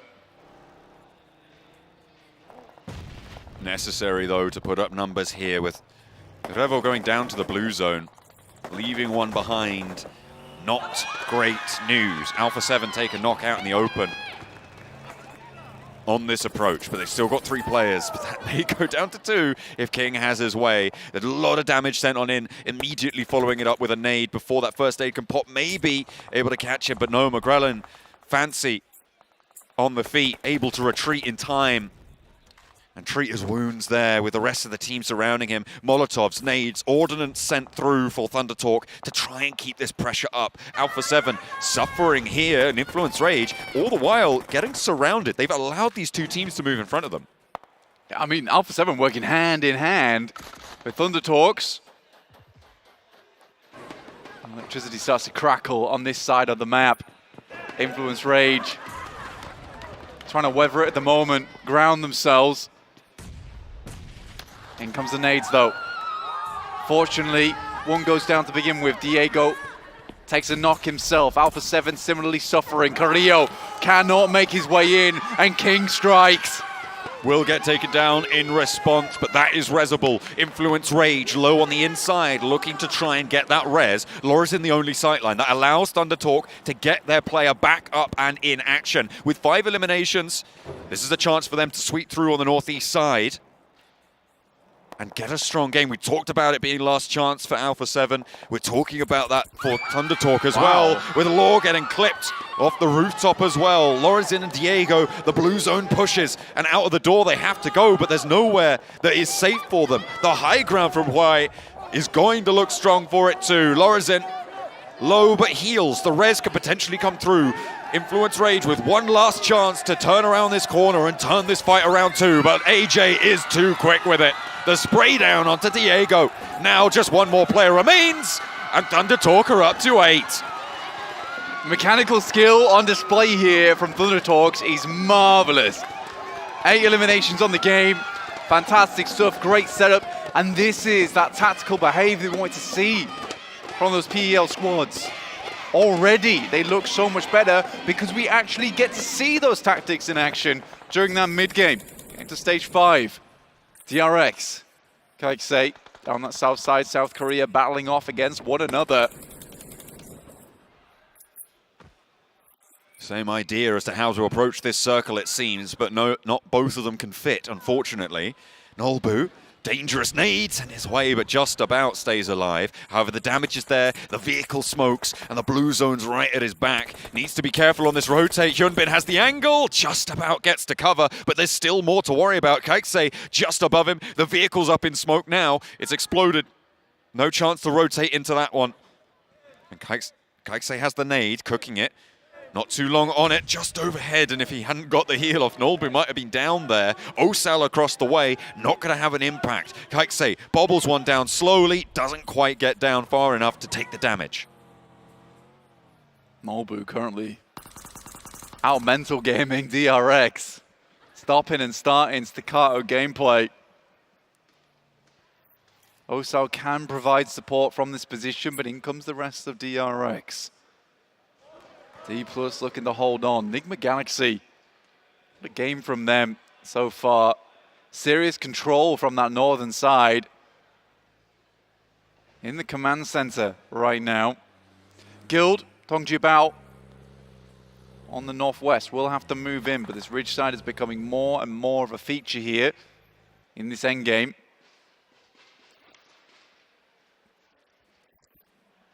Nigma Galaxy, you're right, they are just in such a strong compound here. The position to the south of the Labendita crater. Na'Vi, by the way, still alive after their fight earlier with Falcons that went very awry, I think it's safe to say. Hang on a minute, Nolbu steps up around the side, pushes back into DRX territory, and on the south edge strikes up to the top of the container now.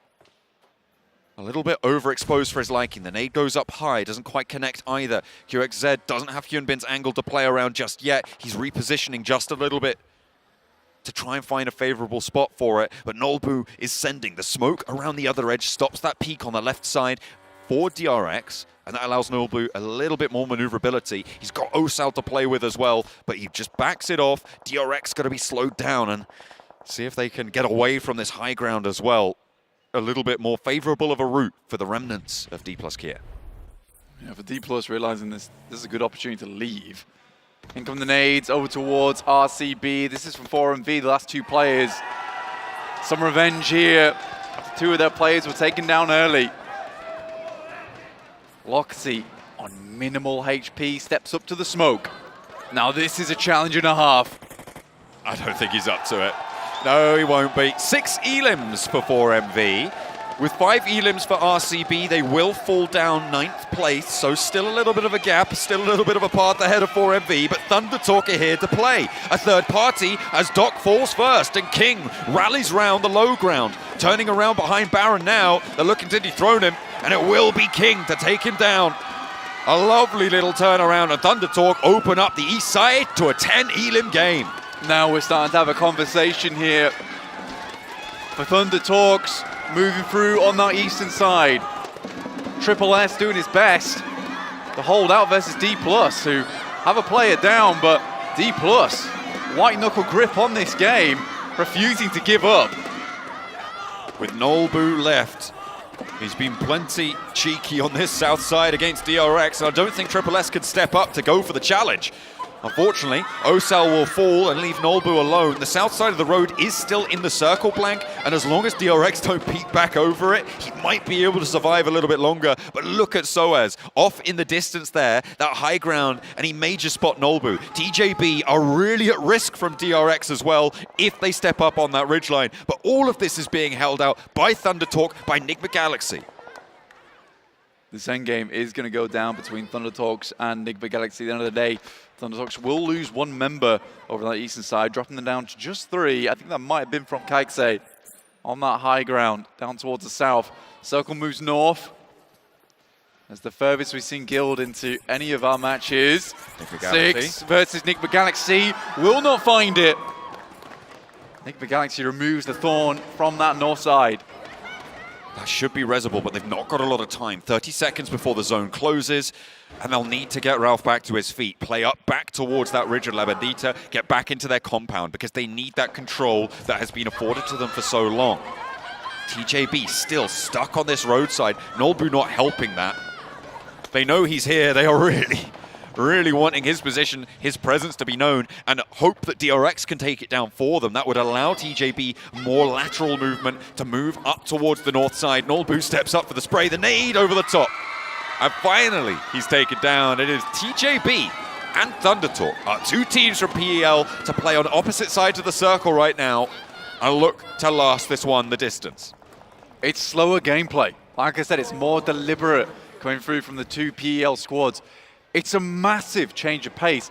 And honestly, I think that most of that can be just defined by Miramar, right? It's a symptom of the map because there's longer rotates need to be made.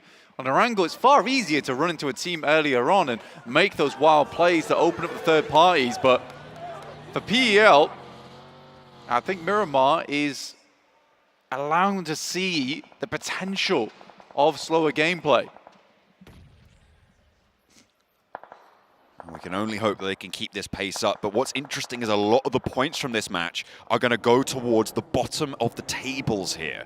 And that's going to really exacerbate the problem of how close everything is towards the top. With RCB so far ahead as well, that's just going to make things all the more interesting moving into the last game of the day and into the last day of the tournament tomorrow. I'm excited to see what it's going to shape up like, but we're going to keep on board with this match. 2 players now left for Thundertalk with 10 eliminations found. They're going to crash down towards Narvalo. The rest of Enigma Galaxy is there, and Narvalo's going to send them back around. Ralph, though, in danger. Xing has to step back into the blue, and I think this may be as far as they can go. 5th place found. The blue zone comes and sweeps them aside. A great result, though, and potentially a morale booster. Enigma Galaxy back to their compound, but now they've got neighbors. DRX have played a strong game here from that south side, slowly making their way through. And we talked about the silos very early on in this game, and they took control of them very, very early on. And it's worked out well. Guild have moved over towards Enigma Galaxy, holding them out slightly. Currently have 1 player down. DRX knows the team off towards that western side that took care of D+ for them. We'll need to be aware of that. Shots immediately going through to Longs as soon as he tries to make that rotate. Exo carrying the corner. Enigma Galaxy need to clear him. Kaikse finding Narvalo on the front line. Excellent little opener there for Guild, but their backline is shredded.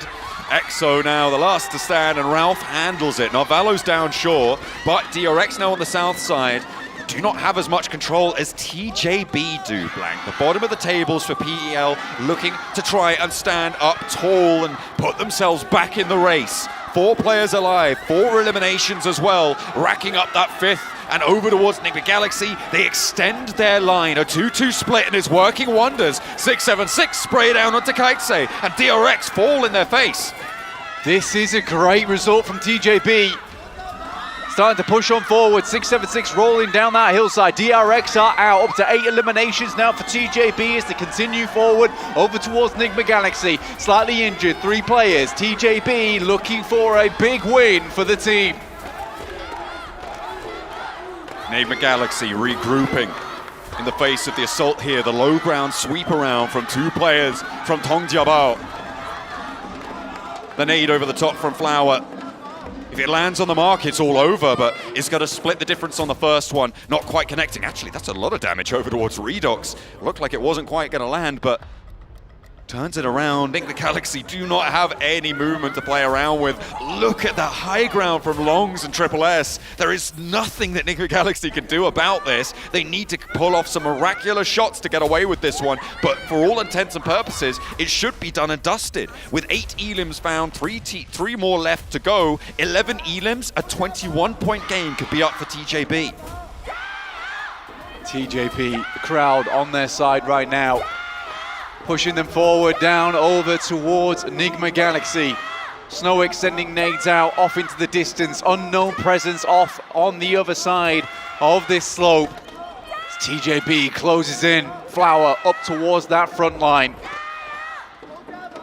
The shotgun around the side. The UMP and the pump action around the edge. Enigma Galaxy need to hold their ground now. Try and trade off these angles, but it's not going to work for the first. The second, a little bit more ropey, but it's not going to matter. TJB take it down. 11 elims, 21 points, and they are back in the race. Triple S taking them for a victory. The triple threat onside. Great performance from Tongji Bao.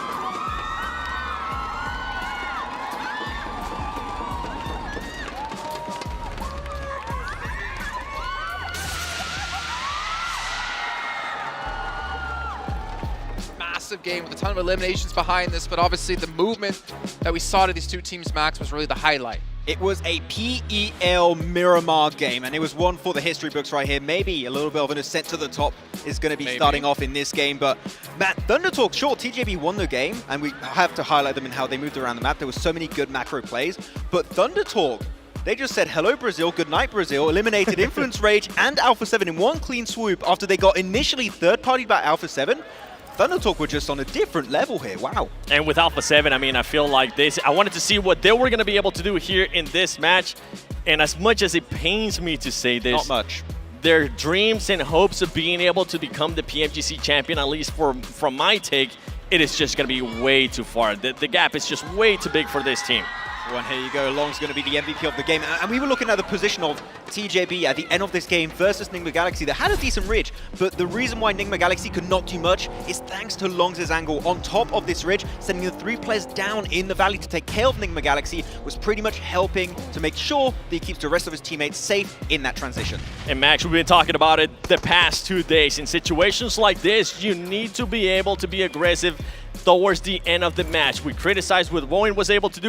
I feel like TJB played this out perfectly because of that angle from the player from Long that he was able to get. It allowed his teammates to just push up. That's exactly what you want to see out of a team here at the end, being able to clutch up that win. Could this be the bounce back that we've been expecting and hinting at the whole time from TJB? I mean, look at that spread, man. Everyone was putting in some work. Longs, Flower, SSS, and 676 were doing so much heavy lifting here all together. And it's mainly off of the back, actually, 7, of this transition in the mid game ahead of D plus Kia and DRX. They go north of them in the fields, north of the road, and it just pretty much shuts down the entire South Korean rotations in this game and gives them an access to this high ground that, as we saw, was the game-winning position. And in regards to DRX, I gotta give him some props because this team, I mean, they were looking at ways to get into that circle. They were looking at rotations as well. They decided to back away from a fight with D plus Kia because they thought that TJB was gonna end up eliminating them. On top of that, they decided to just go more towards the east and ended up eliminating Thunder Talk Gaming. For DRX, for this South Korean teams, like, this is what you want to see. We've seen it from D+, now we're seeing it from DRX. We finally got to see Guild as well, finally get in towards one of these later stages and able to break the top 4 for, I think the first time, if I'm not mistaken, but obviously when it came to them up against Nigma Galaxy, they couldn't really battle out against them. I do want to talk really quickly, though, about Thunder Talk, and you kind of described it a little bit, taking the eastern side. They cleared out the Vicious before, right, Max? And then we obviously saw them clear out, inevitably, Alpha 7 and Influence Rage. But I kind of want you to explain, yeah, and I kind of want you to explain, like, the route they were going for, what the intention was, because we did see Influence Rage specifically go from inside the zone towards this little compound that Thunder Talk just left. Yeah, so to like lay down the groundwork of this fight, pretty much what happened, Thunder Talk were fighting Vicious onto an eastern compound, which at that point was a decent compound. And Influence Rage wanted to play one of the ridges around La Bandita. The main issue is the angle that Thunder Talk had at the time pretty much negates that high ground position on top of the ridge of La Bandita. So Influence Rage do the very natural decision, I would say, try to third party that fight of Vicious versus Thunder Talk and then claim that ridge of Bandita. But unfortunately, Thunder Talk had different plans in mind. Yeah, and Alpha 7 also tried to third party it, but even that third party was not enough to get rid of Thunder Talk. And I kind of want to shift to a team that I was talking about before we ended up heading into the actual first Miramar that just happened. It was going to be none other than Nigma Galaxy. I was a bit critical in regards to their performance of what they were able to do yesterday. It was nowhere near of what we just saw out of this team. The way that they were able to just pretty much control a lot of the circle. They had so much control that Raouf even got a chance to go loot one of the airdrops. I don't know if I would say the word control, that like Nigma had control of that circle. It's more like they were playing a lot of dips. Nigma Galaxy's terrain control, by the way, fantastic this game. But those ridges just kept them safe until the late game, and that means they had a lot of resources available at the time to then take late game fights. But as we mentioned, Longs' ridge angle to keep his teammates safe was like the closing decision that allowed them to get the Well, win. it wasn't even just that, because before that happened, they had to run down this little mountain, this little hill. Here, yeah. And we had a 2-2 split that you were looking at out of TJB that allowed them to actually push down like this without really getting punished by Nick Galaxy, because they would have a different angle to punish, or to obviously, you know, eliminate them, or at least get the knocks onto them. Yeah, exactly. It was a 2-2 split. They had 2 players on the high ground, 2 players sending it down here. And once they had 2 players down, they're like, we're going to send a third and only leave Longs on top as a scout, and also to keep that ridge in check, which at the end rewards them with a chicken dinner 11 elimination win also on top of that. So, man, TJB, how high can they climb? Well, 7. I mean, you did kind of count out some of these teams down towards the bottom of the leaderboards here. And now you're kind of putting TJB potentially back into the mix of maybe this is a team that could take the title. My question is, Alpha 7, what if they have a game like this in the last match? I mean, wouldn't that just be the turnaround for you? It's a bit as hopeful as I want to be, and as big of a fan as I am of Alpha 7, and I've been supporting it all these years, I think it's just too much of a gap, especially with how some of the other teams are currently playing. Not only would they have to get a convincing win here in this last Miramar that we're going to be going into, but tomorrow they would also have to back up the win that they get on this last match with a couple wins as well. And with the way that the team's playing, with the mistakes that they've been making so far, I just don't see it happening. A big question mark that we have had this whole time. I was talking about Nigma not having good performances here in Miramar.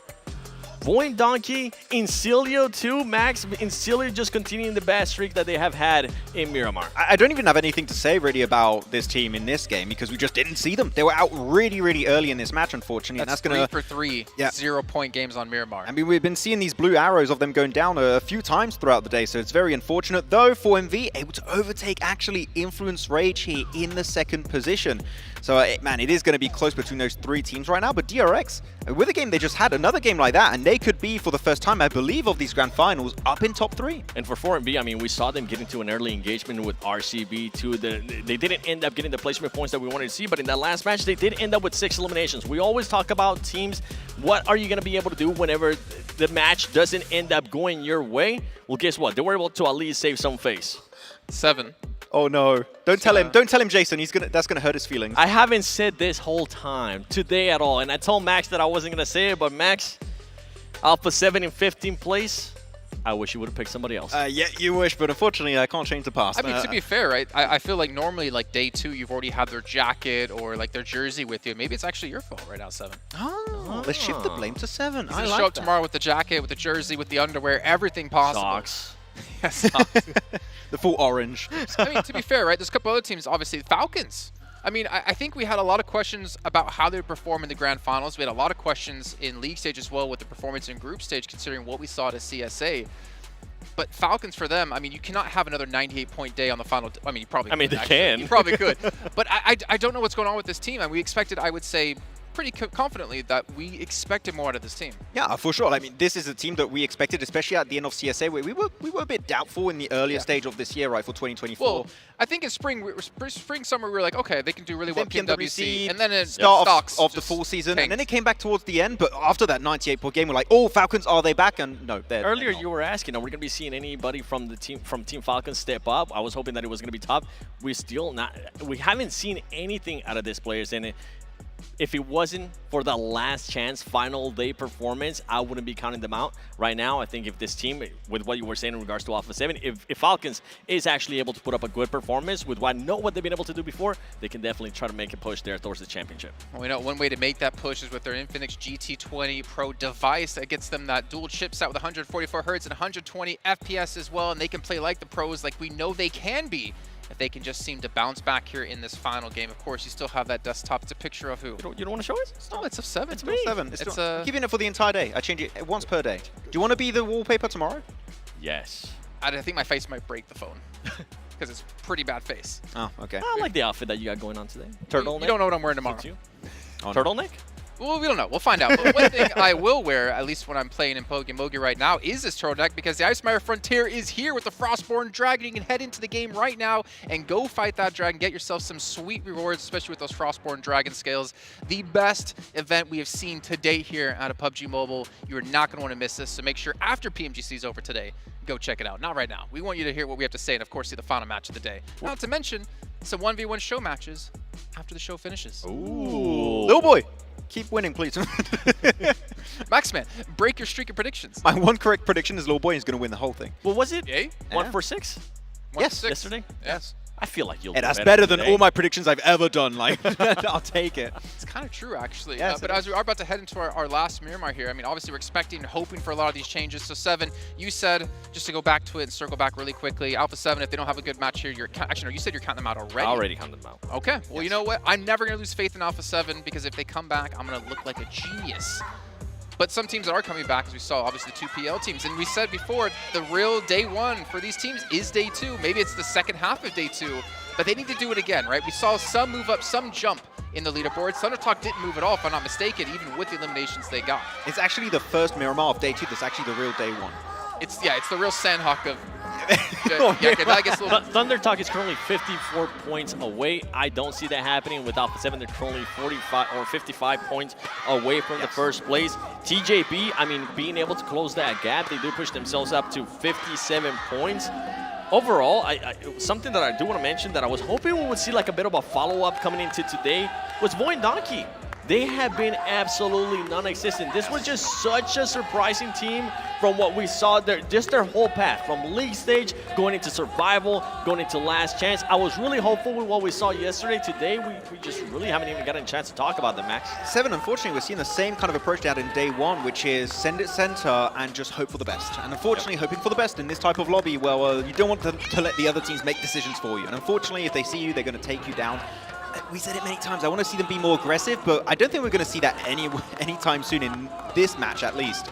I think maybe that could be a last-minute change tomorrow, but they're sliding so far down, and the top teams keep getting so many good games that they're going to start to fall out of relevancy for that trophy. I feel like this could be a great match to just set the tone for tomorrow, especially for those teams that are currently towards the top. RCB, 4MV, Influence Rage. If Influence Rage can finish off the day today with a great performance, that would be fantastic to just set themselves up. It wasn't just the first 3 matches. They were also able to follow it up towards the end of the day, and they could be that big question mark going into tomorrow. And then you have some other teams, right? Incilio, Max, we need to see something out of Incilio here in this last match. It cannot just be Erangel. I'm sorry to say, we've had 3 right now. I don't think we're going to see it. If we're talking about the biggest surprises in PMGC so far, obviously Void Donkey being the team from SCA, seeing Incilio be one of the best teams from CSA, previously known as AOR, we never would have expected that. Even looking back to the watch parties that we did, Max, for them, in my books, if they don't have a decent Miramar here, I would count them out of ever lifting that trophy here at PMGC 2024. Nah, the end of day 2 is always the time in any year's PMGC, right? We're going to be starting to count out teams, and we're going to say the trophy is realistically between like these amount of teams, and I think going in the pre-show tomorrow, we can say, okay, realistically, these 5, 6, 7 teams can gun for the trophy. The rest is just to try and improve your standings in the rankings and get as many extra dollars as you possibly can in your game. Also makes me kind of sad looking at another team, Na'Vi. I mean, we talked about at the start of the day, Max, you even predicted it when we saw Lemon playing. You were saying he's easily going to be picked up by a better team. He's easily going to become a player that you have to watch out for this year, next year, whatever it might be. But I feel like Lemon and Na'Vi in general have just been quiet. They have been. It's been very edge focused on their game, and they're just not willing to take fights early compared to a lot of the teams that go for the win, like your Regnum, Karabraz, your Influence Rage. They take these early fights sometimes if they have to try and gain control of Circle. We haven't seen it just yet, and I think it is getting a little bit late as they currently stand in, I believe, 11th position, right? So they are not looking too good, though. As a prediction going in this last game, I would love to see another good game from DRX. We've seen them, I think, improve quite a bit as the matches go on in these grand finals. If they get another good game like we just witnessed, you don't have to get a win. Just like a good top 5, top 3 with a few eliminations, they could breach top 3 and actually contend tomorrow to take the trophy back home to South Korea. For DRX, if we want to see them contend, I mean, I don't just want to see a placement finish. I know you're talking about that team being able to do a good performance here going into the last Miramar. I want to see them being able to surprise us in regards to eliminations. I want to see that wow factor that we have seen already out of 4MV. We know, even if they come down to the last game tomorrow, if they're maybe 15 points behind, we know that they can definitely put up some great performances. Right now, DRX is sitting with 45 eliminations, and you have a team in Cilio following you up with more eliminations. You have D plus Kia following you up with even more eliminations. And then if we go towards the second page, there's some teams that are very close. I feel like the firepower for DRX needs to be bigger. I agree, because if you look at where they get most of their points, they got 33 placement points, which is actually one of the top stats in placement points in this lobby. You, of course, have 35 for Team Spirit. You have then 32 2-2 for It's more than Breaking Power RCB. Like, the placement points are good. Their rotations are good. They get to the late game more than enough. But as you said, we need to see more eliminations, more aggressivity. And if they do that, that could be the position for them to push themselves up in first place. The reverse IHC is what I'm hearing. Yes, it is pretty much right now, yeah. That would be kind of funny to have back-to-back PMGCs, one team winning based off eliminations, one team winning off placements. Well, I mean, they obviously do have the chance. And the thing is, this final match of the day, obviously it's not the end of PMGC, but it's pretty much the end of where your chances can realistically lie in getting yourself that trophy, taking home the glory, flaring up and being the one of 2024, going into 2025 on a high note. But we are going to be heading to this last Miramar of the day. John Allen and Blank, it's going to be a crazy one, and honestly, there's a lot of teams to keep your eye outs on. Let's see what's going to happen.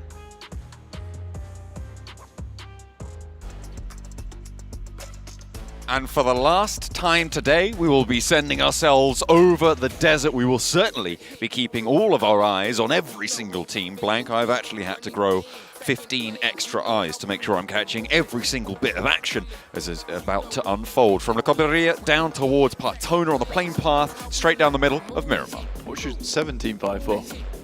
Oh, that's the score tables. That's good. That's good. I respect it. I like that.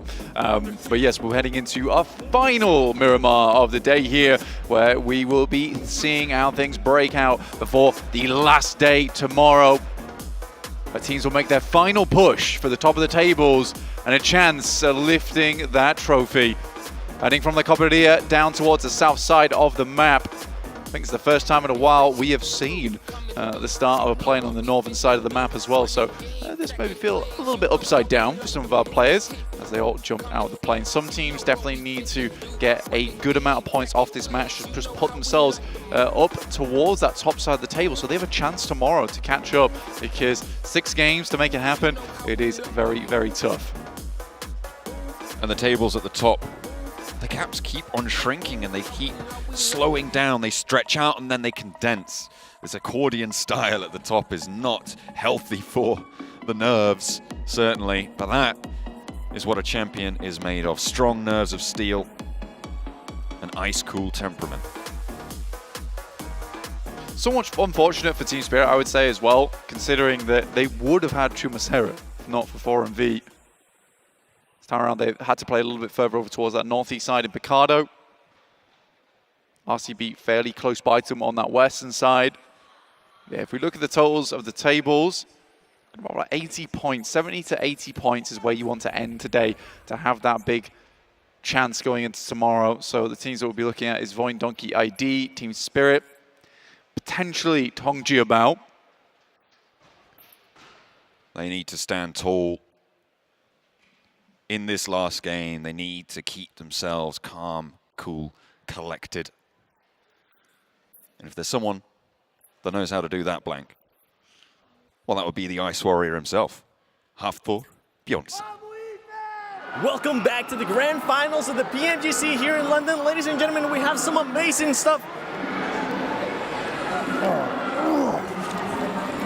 Sorry, Seven. I think he's a little bit out of your league. Hafthor, thank you so much for being here at the PMGC Grand Finals. It's honestly unbelievable. How are you enjoying the event so far? I'm loving it so far. It's amazing. It's so cool to be around all these professional gamers. They're doing so well. They really are. Now, for context, for those of you at home, I'm 6'2". I'm one of the taller talent that work here at PMGC. So that's some pretty good context, I think. Now, I just wanted to say that competing at the highest level is something you're obviously familiar with, and mentality plays a huge role in that. A lot of these players need to stay in the strongest mentality that they can when they're competing on the main stage. How do you stay mentally strong, and what advice would you give them? You know, I'm a huge believer in preparing yourself well before an event like this, and I truly believe these guys, you know, live and breathe this, you know. So just being prepared, making sure that you're getting enough sleep, because your head is not going to be on point if you haven't gotten your at least 8 hours of sleep. So, you know, just those, you know, important things, you know, nutrition, sleep, and preparation. You know, these things are key to become a successful, even in this sport. Yeah, they're vital, 100%. Now, I actually have a son. I have a 2-year-old, and I would love to see him, you know, compete at this level, or, you know, I know that when he's older, he'll be exposed to video games, and I'm sure that he'll love them. I know that you also have kids. Are they aspiring gamers, or how would you feel if you saw your kids performing on this stage? You know what? My son is 4-year-old right now, and he's, you know, I'm a gamer myself, and I sometimes play games, and I usually play games when he's sleeping, but if by any chance I'm playing and he sees it, he's like, what's that? Super excited. And of course, I'd be super proud if he would ever become a gamer. You know, gaming has done and did a lot for me in my younger years. I used to play a lot when I was younger, and it's just grown so much for the last 2 decades, you know. It has indeed, and it's absolutely phenomenal to see how it's scaled up and see this event itself. And you know what? Thank you so much for joining me here at PMGC. Thank you. Enjoy yourself. Wow, that is a big fest. Back to you guys. Thank you very much to Thor. That was an excellent little insight to the mindset of an ice-cold champion. This guy does not wait around, and it's all about nutrition. It's about sleep, and you know that's what Falcons were saying before when they were able to blast out with their 90-point day, right? One good meal sets you right. Actually true. Actually true. And I mean, to be fair to him, you know, preparation is key a lot of times. But that also means taking care of yourself, and I think that's a great message. Beautiful stuff coming through. And of course, if you want to look like him, you've got to get the in-game skins as well, so you can take that one to the battlefields. Hopefully, our teams are going to... Well, it's a little bit late for them to take that advice to heart, unfortunately, because they are already here. They can't go back to bed. Sleeping now, inadvisable. Certainly, for all of our teams. They have still got one more chance to do so, but for now... One more? Is that it? Yeah, one more night to sleep. Then no sleep after that? I mean, in terms of preparing for the tournament. Come on. You're being silly. Guild looking to try and keep themselves afloat here, but Na'Vi bearing down upon them. EXO on the off angle, rolling up to try and give some backup to Wagner, but not really going to be able to do too much to stop Na'Vi's approach here. Yeah, for Na'Vi, it hasn't been the most stellar of performances, but I mean, 49 still respectable. If you look down the tables, no one team has done disastrously in this tournament. Every team has been putting up points here and there, but Guild versus Na'Vi has been a struggle. Moving out from that north side of the map has not been easy. Good nade from EXO will pick up Lemon on the flush. Very, very good stuff. In the meantime, teams are heading further and further towards the center of the lobby. Very similar circle to what we saw last time around, and Na'Vi continues to attempt to keep themselves out. Revo down to RCB. Terrible news for Alpha 7. Some big nades coming through from Guild, and they move GG Not GG down to the low ground to get onto that rooftop and force Na'Vi to play on the inside of these buildings. That allows them to push up, get the res onto Wagner, which was taken down by Flip. And Guild are actually putting on a good performance here, Blank. They've managed to turn this fight around. They gave ground. I thought it was a retreat. It seems like they were just drawing Na'Vi into a trap. This compound a little bit prettier on the outside than they'll find on the inside. Not a gift you want to unwrap under the tree this year. And Na'Vi pushed right into the corner. Aza with the challenge. Spray down, easy. UMP finds the mark. A sliver of HP left on Puncher. And he has to find something big here. Digs deep, but can't quite get the job done. There's a reason we call him Aza the Laser. Easy sprays for him. And Guild will actually go on a little bit longer. 4 elims total, and Na'Vi cut out. Left in a little death crate there. And Guild will pick up some more supplies to move onwards in their game. In the meantime, most teams have sent Central over towards San Martin, really prioritizing the power of that ridge side that sits around Picado. Team Spirit moved a little bit further up towards the north, not going for a hellish split this time around, sticking a little bit closer to one another. We've got our eyes on RCB. Despite going down early to just 2 players, we're still able to put up a phenomenal result last game. Even now finding extra elimination and looking to hit that 100-point mark. The triple digits at the end of day 2 would be an insane boost for them. Certainly would be lovely. Northeast Circle. Okay. They want Influence Rage to have another good game under the belt. Let's see if they can capitalize on this shift. I'm looking at Voin Donkey ID here as well, Blank. They were right towards the edge of the last one, but now they have an opportunity to move into some prime real estate on the north side of the circle.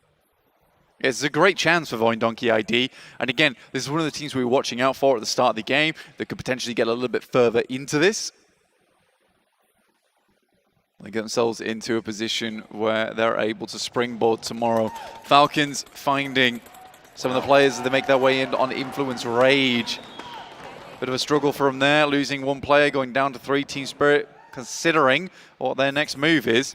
Not a bad spot to be in. Effective cut. A lot of damage, I imagine, from the rotate in of RCB currently marshalling on the high ground in San Martin. Losing a player for Influence Rage, not ideal. I said they were in a fantastic spot, right? They didn't regroup in time, or they didn't quite have the hold that they thought they did.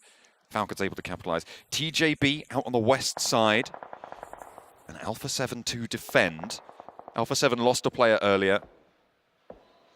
So it is a 3 versus 4 hold. Triple S, though, goes down, and that's going to even the numbers. 676 with a pump action through the smoke. Needs to hold his nerve here against Alpha 7. McGrellin catches one shell sent his way. The spray down through the smoke, but there's the answer. The high ground for Long's not going to have an opportunity to make this one work. Finds Carrillo, though, in the meantime. Flower looks for some sort of answer as well, but Alpha 7 now with Just Mafioso. He's looking for the res. No real chance to go for that third-party off angle, and that is nasty. Enigma Galaxy out on the west side could just close down this fight here and now, Blank.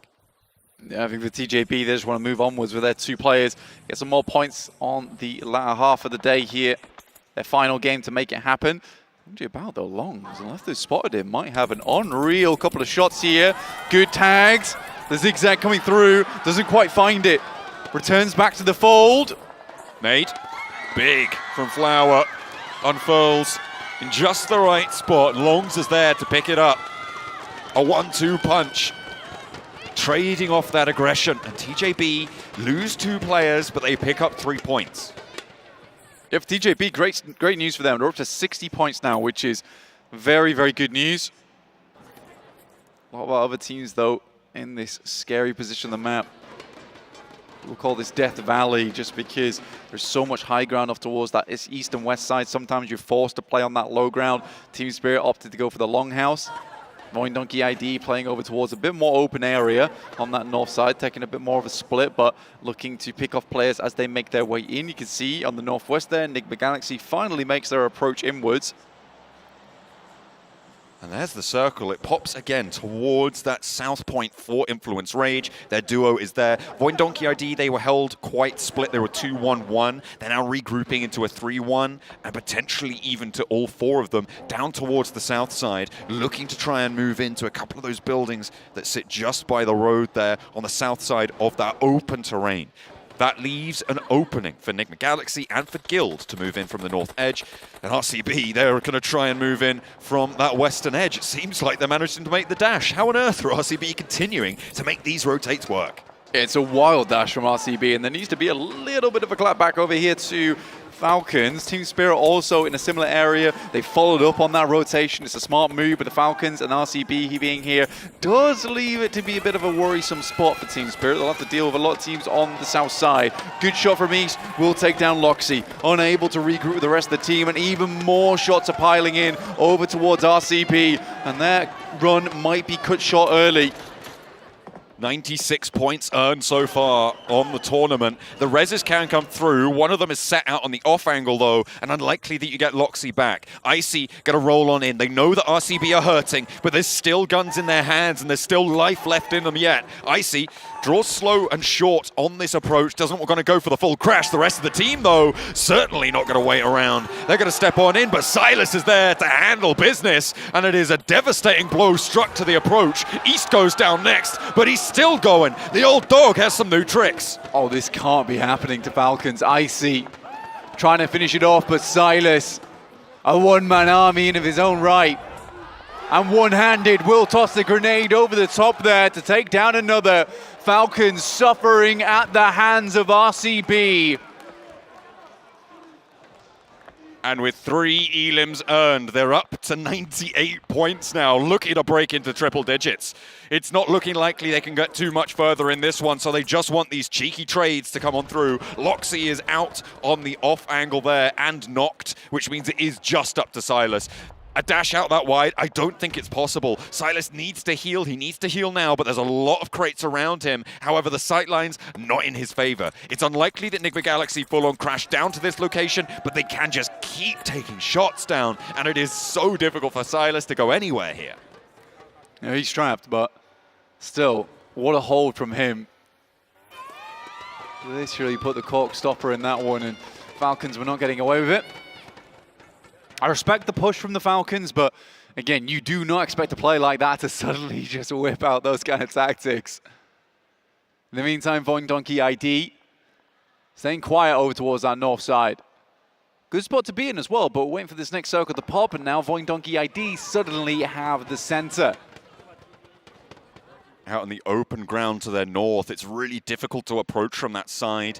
A lot of teams, like, well, for instance, Nigma Galaxy really is a major force that controls that open ground. You cannot be moving around there. Guild will take shots out in the open. So Donkey ID, if they can hold their south flank, very likely that they can just keep everyone at bay for at least 2 more circles here, Blank. A survival game for them, and I would love to see more points earned for that position as well.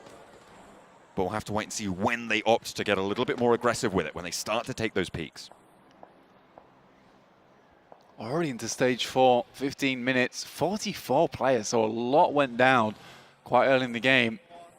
3 whole teams and plenty of knocks here and there over towards our other squads. 4MV looking to hold out Tongji Bao, the last duo for that squad. Moving overhead. 4MV know this is happening. They've got Doc in position. Longs, though, not available to strike at just yet. Opens himself up now to a spray down. Rolls up to the longhouse. This should be all done and dusted for Longs, but they're not taking the shots. They're allowing him to go through. They know that Flower's up top. And what's just happened there? Why on earth did they let Longs go through like that? Either way, Silas does finally go down, and it is 98 points only. The Vicious on a crash. This is towards Donkey ID. This is the central location. 2 of their players fall immediately.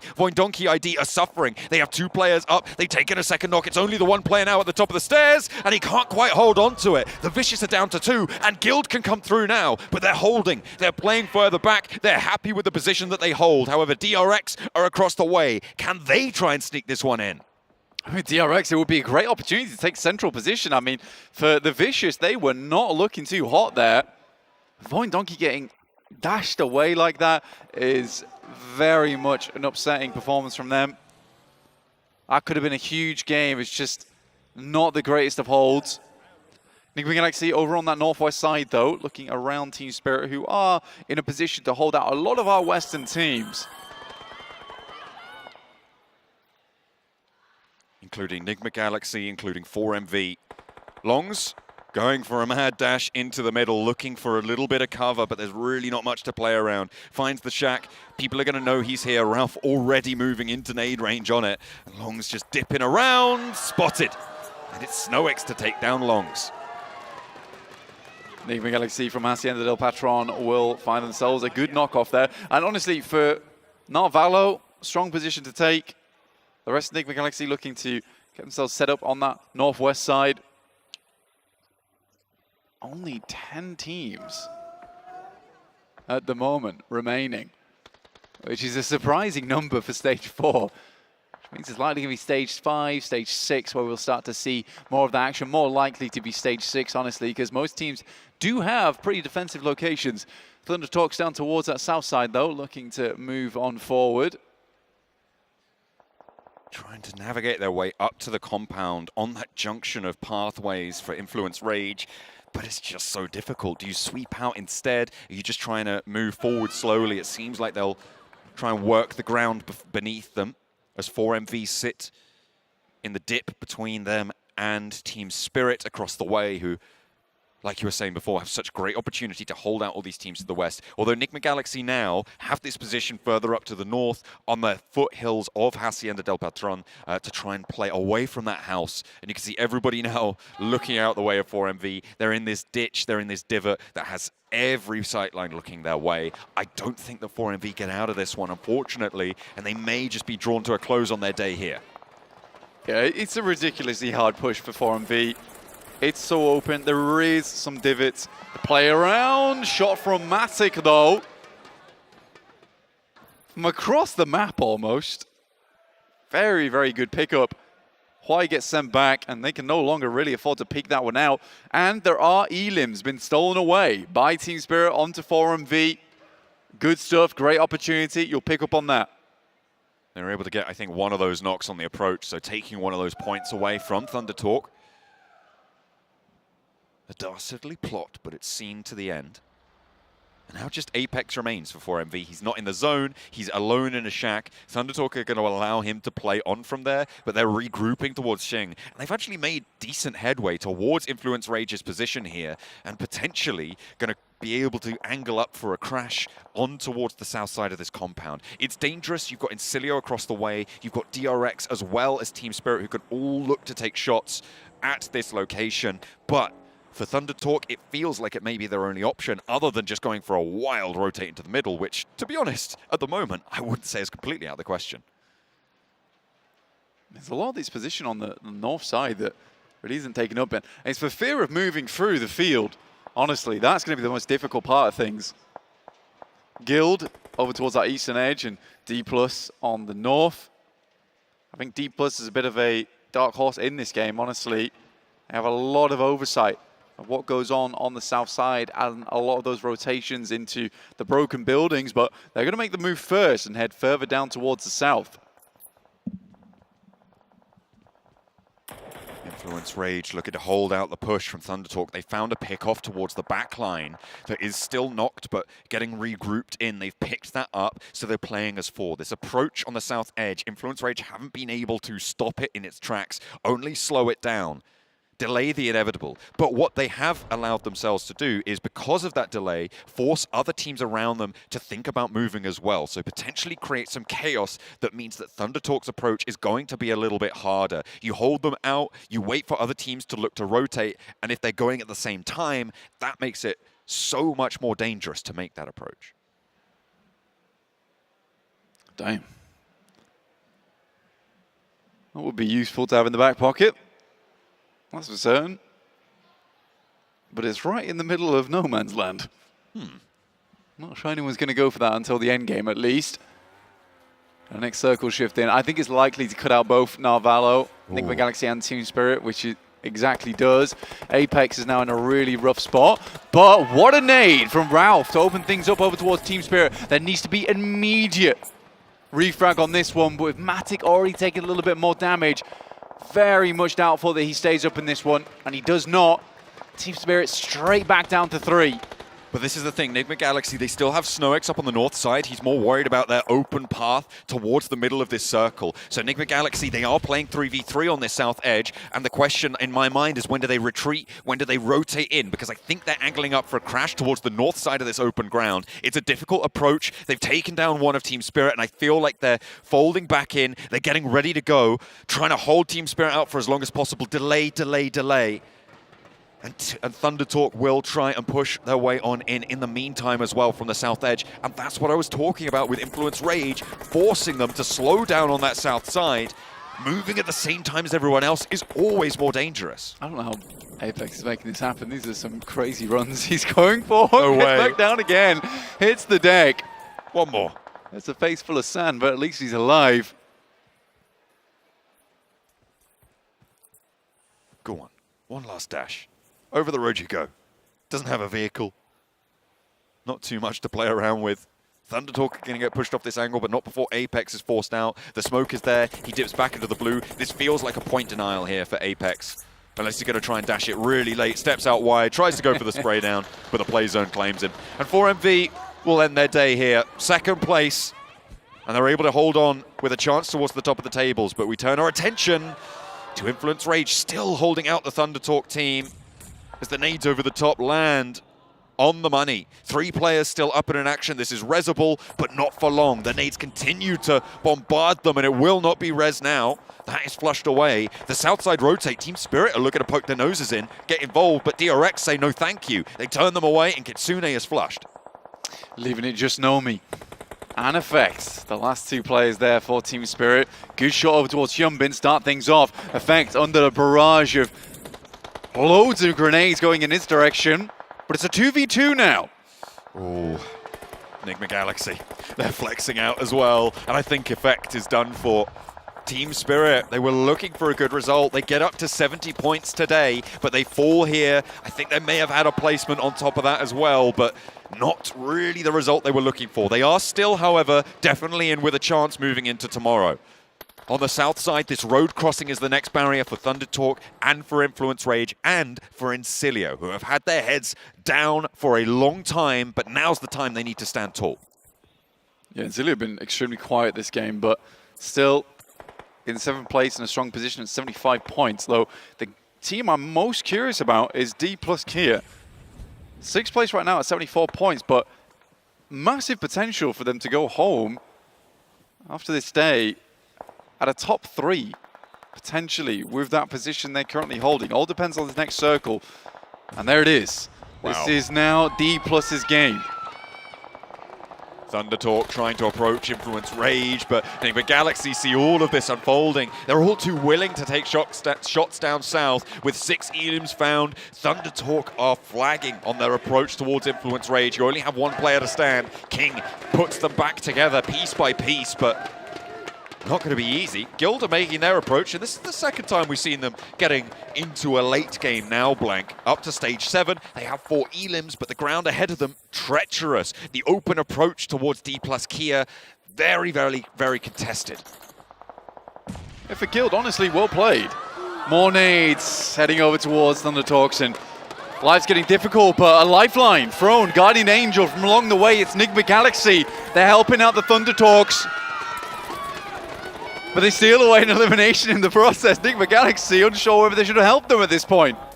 AJ, a sliver of HP, Influence Rage with just Little Boy. He steps out for the trade, but it's Incilio to shut it all down, and Influence Rage are certainly going to be next. In the meantime, they've moved Fache over the other side of the road for Incilio, which gives them a little bit of a foothold. You can see that ridgeline he's playing up against is basically impenetrable from the south edge towards Influence Rage. But Guild, they're on the roll-up, and D plus Kia may have it snatched all away from the bottom of the tables. They are causing trouble. 2 players down for D plus Kia, and Exo still in with a chance, but D plus Kia keeping it under control. No one else rolling up, and I think they may have just been able to hold on.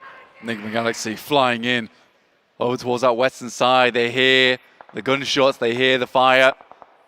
Enigma Galaxy want to take advantage here. They've had such a strong hold over towards that western side.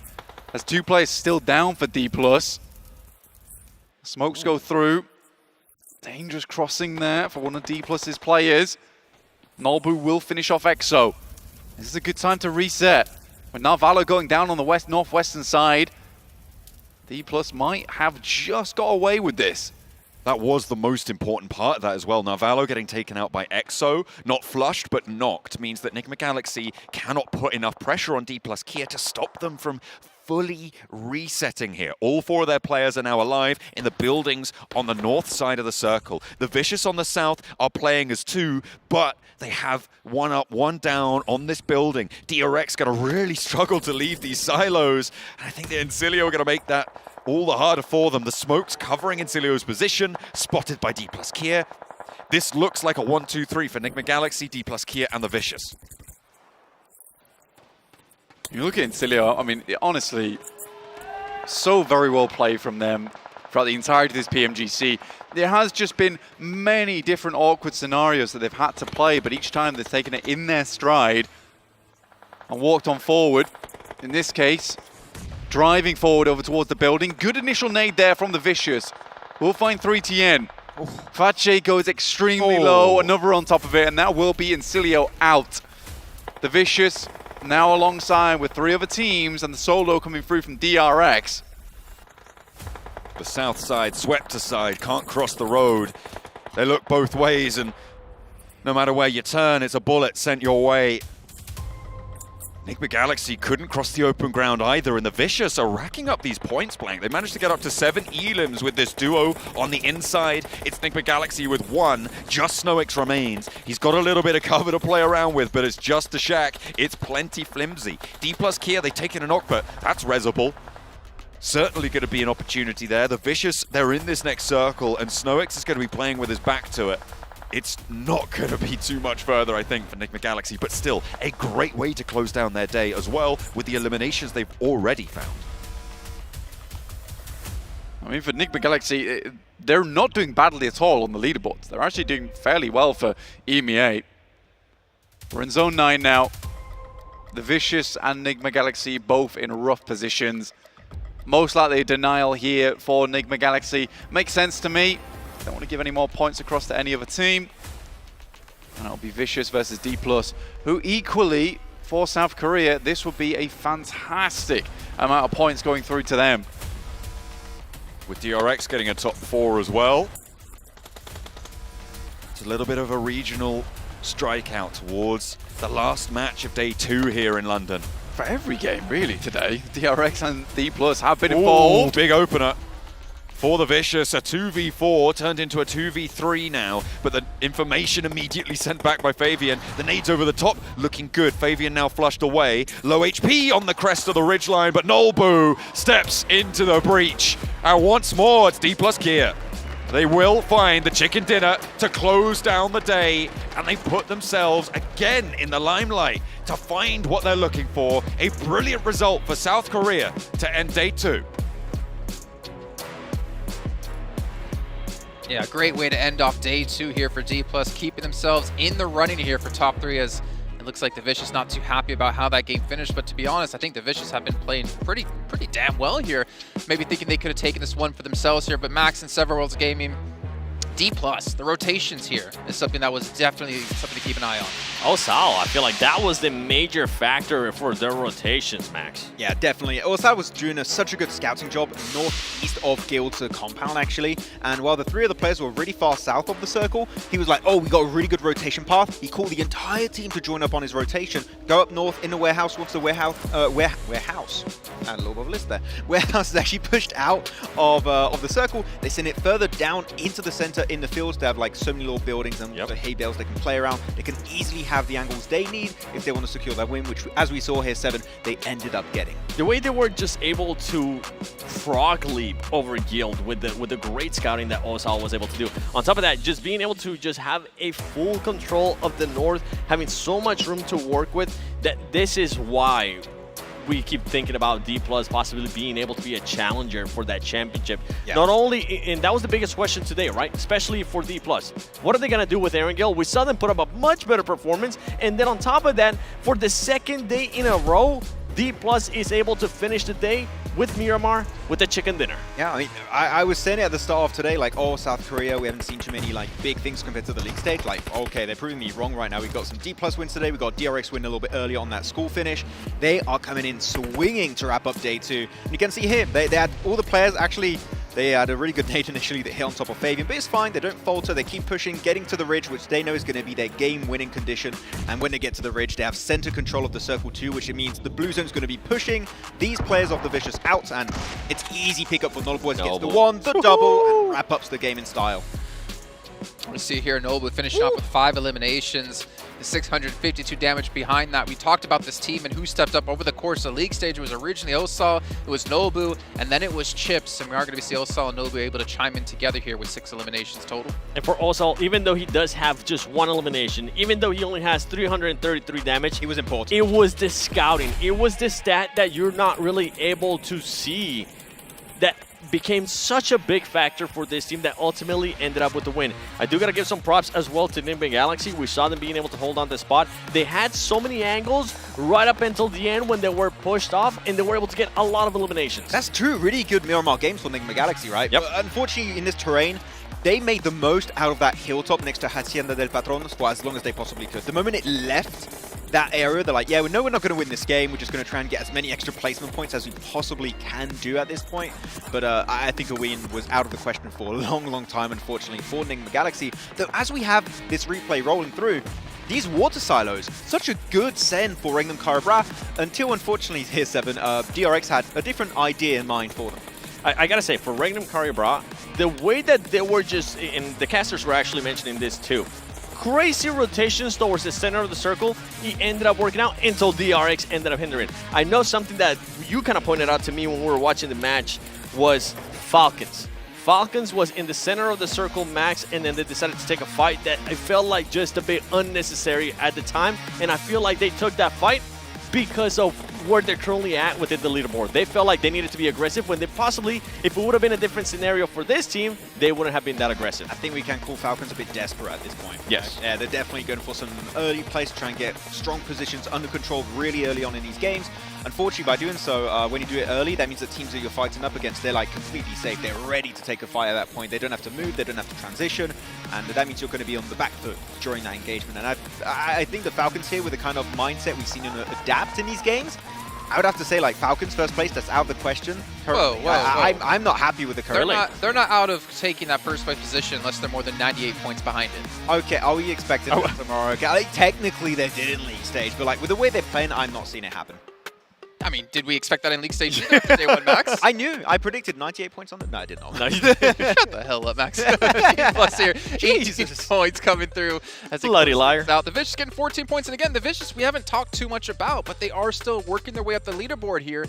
I mean, honestly, I'm looking towards, you know, the potential end of day tomorrow. There's a world where we could see, like, the Vicious potentially win PMGC, a team who got in here because Twisted Minds Brazil couldn't play. They never really expected to qualify for PMGC like this. They have not really high expectations for themselves. It's kind of all setting up for that perfect storm.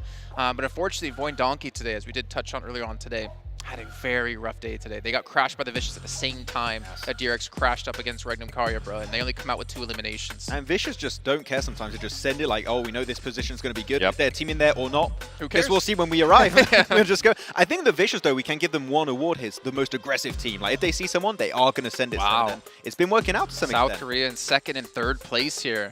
With Turkey holding on to first by only 6 points. The biggest question mark for those teams is how can they actually finish on day 3, because especially for D+, we have seen them in situations like this in the past. It happened even in the league stage, it happened in PMWC, where the team starts off hot, but ultimately they end up crashing down. I'm hoping that that's not the case. They have showed great improvement from day 1 to day 2, especially for D+ in regards to those Erangel matches. And for the Vicious, you guys were talking about what they're going to be able to do. I feel like this team could definitely end up surprising a lot of squads tomorrow. The biggest factor has to be for those teams that are already within the top 5, within striking distance right away from first place. They need to watch out for the Vicious, because the Vicious doesn't really care who's in front of them. Exactly. If they see you, they're going to be breaching you. That's definitely something that's going to be happening. Though on the second page here, a lot of these teams going into tomorrow here, Jason, unless you see a big start tomorrow, I think a lot of them are out of the race. I saw that Falcons, if you take away their 1 win they had, they have 5 placement points.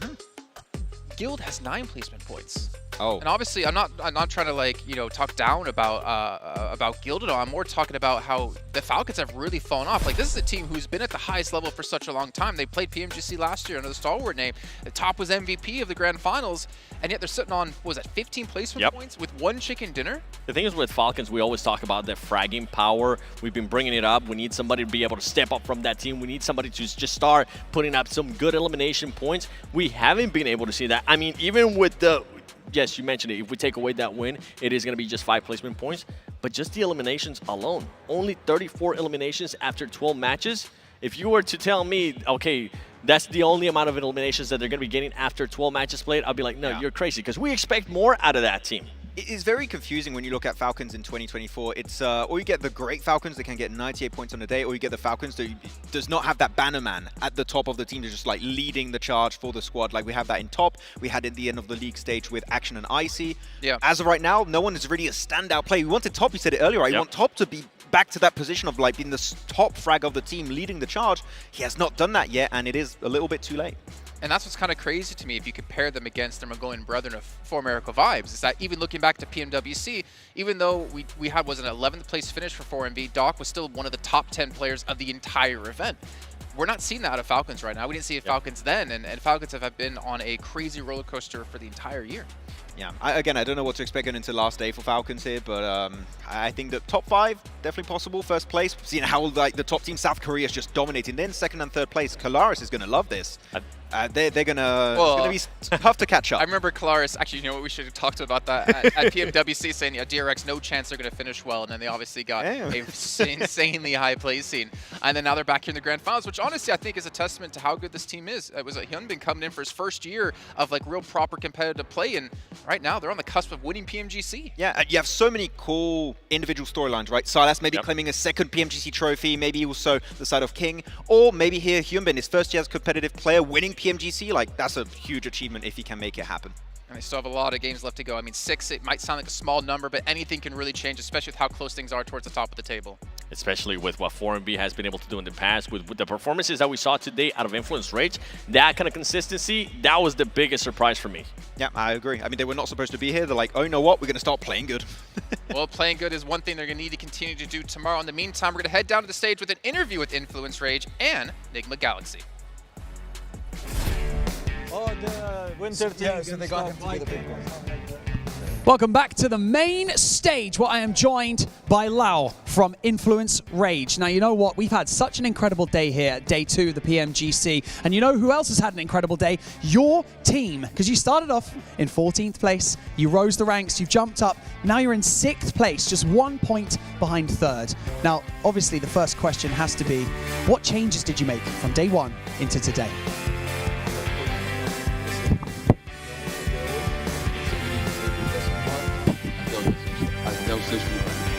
A gente trabalhou muito, analisou os outros times. Nosso jogo já era bom, então a gente tinha uma base boa, mas acredito que a gente só arrumou com os detalhes e deu muito certo.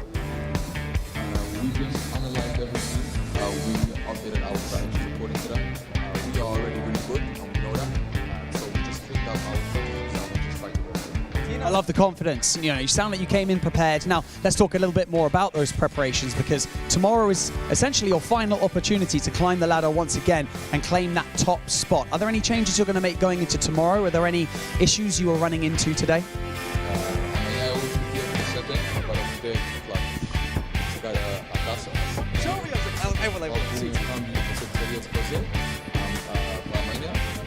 A gente vai analisar ainda hoje, porque a gente tem tempo, mas a gente teve uma preparação para daqui. Não conseguiu entregar tudo ontem, mas vamos deixar para amanhã isso.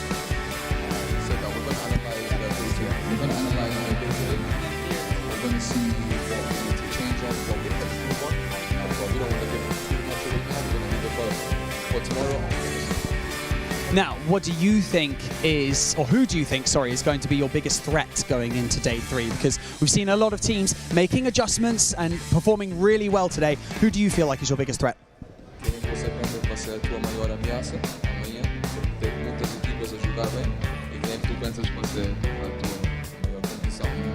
Acredito que todo dia que a gente entra, nosso maior inimigo é a gente. Tipo, a gente não olha muito todos os times, vem pra tabela.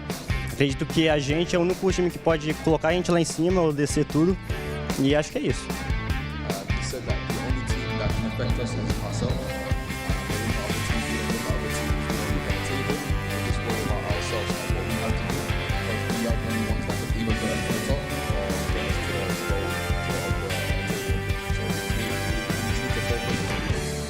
Focusing on yourselves is basically the most that you can do as well. Congratulations, Lau, for a great day today. You guys should be really, really proud. We can't wait to see what you guys do on day 3 tomorrow. But we're not done here on the main stage, because we have another interview locked and loaded. Sandstorm, get over here. You've got an interview on here on the main stage. Thank you, guys. We're going to exit on the left. Let's go.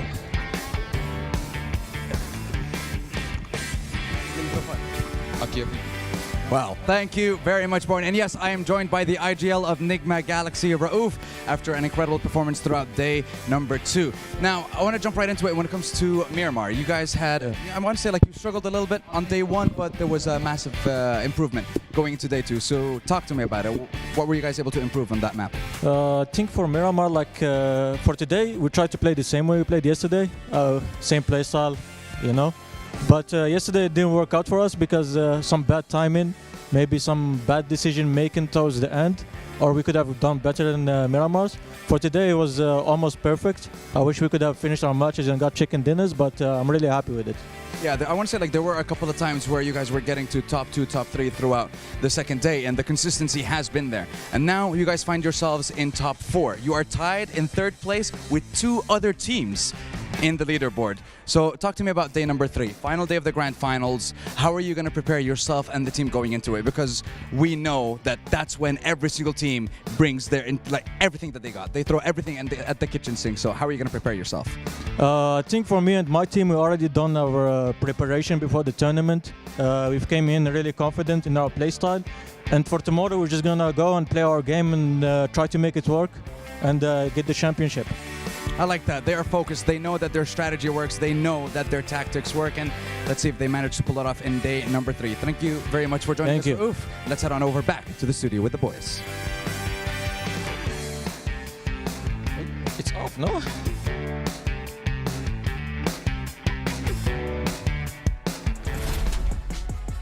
Great to hear from Aruf, and of course Law as well here, hearing their thoughts on what's going to be happening coming tomorrow, and of course who their greatest opponents are.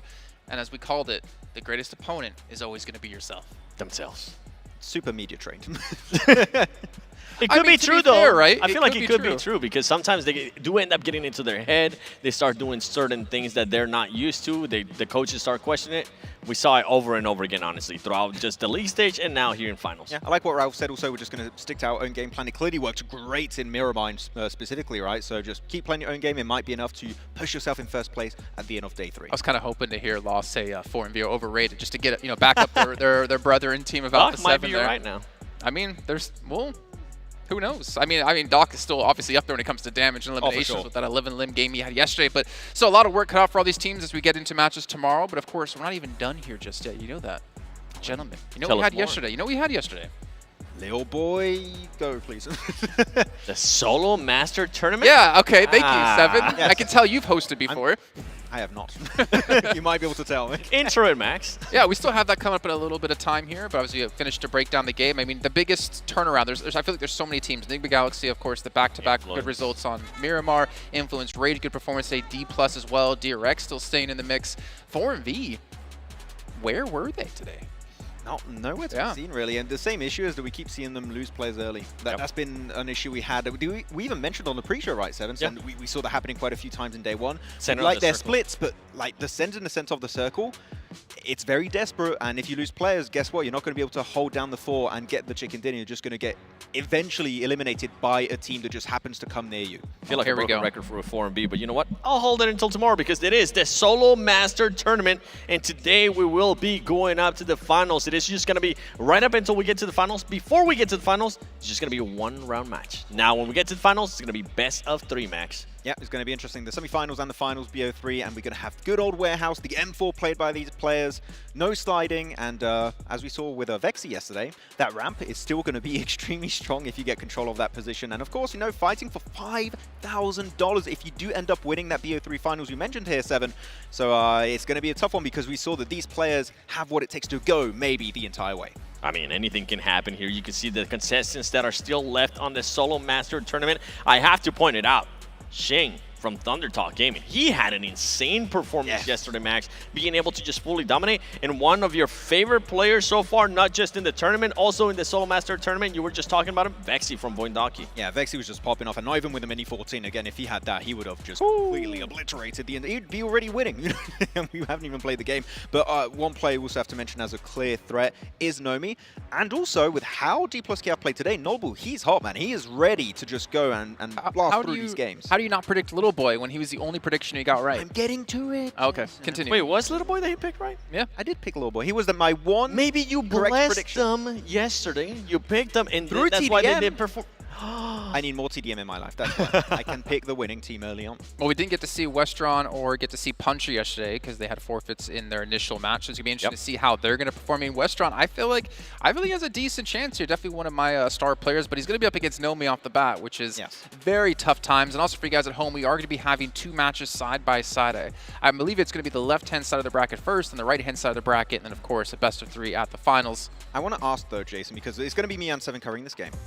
What's your winner prediction here on this one? Who do you Of the whole thing? going to take it? Yes, the I whole think thing. I said Westron yesterday. You still sticking to Westron? I'm going to give it to him. Okay. I think I said Shing yesterday. Shing? What was yours? I'm going to commit to Little Boy. Well, his was top, to be fair. Yeah, but he's already And then top out. got knocked out. Yeah. You want me to pick Are we top giving you a again? second pick? Are we giving you a second choice? Revive him. No revive in TDM. Aw. But no, I There kind of is. Wait, yeah. Wait, what? There is. Is it revive? By being eliminated. We're not playing the same. You get eliminated. Oh, yeah, I mean, yeah, Respawn. okay. You're It's a respawn. respawn, not revive. There you Okay, go. we're playing different games. Kind of the same thing. Yeah. But my question is, are we going to see someone get punched in the bloody face again? Oh, I'm that would be hoping. More of that, please. Oh, way more of that bloody face punch. Give him a nice British breakfast. You've been saving that one for sure. You You're definitely. saying that you ate a croissant like in the UK. That's British, right? Blank? What? Okay. It is? Yeah, it is. We're going to fight for it. You're really careful right now. But here we go. We're going to be kicking off our first two semi-final matches. Wagner versus Vexy and then Nomi versus Westron. Prediction 7, who are you going for these two matches? For this one, I think Vexy, with the performance that he was able to do yesterday, I definitely had to go with him. And I'm not even going to pick one on the right side. I'm really intrigued to see what Vestron... Okay, fine, Nomi. Yes. I'm going to be picking Nomi to see what he's going to be able to do. I should have let you pick first, though. I shouldn't have been the first one to pick, because now if you pick the same ones as me, I'm just going to be looking. No, I'm going to pick different. I'm going to pick the opposite of you just for the sake of it. I'm going to go Wagner, and I'm going to go... you picked Westron on the right? No, Nomi. Nomi, so I'll go Westron. There you go, on the right side. Okay, so I'm going to pick the opposite side of you. We'll see how it's going to go, but here we go. Again, rule set, first to 40 elimination, which... So that's not going to happen. It's going to be first with the most eliminations after the 10-minute mark. That's going to be your rule set to keep in mind. I think the most eliminations we ended up seeing yesterday was somewhere along the lines of like 22 eliminations. Yes. And we did see some players end up just creating a big gap, which changed their playing style when we ended up getting towards the end of the matches, because they didn't really have to push. They were just waiting for them to push up to them. But that's the reason why coming up in some time, in some matches, I'm excited to see what Shing's going to be able to do, because that was one of the players that was just pushing the action over and over again. You were talking about Vexy. They're being able to use it the ramp. Guess what, Max? He's on it again. Man, Wagner had so much good initial damage down onto Vexy, and Vexy was just peeking so well around that ramp on the crate. And thanks to that, able to win his fight versus Wagner. That was such a good trade-off for him. Though on the other side, Nomi and Westron is going to be a 2-2 in terms of points. And one thing we saw that was very important yesterday, right, is if you can get that Tier 3 helmet or Tier 3 vest. In a 1v1 trade-off, that extra little bit of extra defense can really make a huge difference when you initiate your spray. I mean, you can see it over here on your left side of the screen. Vexy currently doesn't have a vest. He doesn't have any of that information. He's currently trying to run away from the enemy player, continuing on just the chase. And right now, Vexy just getting pepper. He's going to see if he can get that angle. He's not going to be able to get that angle, as Wagner is going to end up getting that shot and eliminating him. And we're now moving on to Westron. Westron ends up, he wasn't able actually to pick up that level 3 vest, but he is going to know where Nomi's at. He needs that vest. He's trying so hard. I think he's baiting it. Yeah, I do understand that this game seems a little bit slower compared to yesterday, 7, because there's a lot on the line. If you win this minimum, you're making 2,000, right? Because you can make it to the finals. So that could be really, really big opportunity. Maybe 5,000 if you win the entire thing. So that's going to be definitely on their mind. Here we go, Wagner able to, again, win the trade-off. And as we've been seeing right now, Vexy is not able to play too much around those little slopes behind the crate. So because of that, Wagner is able to create quite a decent advantage. But the one time he gets the slope, he wins the fight. As soon as you say that, he starts working out on the ramp. Vexy being able to actually switch it up, he's going to make sure he gets extra ammo. And I think he's going to start backing off a little bit more. Something to keep in mind, too, is that on yesterday's match for Vexy, he did have the other spawns. So he's going to have to readjust to seeing how this one works. What are the angles that are going to be working out better for him? And right now, the one thing that Wagner is currently doing is that he's not just blindly pushing in. He knows what the strategy is for Vexy. He knows that he's going to be working on those angles, pretty much trying to exploit the TPP on that ramp, and he's not falling into that trap. It's actually interesting you mentioned the fact that the two spawns are not the same, because some people might be thinking if you don't play TDM too much, like the map is mirrored. It is not. There's going to be some minute details that change on each spawn. Someone's going to have more ramps. One is going to have more like little doors between those crates. So it's something that you can use to your advantage if you know how to abuse that spawn to its full potential. Though on the right side, we didn't talk too much about Nomi and Westron. It is currently standing 4-3. Almost 4 minutes went down. And that's a very low amount of eliminations. Again, as we said, there's a lot on the line here to reach the semifinals. Then your finals, this is going to be quite stressful for the players. And the thing is that yesterday we got a chance to see this for the first time, right? The Solo Master Tournament, players are now going to have a lot of information. I'm pretty sure even though it is $5,000, they want to be able to get a piece of that prize pool. They want to be able to be the first champion of the Solo Master Tournament, because who knows what might happen in the future. You definitely want to have that chip on your shoulder. But right now, with the way that some of these players are performing, Vexy starting to create a bit of a leak there. 3 points so far. That's what you want to see. If you are Vexy, if you're Wagner, you're going to start getting a little bit worried, because Vexy is going to just keep on doing this. He's getting comfortable with those ramps, Max. I never thought I'd say this, but maybe there was some TDM VOD reviews happening in between yesterday and today. I think there were. There was a lot of research happening, but now we've seen it many times. Vexy, I think, had 3 eliminations in a row because of this area, because of the slope. But here you go. Great push. After taking a lot of damage. And that's one thing we saw a lot yesterday, right? You hit a lot of your damage and you push it because it takes a lot of time to regen. If you use that 10-second amount of time to actually push it, you might just confirm that elimination and get that point. Yeah, Wagner definitely ended up playing that so well. You can see them right there. Vexy just being able to get that engagement ball. Let's switch over to see what Nomi and Westron are currently doing, because Nomi, the player that I picked, has a 2-point lead, trying to make sure he doesn't end up getting headshotted here by Westron. Westron just trying to see if he can find that cheeky angle, Max. He's not going to get it, though. It's so hard to push someone out of that location. I mean, Nomi's got a lot of bullets to spare. He's got himself, over 400, so he can just keep spraying and praying. But here you go, jump down. Nomi's going to go for the rush. Can he get the elimination, though? Yes, he can. Down to mid HP, just enough to get that point. And 7-4, Nomi currently creating a pretty sizable lead when we just passed the halfway point of this first game of the day. Ooh, great play there by Wagner, as he was able to get none other than Vexy right off the spawn. He needs to be careful, though, because right now Vexy does have a bit of a shield. The shield has gone away, but ultimately Vexy is able to clutch up that elimination. 7-5 so far to him. We have already gone by the halfway mark. It's 4 minutes left. If you're Vexy, I think he's going to just continue to stick to this game plan. If you're Wagner, you're trying to figure out how to break in. All right, this game is so tense. I mean, we have Jason right next to us right now, and he's looking at this game, and he cannot believe the level of gameplay we are witnessing from these 4 players right now in this 1v1. We will find out who is going to be the one for the Solo Master Tournament. It's going to be absolutely intense, especially when we get to the later matches. I am enjoying, though, how much slower these players are playing into it. The strategy that's going behind it, I feel like they're not just blindly pushing in. You can see there Vexy trying to make sure he gets the first shot. He's going to be going forward, and he's able to destroy Wagner. Yeah, clearly trying to use the terrain to its full potential. They are loving this slope in particular, we mentioned many times, and I think that everyone's been like, well, actually, that high ground advantage in Warehouse is the only kind of high ground you can actually get. It is quite impactful. Westron able to find another one. Able to close that gap, actually. I think it was 3-4 elimination. Now it's just a 2-point difference between Nomi and Westron. And we are down now to the 3 last minutes of the game. And this point lead that Kearney is created wasn't much in the first few minutes, but when you arrive in the last 2-3 minutes of the game, it is going to be something you can use to your advantage if you have the lead. Great strategy right there by Vexy. Realizes that he had no helmet, decides to push up. Now he's going to have a fresh level 3 helmet, and forcing Wagner to continue to push that action. 4-point lead is exactly what you want to be able to see. On Westron's side, he needs to be the one that pushes the action. You can see them going over and over again. Meanwhile, Wagner somehow being able to survive with just barely 2 HP. Bloody hell, he survived with almost no HP. That was a really crazy play from Wagner. And because of that, he's able to fully regen to 100% HP, having a good time. But his helmet did take quite a bit of a beating, so if he takes another few more headshots, he might be struggling in that encounter. Here you go, trying to also deny this slope away from Vexy. He knows, Wagner, that this is something Vexy has been abusing yesterday and also in his current matchup. And I really enjoy what Wagner was able to do there. He kind of ended up working out the edge, fully edging out Vexy, making sure he didn't fully push in. But now they're fighting for this vest. Who's going to be able to get the level 3 vest? That would be massive. And on top of that, if you go to the other side, Nomi, the lead that he had, it has come down to just 1 point, Max.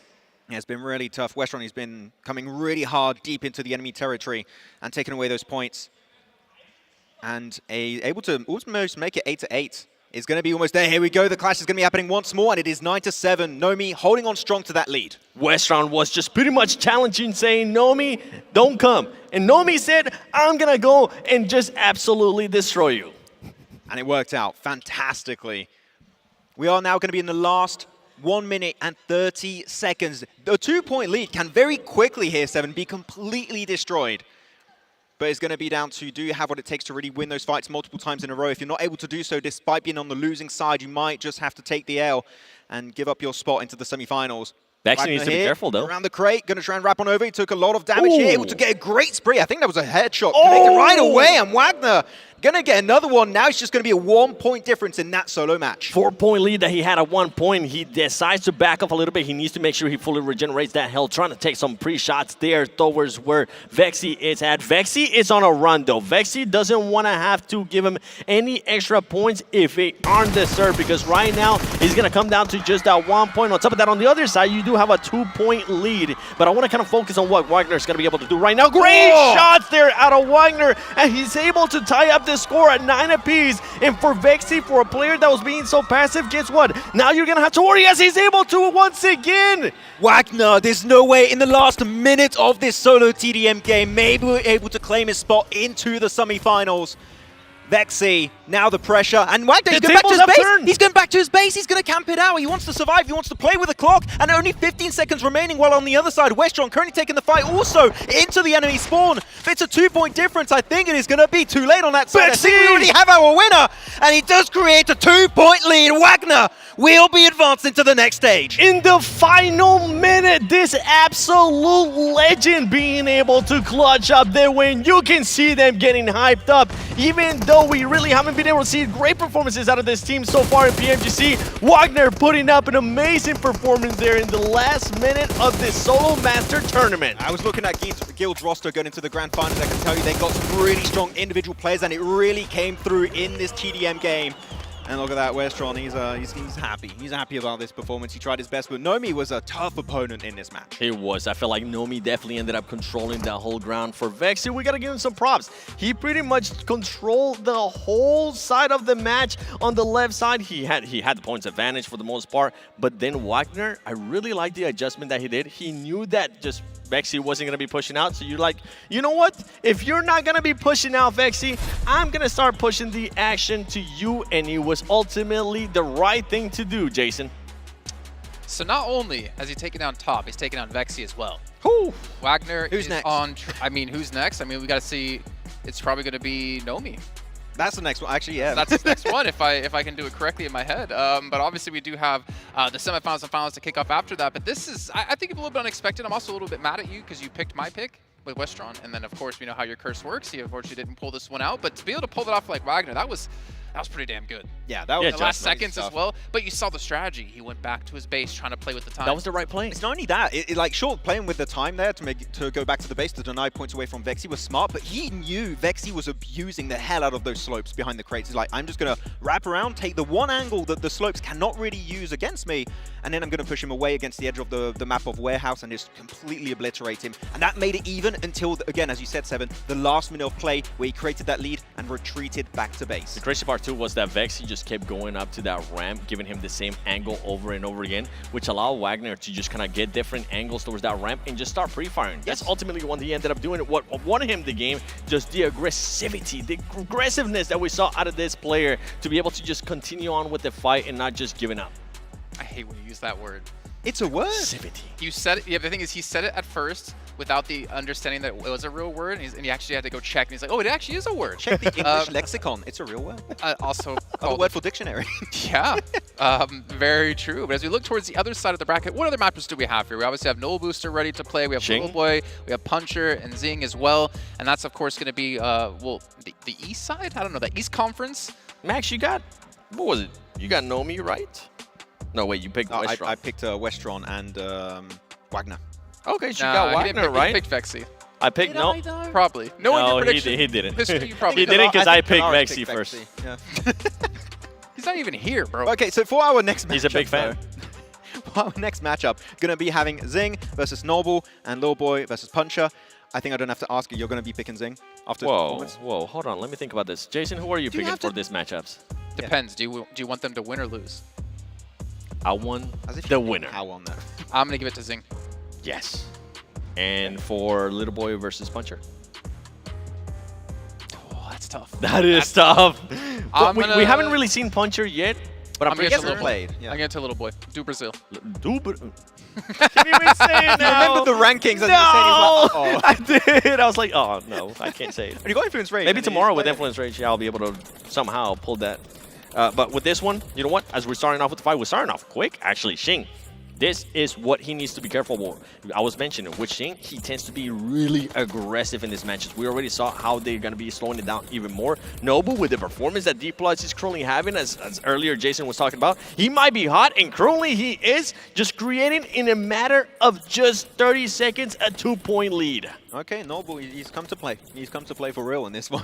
He's having a great time. Actually, I'm going to be picking Nobu as my prediction for this. Wait, no. You didn't ask me, so it doesn't, it doesn't count. Now he's at the 3-0 lead now. We should have picked them before the matches actually started. I can pick when there's only 30 seconds left on the game. That's when I and you would still probably end up cursing him, because probably would have ended up picking Vexy. How did you get 10 eliminations in 10 seconds? That was impossible normally. But 1-1 currently of Little Boy versus Puncher. Now, as you stated earlier, right, we have not yet seen Puncher play. His matchup versus Carriol did not happen in the end.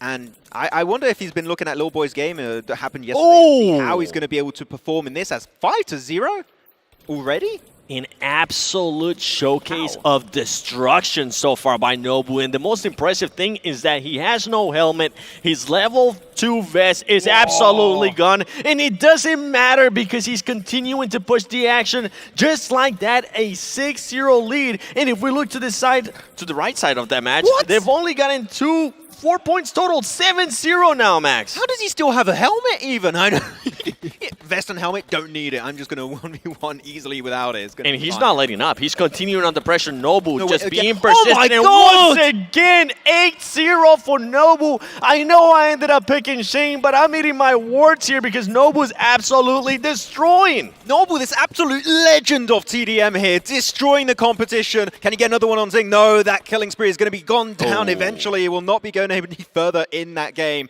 But still, 8 eliminations on 1 life. That's a really good ratio. Honestly, somebody give Nobu a McLaren. He deserves it, especially with that performance that he was able to do. But now is going to be a switch. Now it's going to be Xing that's going to be in the aggression here. As we go to the other side, we have Little Boy versus Puncher. Right now, Little Boy, not being able to get that elimination there as they do equal it out 3-3. It's funny, you look on the left side, just Nobu just speed running this game. Yeah. And on the other side, like really even 3-3, no going up 1 by 1 on each side. It's kind of different gameplay. But actually, one thing that we did see yesterday is Xing, and you mentioned he was very aggressive. Even when he had a lead, he kept being aggressive. I don't think Nobu's going to give him that kind of space. I think that once Nobu creates a big enough lead, he's going to play in his own base when the timer gets close to the end. I know this is TDM. I know we always talk about how do you go up against a team that's aggressive. Guess what? You just got to beat him with aggression as well. And that's exactly perfectly what Nobu's currently being able to do, as that score is sitting at 10-3, trying to engage. Is Xing going to be able to back up here? Is he going to be able to get an elimination? Great bounce back there from Xing, as he's going to make it 4-10. And we go to the other side. And right now, the player that you picked to win the whole thing, I believe it was, Max, being able to currently have a 2-point lead in Xing, making a bit of a comeback. I think Little Boy's actually 2 points behind. But yeah, it's he's behind by 2 points. And, he's red? Oh, he's red. Oh, because I was looking at these. I was looking on the wrong side. But yeah, it's going to be just a 1 point difference currently. Oh, man. Nobu is just completely obliterating. I mean, that lead was reduced a little bit. It was an 8 point lead earlier. Now it's just going to be down to a 7 point lead. It took me like half a second to get there and calculate it. But we are at now the 6-minute mark of this game. So we are going to start seeing some more desperate plays coming out from the players that might be a little bit behind. Mainly looking at Xing. Yeah, for Xing, I mean, you kind of have to be a little bit desperate here in this situation because with, what is it, a 7-point lead that Nobu has. And the thing is that Nobu's just not slowing down. Nobu's not playing that scared tactic of, okay, you know what, I have a lot of points now, let me just back off. No, he doesn't care. He wants to keep on pushing the action, but Xing there with that jump shot, being able to get the elimination, but he needs to be careful. His HP is very, very low at the moment. I mean, PL teams had a great end of the day here in PMGC in the actual matches, so Xing, might be able to do one of the biggest comebacks we have witnessed so far in TDM. Nice jump shot here for Nobu. No ammo, and just barely gets away from Xing. Xing trying to hopefully pre-fire right through, and the pre-fire works out. He does get rid of the competition. Nobu will be taken out.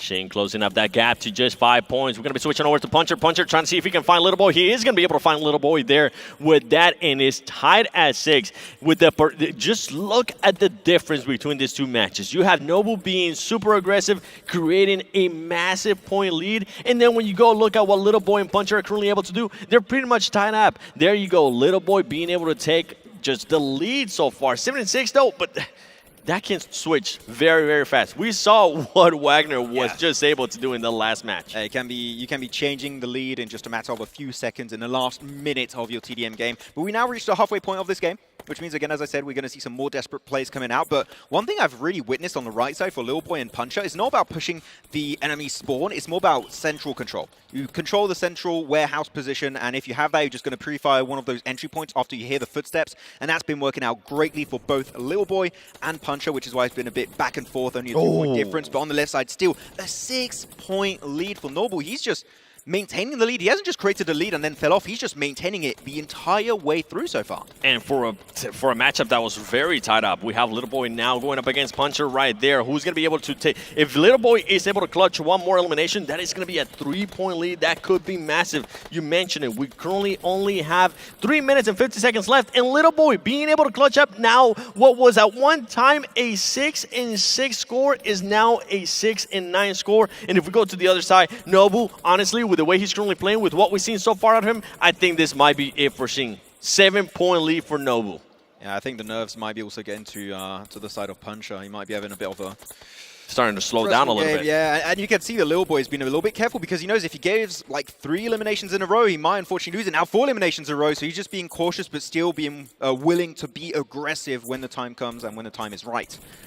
So, man, 8-point lead has been recreated. Actually, it's going to be a 9-point lead so far, the biggest lead created so far between both Zing and Noble. I think on the left side, it's done. Like, there's no way you catch up with a 9-point deficit. I think so too. So I'm going to start focusing a little bit more up on this matchup that we have between Little Boy and also Puncher, because right now, I mean, Little Boy just controlling the angles. He made sure that he ended up backing up Puncher. Puncher, though, being able to fight back and getting that elimination, that lead is cut down just to 3 points. He needs to be careful, though, because he's currently not full HP. You can see the Little Boy right there, expecting Puncher to be in a certain situation, but just pre-firing him, making him back up. Who's going to be the one getting this elimination? Whoa. There you go. Little Boy coming out on top against that engagement. And the strafing of Little Boy was so good on top of that crate. It was so well played.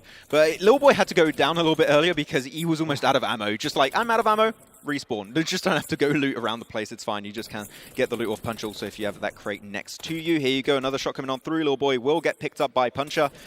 And still, it's just a 3-point difference here. We still have 2 minutes and 15 seconds to go. We saw it happen in the last game right here, 7, and it could be happening right again between these two players on the right side. As at this point, Noble on the left, he's just flexing. He's having a great time. Max, I might be jumping ship, honestly, with the way Noble was able to perform here in this matchup. The aggressiveness that we're seeing out of this player, I thought Shane was going to be the one doing that, but Noble's just on a complete tear right now. That 10-point lead with Little Boy, though, he needs to be careful because right now, Puncher being able to fight back. We have just 1 minute and 40 seconds left, and the score is just 1 point.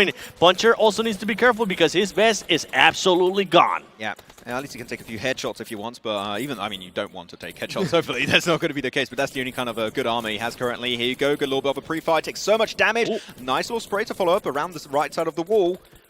But Puncher, do you want to pre-fire? Do you want to try and regen? The regen kicks in. Maybe just wait an extra few seconds here, and then you can go for the push. But the enemy regen has also kicked in. Goes for the spray, and he instantly gets mowed on down by Little Boy. A 2-point lead has been recreated with now 1 minute, 10 seconds on the line. We are going to see the two players on the right be very, very desperate now. Little Boy being able to clutch up that elimination right there, and that could be the winning play for this 1-versus-1 between Little Boy and Puncher from Na'Vi. Little Boy right now trying to waste time. He does know that he currently has no vest, going all the way around, trying to see if he can possibly get an angle. He's going to be able to get an angle right there on Puncher. Can he actually finish up this elimination? If he can get this elimination, I would be confident in saying that that is it for Little Boy. He would end up winning it, but let's see. Anything can happen here. Can Puncher somehow clutch this up, Max? I think it's good. He's buying too much time. He gets Little Boy, but now it's going to be a 2-point difference. You have 30 seconds. I think at this point, you're just going to be camping your home base, hopefully, and defend those entry points as best as you really, really can. Has 20 seconds on the line. Puncher trying his best to push it up. But look, Lil Boy, he's not even peeking. He's just waiting for that great opportunity to get that perfect line of sight. And Lil Boy connects it once again. 3-point lead. And Lil Boy will be taking the win in his TDM matchup. Great matchups here, honestly. I'm surprised at how Nobu was able to just fully control this matchup. On top of that, I think that might be the most eliminations we have seen so far in a 1v1. You can see him fully chill, calm, relax. He's saying, yeah, that was easy. Got it in the bag. Yeah. That's what Noble's saying. I mean, really, what a flex at the end. He didn't need to go that hard, but he did. He did. And, well, if you have a game like that going into the semifinals, I think he's definitely intending to get that juicy $5,000. Oh, yeah. That is one thing I know money to be. Juicy. That's a great adjective for him, yeah. Getting that stack of money, a stack of cash is what I would say, Maxman. But obviously now we have our matchup set here for the semifinals. Nomi up against Wagner and Nobu up against Little Boy. This could be interesting. I mean, your prediction of Little Boy still in. My prediction is out. We lost. We lost our prediction. We're allowed. I think Max is allowed to get predictions right eventually, right? Only it has to happen at Solo some Masters point. tournament. That's the only one. Yeah, your big prediction for the grand finals is not working out too well for you. No, let's not talk about that one. Let's just we're in the move Solo on. Master tournament, okay? Let's focus on that, Jason, about the good topics. That's my prediction is right. I mean, right now. I mean, Alpha 7 got knocked out, 16th place here. I was going to say yes, but I don't know why. Why are you going to say yes? That's your I don't pick. know why. That just came naturally. Okay. It was my master plan all along. No, it was not. It was not. Please, guy. I'm joking. It was a joke. It was What's your handle on Instagram again? I think it's the 7WG. Oh, that's no, a great don't one. give him promotion. Should have said you're a real one, if anything, here. But obviously, if we do load into this, so we have 2 more best of 1s, followed up by 1 best of 3 to see who takes home the $5 grand. But not to mention a lot of extra money each step you do break through in this event. And of course, we still have matches tomorrow. We do still have another show match tomorrow on top of it. Some World of Wonder stuff. Don't want to spoil what it is, though. Don't know what it's going to be anyways. Nice tease. It could be anything. It's World of Wonders. It's wondrous. It could be any really game mode you want. Well, it's true. It's the whole point of World of Wonders. Max, man. Max, hold on. John Blank, can you guys come back here? What have I done? Do you want to change your pick from Little Boy to anybody else if you could? You know. No, I'm not. I'm sticking. Oh, I thought you were about to say no me. If he got a second pick, do we get a second pick? I feel like we should get a You second guys pick. can have a second pick, of course. Like you can have a pick until the last game. Are we both thinking about the same pick? Yeah. On 3? So like 1, 2, 3, say it. Got it. 1, 2, 3. Noble. Wagner. What? Wait, I didn't expect Yeah, that. man. Oh, he got me. Okay. I was going to say You Noble. just look like who got the most eliminations? I mean, Just the way that he got those eliminations, what was impressive to me. playing up against Little Boy, though. So if it's your Noble, he's Little Boy, one of you is going to be wrong for the second time. Somebody's shaving their eyebrows. Lil It's not Noble me. is not going to win. So if Max was shaving his eyebrows, what were you doing again? No more box. I'll think about Oh it. yeah, no more box. No more box for tomorrow. No more box, or you finally follow us back on Instagram, because it's been like 5 years, 7. I'm still waiting. But here you can see the updated brackets. Wagner up against Nomi, and Nobu up against, or not Puncher. It should be Nobu up against Little Boy towards the bottom hand side of the right hand side bracket. So ignore that one, and that's going to be a tough one, unless 7 messed up when calling out who was the red player. No, it was Little Boy. Okay, well then there we go. I am confusion. We'll see as you go Very into effective. Production, if we can get some clarification on that, that'll be amazing, because I think it was Little Boy. Right, Little Boy was red. We'll see. But now we're going to be anyways having Nomi and Wagner as our first matchup. And I think that Wagner here might have a really good advantage versus Nomi because he was using the terrain of Warehouse really efficiently to just take away those slopes out of the equation for Vexy. If he has a game plan going up against Nomi, I think that could really put Nomi on the back foot in this game. The winning play for me that Wagner was able to do was just how well he was able to edge Vexy. He just kept going over the edge and just making sure that he just didn't end up giving him an angle. Great play there by Wagner, but is he going to be able to edge Nomi? I don't know. Great analysis. Thank you. I cannot. You said everything there was to say about this game. Yeah. Yeah. I don't think I really have anything else to say here, to be perfectly honest, 7. I That's agree. the first time we're both going to be speechless here. Max, take it away. Cool.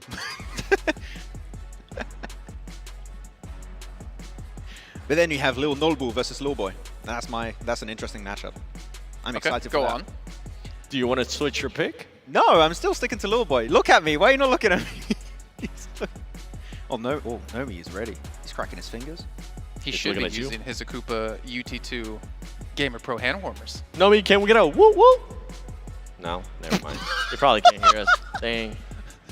I always expected like Neptune in the crowd to do it for you. Peanut, where you at? People do not understand. I heard a woo. I heard a woo. I heard it. Hey, Wait. it worked. Hey, I heard a woo in the crowd. Let's go, baby. The audience can't hear it like on the stream. They're like, what are they talking about? What is happening over in London? But this actually has been a big surprise for me, what Wagner has been able to do. I wonder if he's going to be able to do it against Nomi. That's the big question.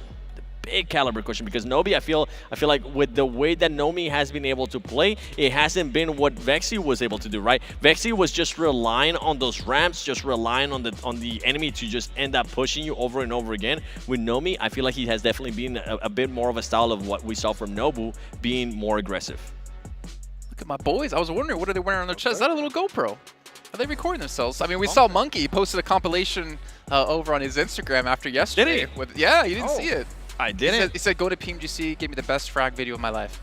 Oh. Oh yeah, I did see actually. Yeah. That was a sick video. It's just even more him impressive dropping when you see, 30 balls. It's even more impressive when you see their perspective because like the finger movement on their device is crazy to be able to pull off the movement they're doing. Right, the strafing we saw also from I think it was Noble during those fights is just madness.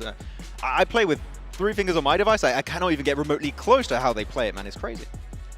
Yes. That's all the Well, that is the power of using the Infinix GT20 Pro, to be fair. It is. Like the screen is great. I can actually play with 4 fingers. Really well. Yeah, well. Yeah. That's because you're a tiny man.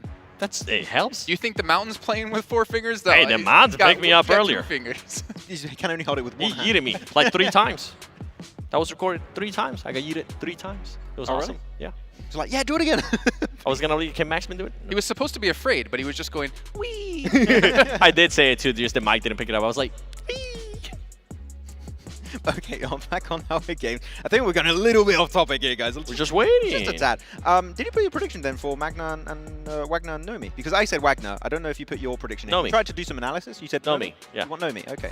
I feel like Nomi is just going to be able to give him a completely different picture to what Wagner was expecting. We did the 3-2-1 countdown. For the win, and for the whole thing. he went Nobu, and I went Wagner. Yeah, but you said for the whole thing. Like for this, Wagner for these has to Wagner has to beat Nomi to win the whole thing, Max. You know what? Fair. That's how brackets work. I said That's how brackets work. Yeah. I think the biggest factor for me when I was kind of breaking down between that matchup, I said that Wagner won't be able to do that same playing style that he was able to do with Vexy. Like the edge, he's not going to be able to do that against Nomi because Nomi is just going to be controlling most of the circle, and Nomi might be the one actually trying to edge Wagner. You actually have different approaches to how the players use the terrain. Like we talked about Wagner and how he plays around and how he was able to deny these ramps away from Vexy. Actually, Puncher and Lil Boy, their matchup was very focused on the center of the map, right? Warehouse itself and actually pre-firing a lot of the time those entry points and also those little ridges on the side of these crates.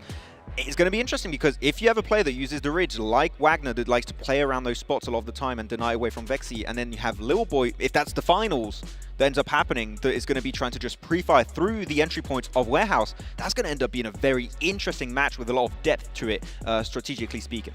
If you were playing this solo master tournament, Max, I want to go through your game plan. What would your game plan be? What's one player you could take? None. None? What are you talking about? Are you None. Are you kidding me? I could probably take Flower What are Carrillo. you kidding me? What? Because they're going to forfeit against me. Wow. That was super personal reason. Oh, if that case, then I would definitely just win a 1v1 against Carrillo. You know, who would win between you two in a 1v1? Real talk. We talked about this yesterday. Yeah. already. But you said 7. I said 7. I said you. No, I didn't. I said I would beat him in a 1v1. In a 1v1 and IGL in 2. 1v1, no car 98. Real life, you'll definitely win. 1v1, no car 98.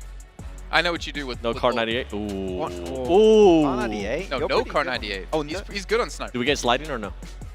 Or same as we have right now? Same settings? Yeah. I don't know. I think it would actually be a much closer matchup. I'm thinking back to some of these like 1v, or not, it wasn't even 1v1s we had. What event was it where we had someone using a sniper rifle and sliding and getting? No, you're right. You're thinking of last year mid-season tournament. Yeah. Yeah. That was sick. There was some. All right, so we do have confirmation. Puncher did not win. It was Little Boy. Okay. I thought it was going crazy for a second. I hope that's not what we were waiting for, because we already knew that. Because we could already start the other match and get that one going. We count the points in We the wanted to verify. We wanted to let the viewers know, yeah, it was incorrect. It's actually Little Boy that ended up moving on. Who would win between Max and Neptura? Oh, Max. Easily. Hands down. If it's I was not waiting to hear a meaningful You think I'm gonna doubt my amazing co-analyst? How dare you? Yes, you would. Yes, a little. I actually did a split second about it, but I was like, I can't. Right. Oh, actually, I do doubt him a little bit. Who would win between me and Neptura? Ooh. And she's not allowed to body slam me to eliminate me. Neptura wins. No, she would win for sure. Yeah. But I would beat DK. I don't know. There'd Sometimes be no you, chance sometimes DK you would end up beat me. clutching He out. wouldn't even be on the same map. Yeah, he'd be on, he'd be on ruins over there. He's like, wait, what's happening? I've seen you clutch out before, especially when we played like previous seasons. There might have been some bots you were in able those to clutch games. up. There might have been some bots. Not even bots. You were able to clutch up train against you up. We're actual gonna play players as tonight, well. and we're Now, gonna beat who the would win Good. against Blank and John on a 1v1? Blank. Ooh, Blank. that's blank. Hands down blank. That is blank. Blank? Oh, yeah. He gives Easily. us the double thumb Even up. with one hand, I He think. agrees. Even with one? No, well, okay, maybe. Yeah, think about it. It looks like we are just seconds away. We're obviously, fixing a couple of issues here. I can see on a couple of other monitors here that we're going to be dropping into one of these 1v1s, or actually below both of these 1v1s at the same time, if I'm not mistaken.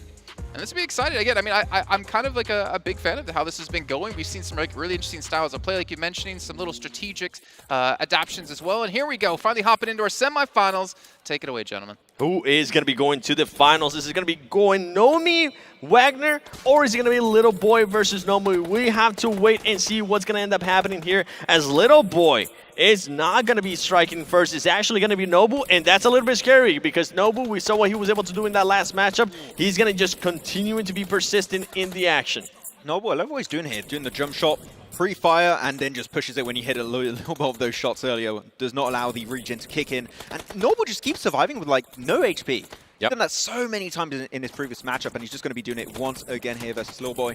And he actually created a 2-point lead for himself. But we've seen no 2-point, 3-point lead early on. Doesn't really mean too much. It means a lot, though, when you're in the last few minutes. But early on, they're just trying to set the pace and see how their opponent is going to be dealing with this map. The thing that you're saying that, Max, and I'm starting to think of what Nobu was able to do earlier.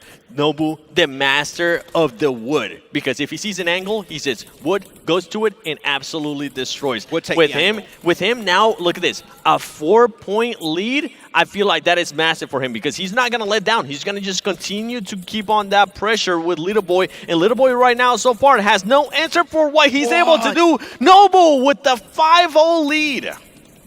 Bro, Nobu is insane on that movement. He's just not only strafing, he's also peeking up and down at the same time. Hitting a headshot on him is absolutely impossible. The squats How that do man you deal does, with that? absolutely insane. He probably has bigger legs than Jason. Lil Boy's like, please give me a DBS to deal with this man. He's just too strong. He's just way too strong in this fight. Yeah, currently a 4-point lead. One elimination was taken up by Lil Boy, so now at least making it known. Don't be too overconfident. I will shut you down if I do have the opportunity, but as of right now, Nobu is just cleaning up shop in this area and going to try and get on the high ground position there, get a little bit of information with a third-person perspective. On the other side, Lil Boy does have the high ground advantage and does secure his second elimination of his match.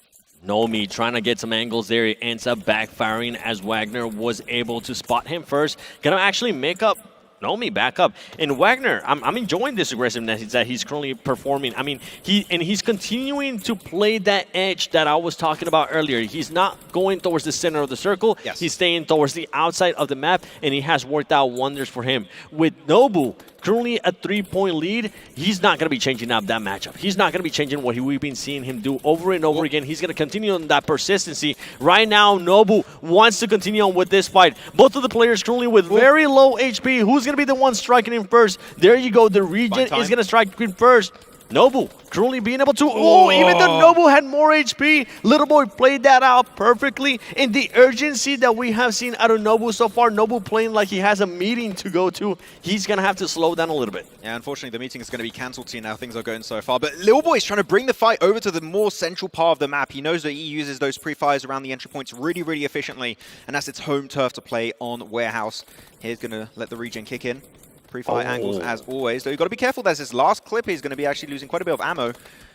And Nomi also on his own fight does get a lot of damage. Gets prone and hits the shot. Gets his point. 4-3. 1 point difference as we are now in the first 6 minutes and 30 seconds of this game. The drop shot there from Nomi was just bloody beautiful from him. Hopefully he's going to be able to continue to do that. I mean, right now he needs to be careful, though, because that HP has gone down. There you go. Wagner being able to get that elimination, tying it up with 4 apiece. And if you go to the other side, it's actually a bit of a switch up. Actually, no, it's still Nobu. Nobu with a 3-point lead. And the one thing that I actually enjoyed that little boy is doing, he's wasting no time. He knows that Nobu's going to continue to be aggressive. He's pushing on the action, hoping that Nobu would actually end up hitting him whenever he still has the shield on, and hoping that he will just end up running out of ammo, just going for the full push. But unfortunately, when you are pushing so many times like we've seen from Lil Boy, you're giving a lot of opportunities for Noble to hit those pre-fires, and those pre-fires have been just absolutely key for the South Korean player. Onto the left side is going to be a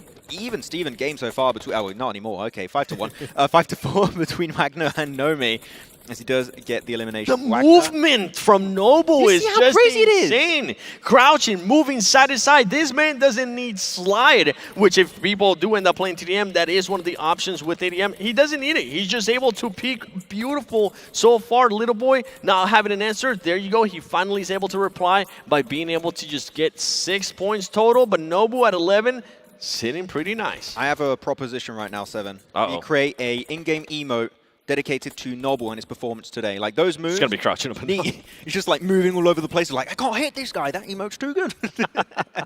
I think that will be a good idea for Noble, as he currently has twice the amount of eliminations as his competition as Lil Boy. My prediction is not looking too good, unfortunately, right now, Seven, and he even gets a 13th elimination. Noble is just completely obliterating his opponent, and, well, he's only 5 minutes in here. We're at the halfway point, but comeback for Little Boy seems impossible, question mark?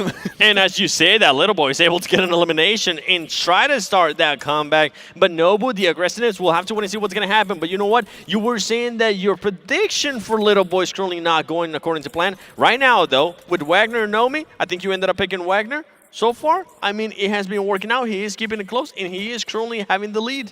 I mean, Wagner's going to pull off a huge play in the last minute of this game, like we saw earlier in his match. So he's going to be an absolute threat until the very, very end of this match. Though, right behind that concrete wall, able to get himself some nice shots, jumping on over with a hip fire. And waiting to get some more information onto Nomi, but Nomi is waiting for that regen to kick in. Not going to give that chance to Wagner to get the shutdown. Goes in the middle, gets the M249, but takes a lot of damage in the process. Will he be able to use it just enough to get that elimination? He does! He holds on to it, and that's going to be Wagner with the M4, able to get himself his 7th elimination. Wagner switching up that style. Meanwhile, we go to the other battle. Nobu continuing that just persistent, the aggressiveness, not letting it down, and it is a 10-point lead that he currently has against Little Boy. The movement is just absolutely insane. Even though Little Boy does end up winning that engagement, we're going to be going over to Wagner. Something that I did enjoy that he was able to do earlier is that he stopped that edge style and he was willing to fight in the middle, and he ended up working out for him. Yeah, you need to adapt to your opponent eventually. You just can't play in your own turf and wait for them to push, because eventually you're going to become so predictable. And we've seen how important, right, Seven, these pre-fires are. If they know exactly where you're going to be standing, it is going to be rough. And here you go, Wagner taken down once again, but it's still a 1-point lead in favor of Wagner as we're getting out to the last 3 minutes of the game. And as we see, this is the moment, typically, Seven, that the player that's a little bit behind tends to get a little bit desperate. And Lil Boy, he needs to get like clutch after clutch after clutch if he wants to have the inkling of chance to catch up for his position in the finals. And for Little Boy, it's going to be just so hard because of the way that Nobu ends up playing. Just look at the confidence this man's currently playing with. He's on top of a crate. He doesn't care about cover. He wants to just keep on pushing the action. He's going to keep doing that, and he might be able to win that engagement. Actually, Little Boy being able to bring it back, but I want to switch over to the other battle because Nomi and Wagner keeping it very, very close to each other. I feel like this might come down to the last second, Max. I think we're going to see something between Nomi and Wagner where the player to create a point or two lead is just going to run back to their home base and just hopefully wait to camp that position, pre-fire all the entry points as humanly possible, and hopefully snatch away a victory in the last few seconds. Nomi, instant spray down onto Wagner, creates a little bit of a lead here, 1-point lead, but as we've seen many times, it's just going to go back and forth, ping-ponging all over the place between those two players. And Wagner, now on the back foot, needs to push his way forward. Nomi needs to be careful because that is the second time, actually more than the second time, that Wagner keeps on just pre-firing that. Meanwhile, the other matchup, absolute tear. I'm going to fully focus right now on the Nomi versus Wagner engagement because I feel like it's safe to say for Nobu, with the current lead that he has, only 1 minute and 48 seconds left, I feel like it'll be really, really hard, almost impossible for Little Boy to be able to just close that gap. But if he's able to, you know what, I would say I ended up cursing him. Meanwhile, all. Wagner with that pre-fire, he was able to use to do this against Vexy. He knows this location. He was able to actually win it, and now we're starting to see the same aggressiveness that we saw earlier out of Wagner with Vexy. He's trying to take that fight to Nomi. 1 minute, 20 seconds. This could be a very important elimination. You can see currently on the other side, Nomi's trying to buy as much time as possible to hopefully even keep that point, but Nomi loses the lead 8-8 between Nomi and Wagner. And now Wagner going to go fully regen. They're not going to camp that home base just yet, but I think the next player here in this matchup on the left, Seven, Nomi or Wagner, whoever gets that 1 point is just going to go back to base, hopefully hold on to that 1 point lead, and he's going to get chased down. You can see it is tense between those two players on our left screen. Wagner trying to get the angles right there on Nomi. Nomi's going to be pushing the action. This is going to be a massive elimination, and it's going to be Nomi being able to come out on top, creating a 1 point lead. 40 seconds left. Who is going to be the winner of this matchup and have a chance at winning $5,000? Nomi going back to the angle, seeing if he can actually clutch it up against Wagner. Wagner does not want to give up. He wants to be the surprise of this Solo Master tournament. It's going to come down to the last elimination. 25 seconds here. He needs to get that elimination. Wagner needs to send it. Takes so much damage. The spray down connects, and that is going to be it. 2 elimination lead. Going over to Nomi. He's going to fully regen. He has to play it safe on his side of the warehouse location and hopefully get himself the win off the back of it. He's just going to be trying to give himself a 3rd elimination, and that's it. The lead has been increased even more, and that is going to be wrapping it for our first Summit Finals here. Well done, and Wagner, really good try, but Nomi able to hold on to that lead. We have our final set, ladies and gentlemen. It's going to be none other than Nomi up against Nobu. 2 of the players that I ended up picking, Max. I don't know who's going to win. I think I have a slight idea. And for everybody currently watching at home, please let us know in the comments, who do you think is going to end up winning this first Solo Master tournament? How do you deal with Nobu's movement, though? Like, Nomi is good, but like that movement, that is so hard to hit those. It's the 1-2 punch, too. It's not just the movement. It's the aggressiveness. He doesn't let down. He just keeps pushing it over and over again. What do you think, Jason? Okay. I was just waiting for my proper intro. It's in my contract. Yeah, can I change my prediction for a third time? I thought we did. Well, I said Wagner. Oh, you did? No, I didn't. I said Nobu, actually. Yeah, I remember you said Nobu Nobu at the same time, yeah. Right, Wait, Max, what was your picks in the last round? He was Little Boy. You were Little Boy and Wagner? Boy. Yes.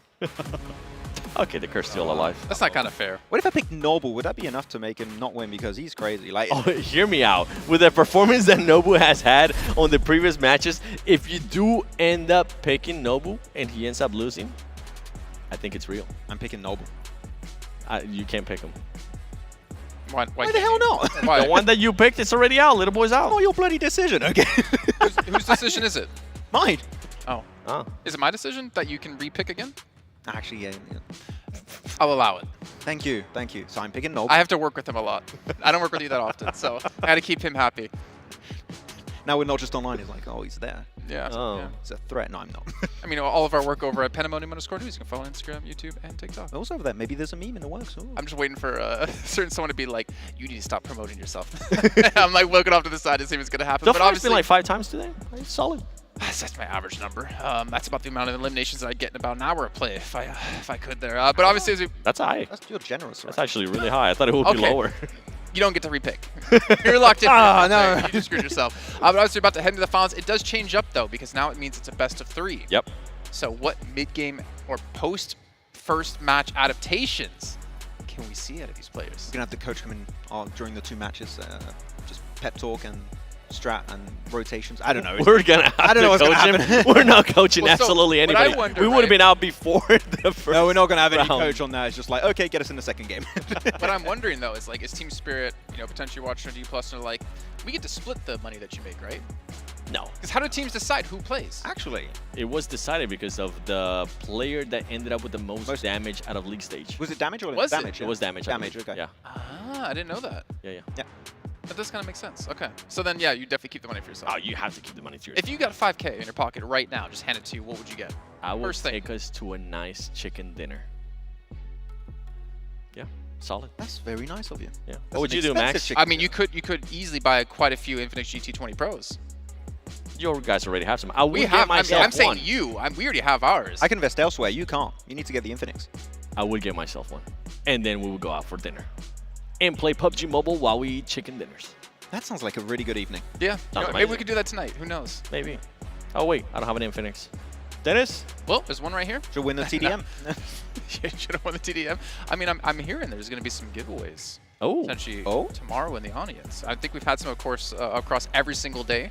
I know my significant other is going to be coming. I'm going to be like, hey, you make sure to grab another Infinix or whatever's being given away because I like free stuff. Yeah, hopefully it's not with the T-shirt cannon we had last year as PMG. Oh, man. That's a bit. That would be That awesome. would be a brutal way to do a giveaway. The proximity of being shot is. I mean, it will come from the stage, right? So there'll be some distance, but that'd be more of like a T-shirt shotgun. It's a DBS. So I think this is actually the trophy we're giving away for this. I didn't realize. Okay. Oh. We got one for ourselves. So I can Solo actually say I'm a Master Solo Trophy. Master winner if I can take this home. That's what it was. And look at the clock. It works. It does. It's a sticker. No, that actually works. It's the time change. I don't know how I keep working with you, 7G. It's making me go crazy over it. Speaking of going crazy, I think everyone who's played against Nobu so far has been going crazy with how big of leads he's been able to pull off. I mean, clearly the most dominating player we've had in the Solo Master Tournament. His by far. movement. I can't comprehend. I can't compute. I mean, I get really frustrated in 1v1s because I'm the type of player who likes to blame my teammates, which is great when I get to play with you because I can blame Daptura every single die I get eliminated, or time I get eliminated. But playing 1v1, blame myself? Exactly, and I don't That's like a taking that thing? responsibility on. Oh, can't take responsibility in a video game. Can't do that. Jason wakes up, looks in the mirror. Absolute The thing is, you perfection. can't blame the Infinix device. It's flawless. So like, you have to mirror's blame fault. yourself. Yeah. It was the mirror's fault. Was that a cracked?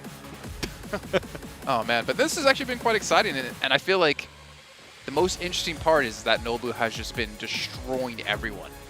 But I don't know how that's possible because he's taken on so many strong opponents here. Seven, why don't you go over all the opponents he's played so far and remind us, because obviously insanely hard to go up against Zing, who took down Doc before. I mean, he started off with demeanor. Remember, Max ended up picking him. That ended up going the complete opposite Why do you have way. to bring that up? Nobu being able... Actually, you ended up picking Nobu with Shing, so that was good. That was one that you ended up getting right. And then after that, with Little Boy, it just has been absolutely zero matchup for him. He's been dominating over and over again. And I'm really intrigued to see, honestly, how Nomi is going to be able to perform in this matchup, because at what point do you end up just crumbling? I feel like Nomi a lot of the time was actually trying to use the terrain and like the map to his advantage and get some big pre-fires. The pure mechanical skill of Noble was allowing him to get the win. I think his movement alone is what allowed him to get that win a lot of the time in all of his matches. So if you don't find a game plan to deal with that movement, which is really hard to deal with, I think Noble's going to take it with like flying colors. How do you adjust to movement? I'm trying to think of ways that could be possible besides you just What's playing the counter slow. to movement? No movement. He's completely still. I can't see him. I still can't hit him. He's I'm a T-Rex. Wait, what? Isn't that like how they, if you don't move, he doesn't see you? Ah, Jurassic Park. I don't know. We're feeling a lot, I don't know. I've gone on tangents now. Tell me more about this no movement. Did you notice, though, in the know. last match with Wagner up against Nomi, Wagner was using a couple of different of attachments. Like he was using, I think it was like the 2 times, then he switched and took it off. Actually went Ironside a couple times, went to Red Dot, where Nomi was using Red Dot the entire play. I think Red Dot is like the must. It's the go-to, for sure. Well, I would go ×3 actually, because I just love ×3. For me, it's perfect. At close range, mid-range, I use the ×3. You have permanent ×3 with your glasses. Yeah, I'm just always zoomed in. Only on my right eye, Wait, though. you said you would go Ironside or Red Dot? I would go 3x if I could. 3x, Yes. really? I love I the would actually 3x. go Red Dot. Red Dot. Yeah, Red Dot 100%. I use 3x at any kind of range. Really? Yes. I know it's Really weird, fine. but I just like my 3x. I can't even knock your spray control either because it's pretty good. I think I'm not too bad, hopefully.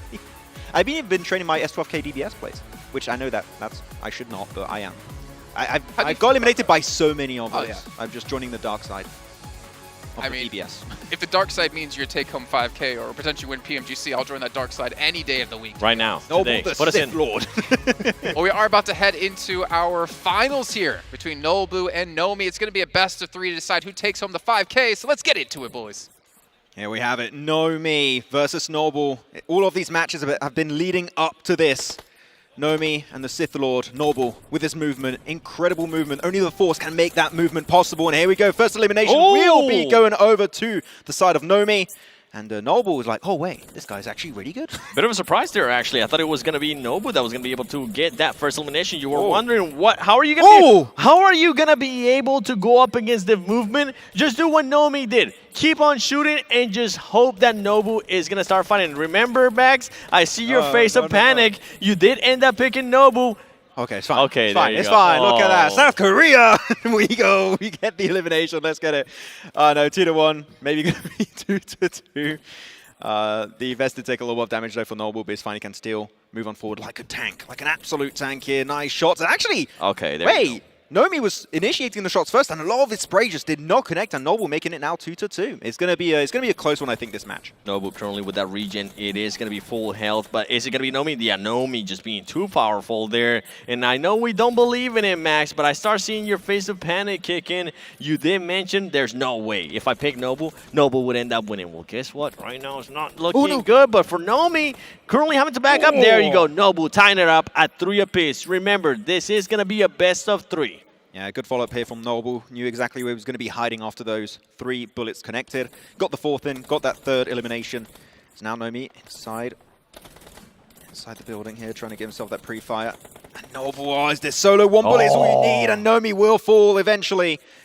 It's 4-3, and I think we're just going to have a back and forth of about 1-2 point lead until the very last minute or 2 here, Seven. It is very close, way closer than I expected after how good Noble was playing in his games. And as you're saying that, I'm starting to see a bit of a strategy here from Noble. Noble just not giving up. He's wanting the action. He's going to continue to push. And great angle right there from Noble, as he's going to be able to create a 2-point gap. He's going to be able to spot Nomi. Nomi needs to be able to bounce back. You don't want to let Noble end up getting on a streak. There you go. Great bounce back from Nomi. I think Nomi is starting to learn a little bit of what Noble's plan is, because Noble hits hip-fire spray, gets a little bit of damage, hides behind cover, and then just commits his entire magazine to a spray and is hoping to get pushed again by Nomi. And that worked actually of 2-3 out of the total eliminations he's got. So like that's something that I think that if Nomi adapts to it, that could really give him a significant lead. But as I say that, Noble able to create himself a 2-point lead. And again, just a little bit of a step closer here, Seven, to that $5,000 prize pool here for that Solo Masters tournament. As another points coming on through, jumping off that crate. Really good movement from Nomi, but it's not enough to deter Noble from getting that point. This is the scary part, Max. I was talking about it. You don't want to let Noble just start creating a gap on you. You don't want to be able to be on the end. Don't want to be setting yourself up against the wall, because right now, that's exactly what Noble is. Just a massive wall, an absolute unit. You were talking about the mountain. I mean, he carried me earlier. This is the mountain in game. Noble just continuing to perform over and over again, and he's continuing to push the action. There you go, a bit of a breather from Nomi. Noble is the mountain? Yeah. In-game? In-game. In-game. That's very impressive. 10 out of 10, right? He could carry you in-game too. Yes, easily. Yeah, you were looking, you're like, nah, I don't have a counterpoint to that. It's just like, no, you're absolutely right. Me. Definitely, especially how they've been playing in both PMGC today and also the Solo Masters tournament. As Noble here waiting to get the regen, jumping on over in that crate in the middle of the warehouse. Really good little angle to get some extra information. Knows exactly where Nomi is positioned. Pushing it up, does get to the lower side of this crate though. Keeps him somewhat safe, waiting for Nomi to push over the crate. And he does not hit, unfortunately, a lot of those bullets in that spray.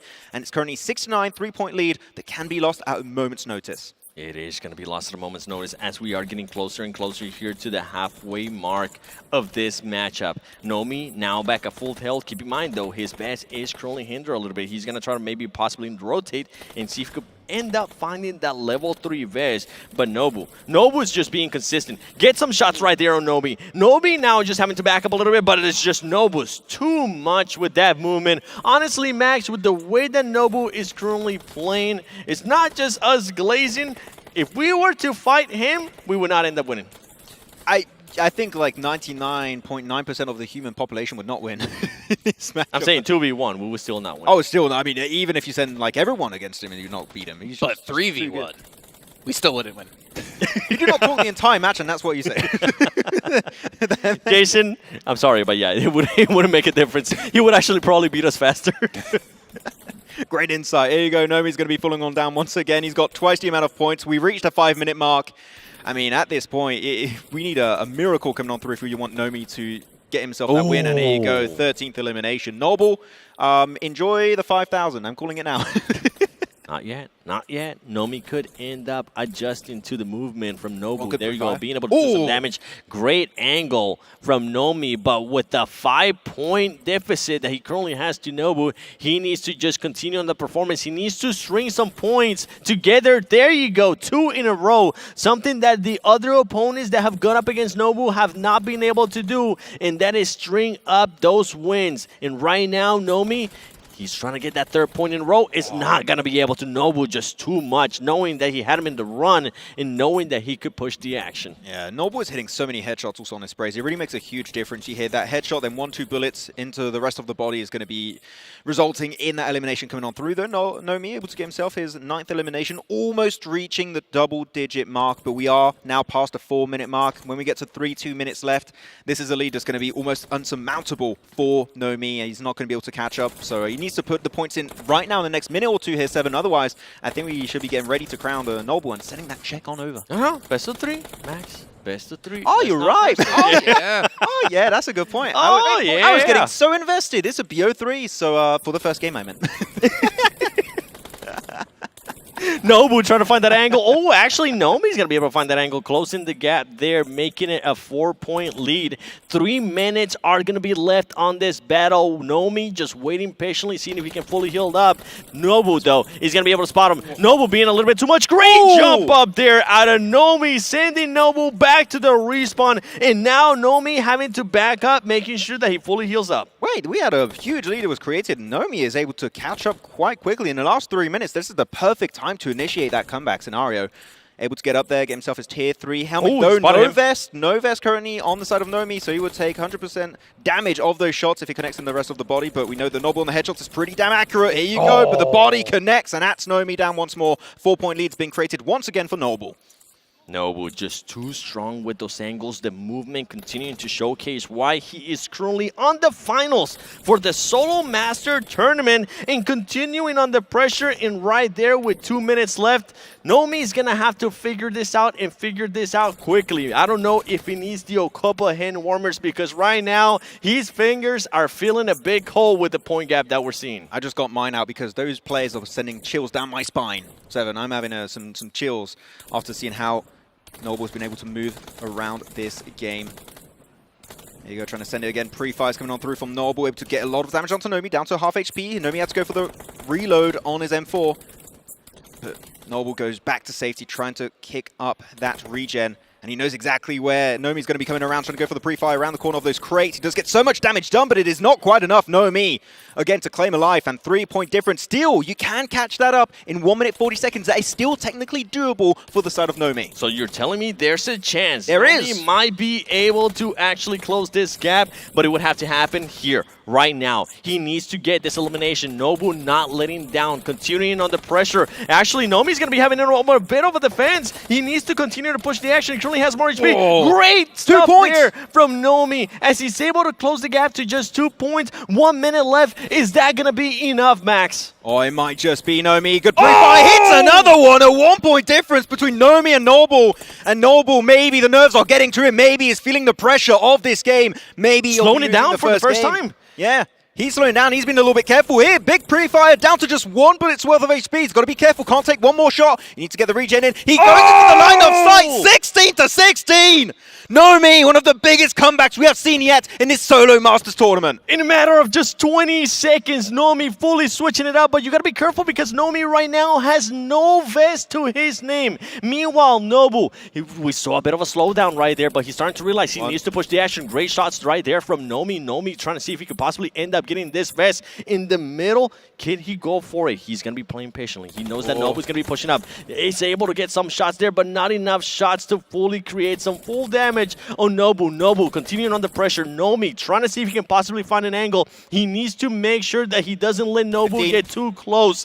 15 seconds left. He's going to come down to this elimination. No! With the elimination, 1 point lead, 5 seconds left. It's not going to be enough. As a big surprise, in just 1 minute, Nomi comes out with the win.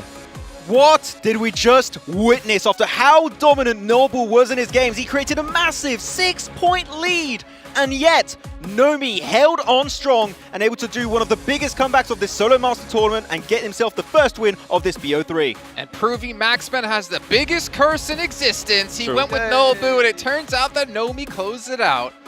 A fantastic turnaround that no one really expected. And Maxman. Sorry, I didn't hear what you're saying. I'm warming my hands with my Okupa hand warmer. What do you say? What curse? What's that? What even is that? I didn't know you listened with your hands, Max. I do. You touch the sound waves in the air, and that's how I get it. I'm a bat. Information, but yeah, I mean, so I think one thing that's a big that surprise we're seeing out of Nomi is his jiggle peaks. He isn't just hard hold an angle and just shoot the whole entire time. He sits and peaks ever so slightly, one by one, just to make sure to get as much damage down as possible. Okay. I wish I could have those kind of jiggles in the game, but the only jiggleness that I'm going to be getting is Maxman next to me. That's true. And myself. I can jiggle IRL. But can you juggle? He was Kakashi, though. He stole the technique of Noble. He just snatched it away. He's like, oh, you got some great movement here when you go for those pre-fires and especially those hip-fire shots. And he just did a very similar kind of approach in his game, and it worked out. Like, again, the comeback, when you are 5, 1 minute. 6 eliminations behind and you just build a comeback up at the perfect time to be just 1 point away in the last minute, then you're tied, and in the last 15 seconds you get that pivotal key elimination to get the first game.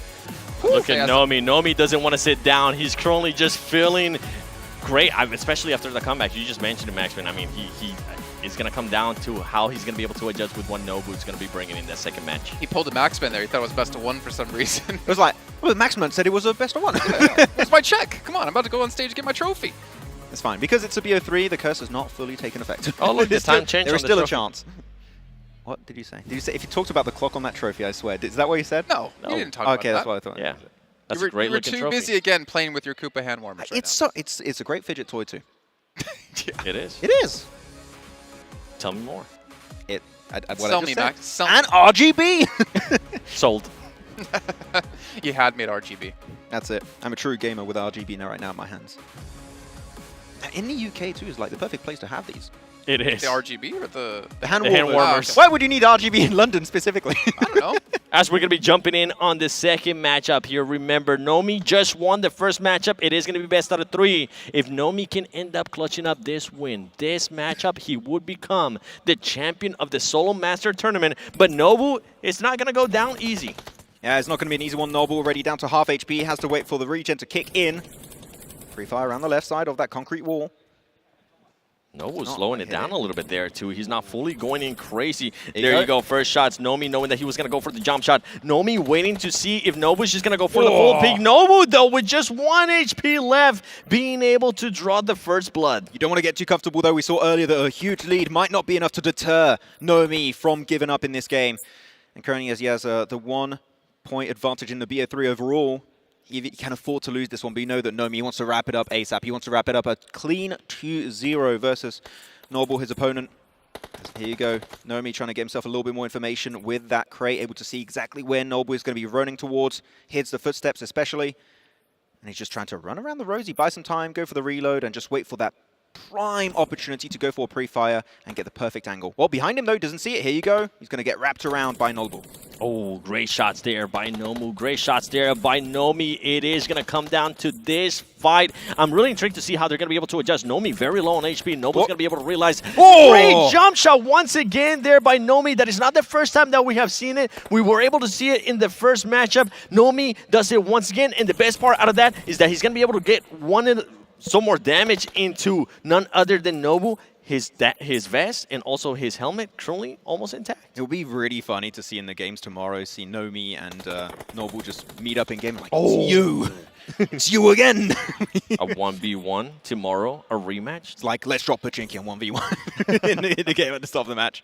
But yeah, Nomi here, 1 point behind. As we know, that gap can be closed very, very quickly. He's going to try and just wrap around onto the right side. Noble's going to wait for the regen to kick in once more. Good pre-fire into Nomi. And maybe this is going to be the opportunity for Noble to push up. He is going to be pushing up on the other side of the concrete wall and goes actually up there. Tries to get the high ground advantage, and he's just running around, dodging all the bullets. He's out of bullets right now. Goes for the reverse spray, but does not get the knock, unfortunately. What the hell was that about? I don't know. I think he just wanted to zigzag around, trying to see if he could probably end up getting him a headshot, and it didn't end up happening. And Nomi, it's not looking good right now. We've seen a big deficit in the first match, but right now, Nobu with the 3-point lead is going to be scary. Yeah, we saw a 5-6 point deficit just get completely destroyed by Nomi in that first game. So you got to trust the process until the very last few seconds. 15 seconds, that was enough for him to wrap up that game and get the first point of the BO3. Nobu definitely playing out. Nobu has definitely changed his approach to this 1v1. He's having to slow it down a lot more. He's not just fully going aggressive like a bull, seeing red. Now, Nomi's going to be able to get that angle. Oh, almost get some shots there, but it just comes down to the absolute pre-fire that Nobu's able to pull up. Ooh. It's not just going to be the shots. He jumps up on top of the crate. On top of that, he could end up getting the clean best. He doesn't even want to go for it. He just wants to push the action. This is the Nobu that I'm used to seeing. Yeah, I like the play from Nobu there. Got a lot of damage onto Nomi, saw he was low, and actually allows himself to commit and jump over the crate, and because of that, he's able to get the last 2 bullets to confirm that elimination. Don't give him that time to just run around the area, get that regen to full HP, and then go for the reverse spray. That is something that could really cause your demise in the long run. 5-3 currently. We are hitting the 6-minute mark just about, and we are going to get slowly and surely to the halfway point of this second game for the TDM Solo Masters Tournament Finals. And for Nomi, I know you were able to put up a good performance earlier. I know you were able to close that gap, even though Nobu had a big lead. You don't want to give him that big lead again. There you go. Switch around. Quick 180. He's going to continue to pursue him. Is he going to get him with the jump shot? He is going to be able to get him with the jump shot right there. Nomi closing down that lead to just 1 point with 5 minutes to go. This is exactly what you want to see for Nomi. That is exactly what we want to see, though. Noble on top of the roof there, next to a spawn location, going to try and just parkour his way, able to jump up so cleanly, so smoothly over on top of that crate. But unfortunately, it doesn't end well, as Nomi is able to pick himself that elimination. 5-5, that gap that we saw created very early on here. 7 again crumbles down to pieces in the eyes of Nomi, and he gets another one. And now the lead for the very first time here is going to be going his way in this second match. And Nomi deciding to not back off. He's going to keep that pressure that Nobu has been able to give him over and over again. He wants to be the first one to strike, create some damage, and there you go. That lead that Nobu had earlier has completely changed, as now it's none other than Nomi with a 2-point lead and 5 minutes to go. Oh, the script has been flipped, and Nomi, again, just trying to hold on strong to that lead. Can he get a third one? Yes, he can. 3-point lead has been created for the Team Spirit player. Nomi looking so damn strong. And again, might be also competing for an MVP title in PMGC Grand Finals as a whole. If he can also get himself the title here, that would be massive. But here we go, Noble able to reduce that lead to just a mere 2 points. Nobu finally being able to just break that elimination streak that Nomi was on. Nomi trying to see if he can find. We've seen this engagement over and over again. It's usually the other way around. It's usually Nobu on the high ground trying to see if he can get some headshots. Nobu's going to be able to strike first. Great jiggle peek right there from Nobu. He's just one of the best ones in this game at it. Yeah, I think that here we're seeing Nobu taking out a strat out of the book of Wagner we were seeing earlier to deal with Vexy. The perfect angle to make sure that slope, that ridge is not going to be fully used by his opponent. So Nomi, big jump shot, but unfortunately the high ground advantage is going to be a bit too strong over for Nobu. We are now past the halfway point at the 4-minute mark, and it's 8-8, an absolute perfect tie here, 7, between these two players. And again, this could be the last game where we might just go to game 3 to see who's going to be taking home the crown. That lead that Nomi was able to create early is absolutely gone, as Nobu was able to now take the lead. 9 versus 8. Who is going to end up taking this championship? Just to recap, everybody currently watching at home, Nomi was able to win the first game. If Nomi wins this one, he would become the champion. But Nobu is saying, no, I want to take it to the final game. I want to go to the actual best of 3. You're not winning that easily. Just like Captain America, he could do this all day, 7, and he's going to be trying his best to make, so he goes to a match number 3. But Nomi behind that wall, going to have to go for the reload here, pushing on over to the side of this crate. And does have a little bit of an opportunity to hide his 3D model, but Noble here with a high ground advantage, able to give himself so much free information. He could also get free access to a headshot, and he does not hit it, unfortunately for him. Nomi again claiming a point, and the lead is going back and forth. 1 point is Noble, 1 point is over to the side of Nomi, then Noble, and now Nomi trying his best to make that turn into a tie once more. 3 minutes left in this matchup. Can Nomi clutch it up again? He has had the lead, as Max was mentioning. There you go. He's able to tie it up at 10 apiece. He needs to be careful because his vest is currently shot. There you go. Now that's a great, wonderful reset. We've seen what Nobu has been able to do. I think this could be massive for Nomi. If Nomi is able to get this elimination, it put him closer to becoming the champion of this Solo Master Tournament. But it's going to be hard because Nobu wants to be the champion as well. Waiting for the right time. Ooh, trying to go for that lay down.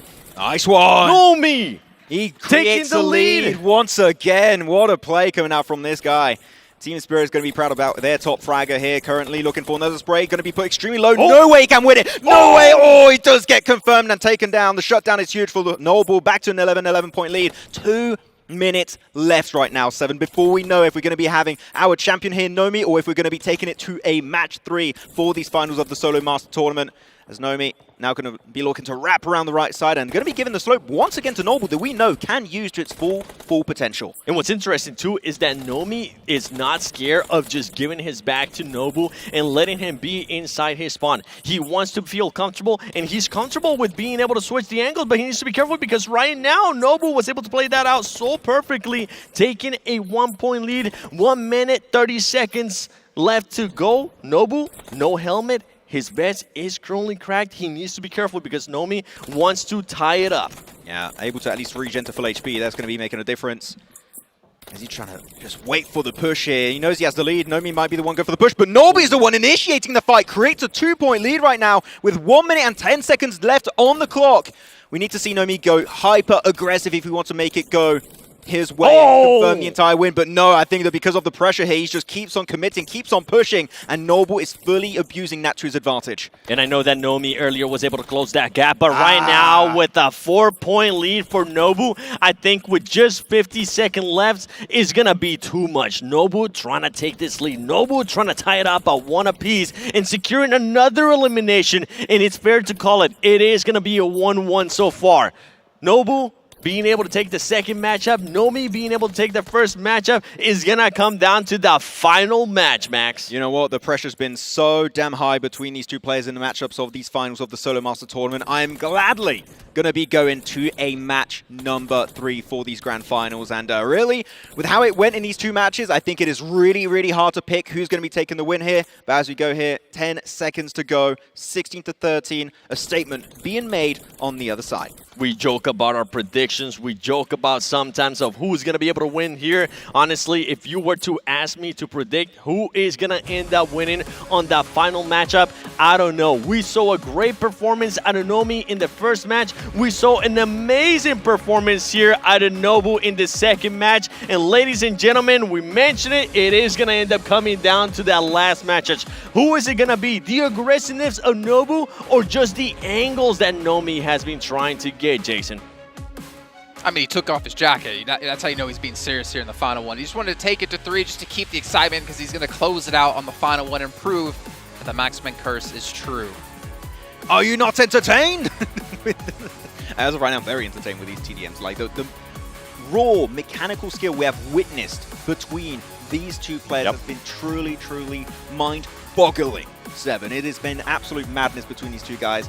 And again, prediction-wise, hard to tell, but one guy after this next game will be taking home an extra $5,000 US. And that amazing looking trophy right there from the Solo Master Tournament, that clock, I swear it keeps changing. We'll have to wait and see if it is going to be real maybe in the future, but it's going to be a toss-up. I don't know what's going to end up happening here. I'm really intrigued to see which spawns the players are going to end up getting. Remember, they did end up switching spawns earlier. Can Nomi, if he does get the spawn that he ended up getting in the first match, can he actually use that to his advantage? Because we saw how he was able to take care of Nobu within those angles. They kept running around the middle warehouse though. They're like just chasing each other down, waiting for the regen, trying to go for pre-fires. So the spawn sure has a little bit of an impact if you know how to use your area properly.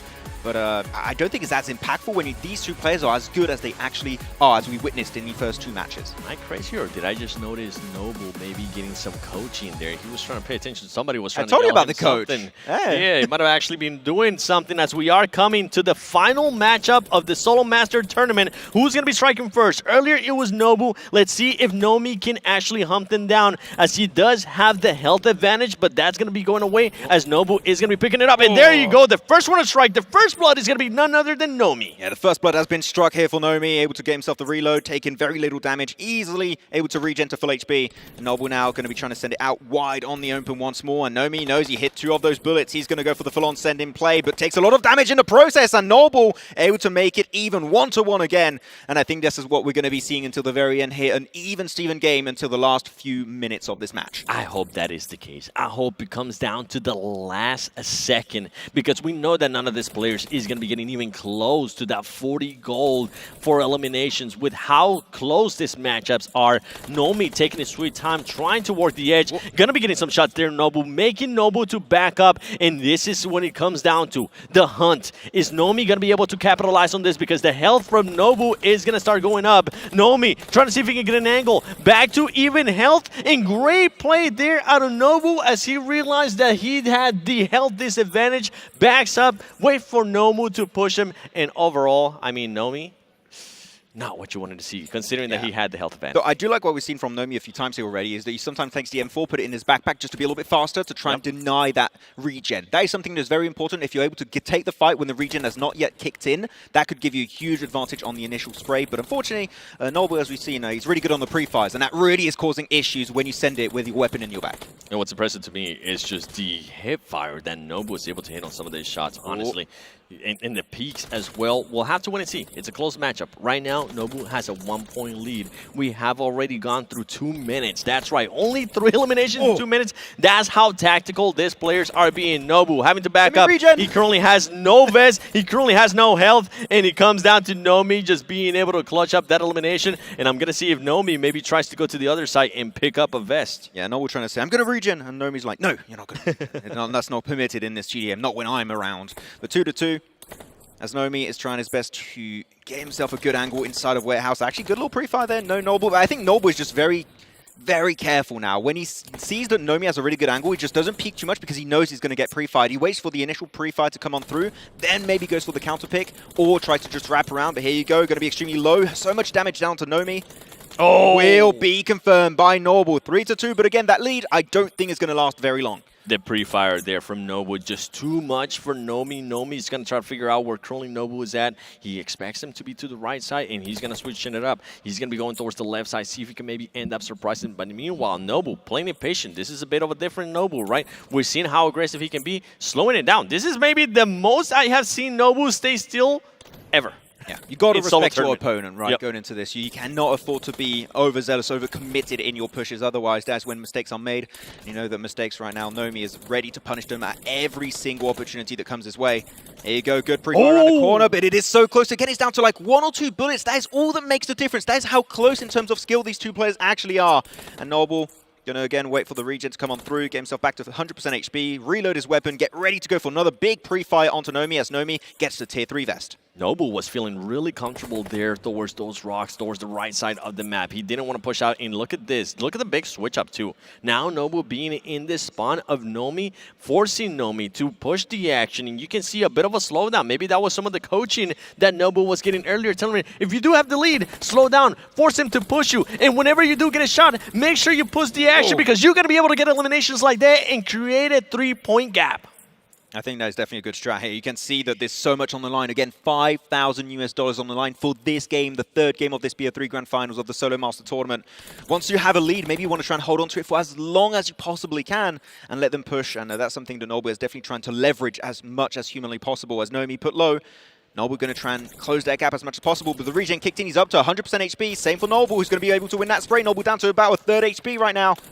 And he goes for the jump shot. It connects for Nomi. And that's going to be a 2-point difference created. And it always comes down to those jump shots that Nomi has been able to just fully clutch up. A completely different perspective here when we look at Nomi. Nomi is going to be towards the center of the map, fully controlling it. And this is just such a much slower gameplay from Nobu. Nobu knowing that he has the advantage. Nobu knowing that he doesn't fully have to push every single time unless he's able to create some damage. And there you go. Playing it right, playing it smart, getting on the high ground, keeping that 3-point gap as we pass the halfway mark of this final match. Yeah, when you're next to the crates and you get sprayed to, you just want to try and run around and hope that you don't get hit by all the bullets. But unfortunately, the accuracy of Nomi and Noble is just so good that it doesn't work every single time. Nomi able to barely get himself his 4th elimination of this game.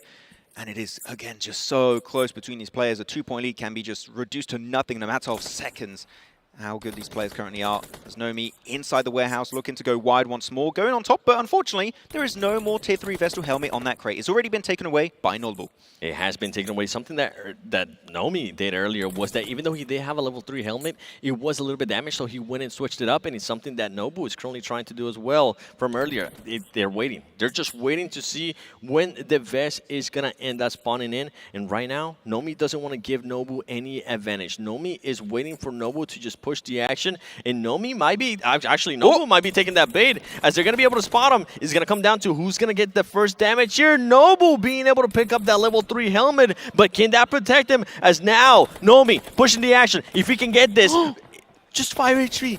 He's going to be able to get him, and there you go. Nomi closing that gap to just 1 point. I wonder if Nomi can actually go to the other side to get that Tier 3 vest. That would be a big advantage. But yeah, the Tier 3 helmet, he thought it was going to be a big advantage for Noble. But he takes so much damage, tries to escape unscathed and keep on and keep a hold of that Tier 3 helmet, but it did not quite work out as planned. We're now at the 3-minute 30-second mark here, actually, Seven. Time has been going by so quickly in this final game, and it's only a 1-point lead in favor of Noble. So again, in terms of picking whoever's going to be winning this, I can't now, predict no it, idea, Max. no clue. If you were to ask me, predict this match, life in this situation, I would say, I don't know. Predict this.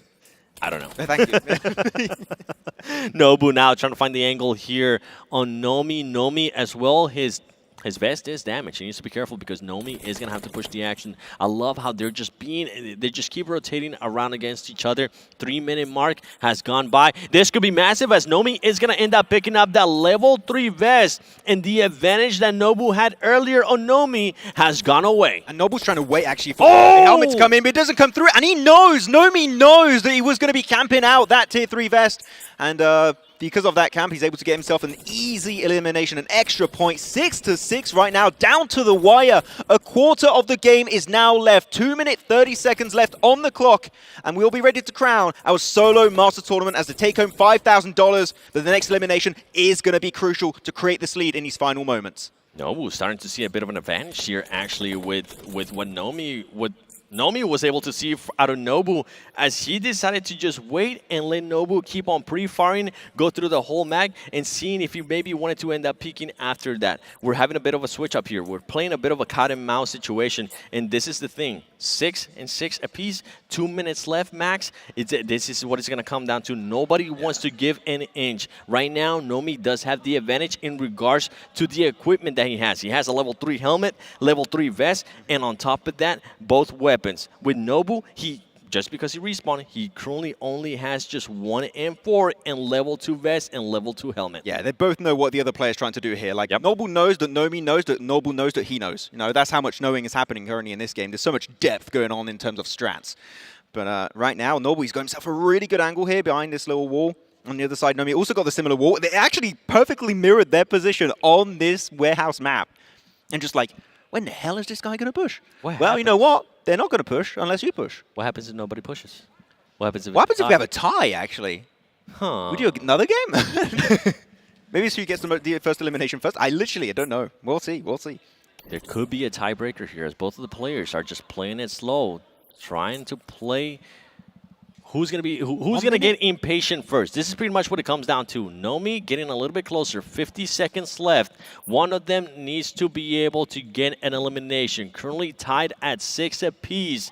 44 seconds left. I mentioned in regards to Nomi currently having the level 3 helmet, level 3 vest, and Nobu only having a level 2 helmet and a level 2 vest. And on top of that, just 1 gun. 30 seconds left to go. These players are being patient. Nobu, the aggressive player that we saw earlier, starting to fade away. He doesn't want to give an inch. 20 seconds left. Who is going to make the first move here, Max? I think no one is going to make the move right now. It seems like they are set in camping out their locations, the top of the crate and then the behind side of the crate for Nomi. You have 10 seconds left on the clock here to see who's going to be going. Oh, Nomi's going to have a little bit of a push here. We've got 5 seconds. 5, 4, 3, 2, 1, and it is going to be a tie for the last game here for the grand finals of the Solo Master Tournament. What does that mean? I do not know. If there is a tiebreaker, remember, Nomi did end up getting that first elimination. We just had a 2-minute standoff for the finish here. But who got the last elimination?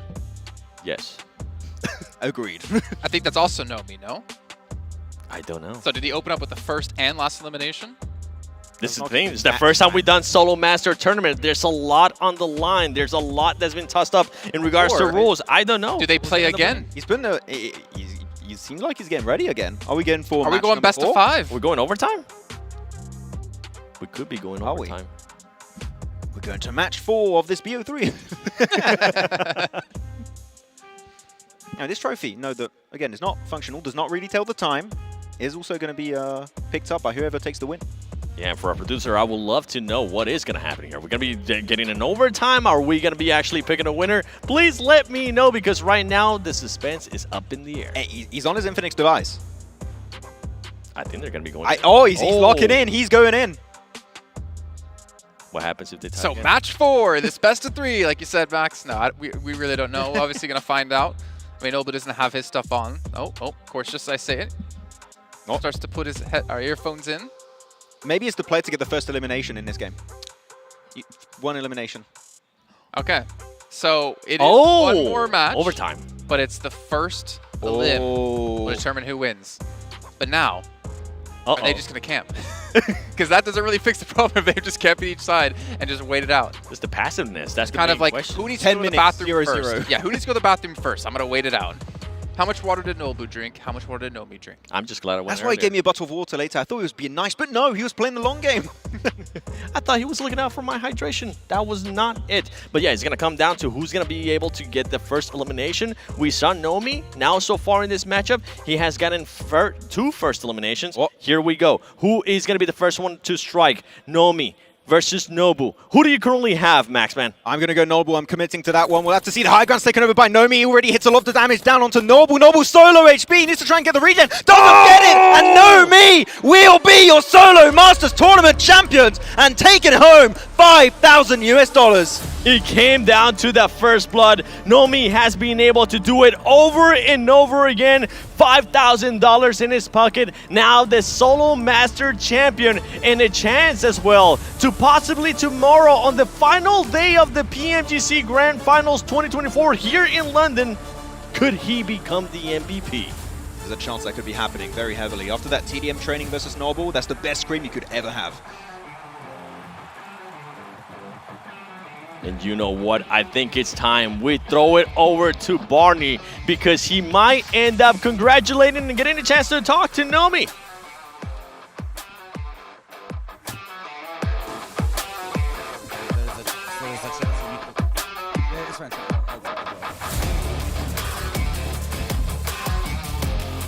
Ladies and gentlemen, your PMGC Solo Master Champion from Team Spirit, Nomi!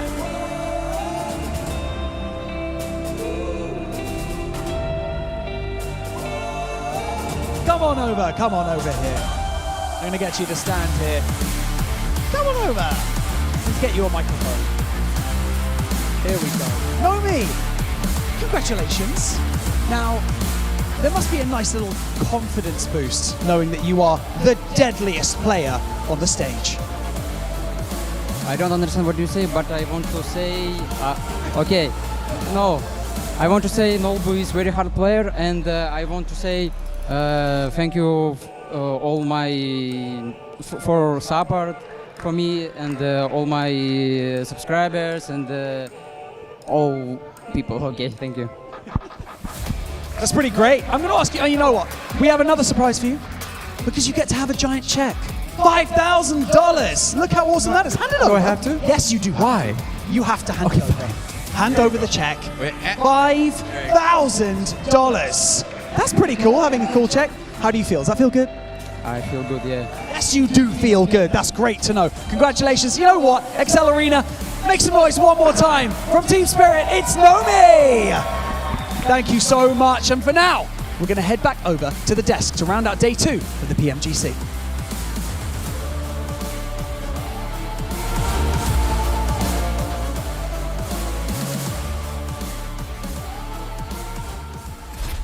You know what? I don't even remember what happened today now with just what happened at the finals here over Solo Masters Tournament. Did we even have matches for PMGC?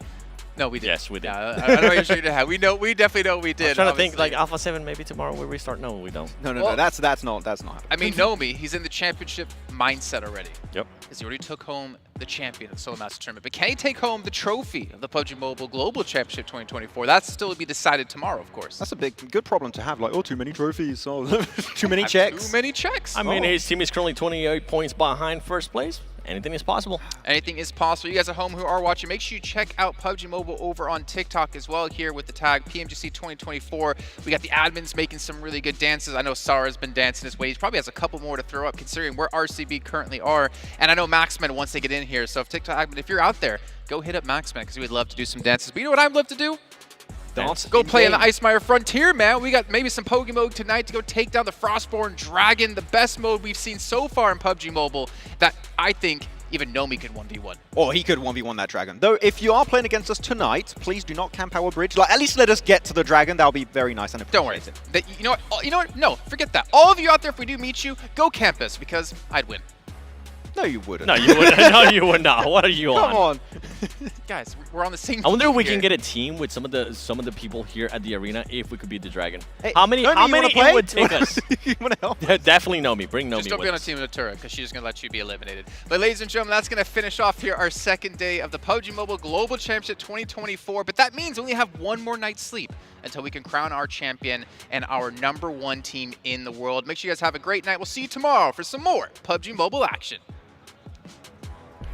Pure fire.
Pure fire, ripping the drill, bringing the heat, and you know that the deal. Getting the go, baby, know that the real. Gonna confirm that we're lit in the field, fam.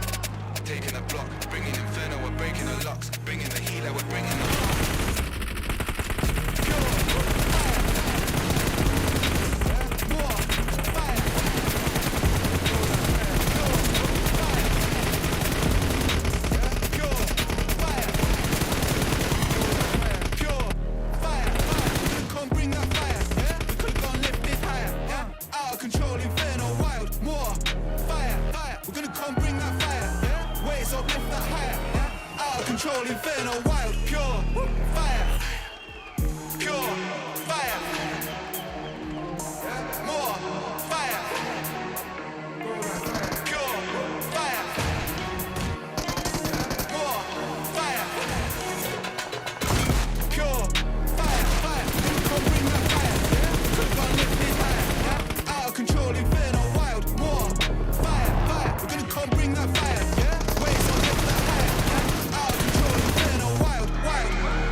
It's a bag full of bricks getting switched tonight. Pure fire, ripping the drill, bringing the heat, and you know that the deal. Getting the goal, baby, you know that the real. I'm gonna confirm that I'm lit in the field, yeah?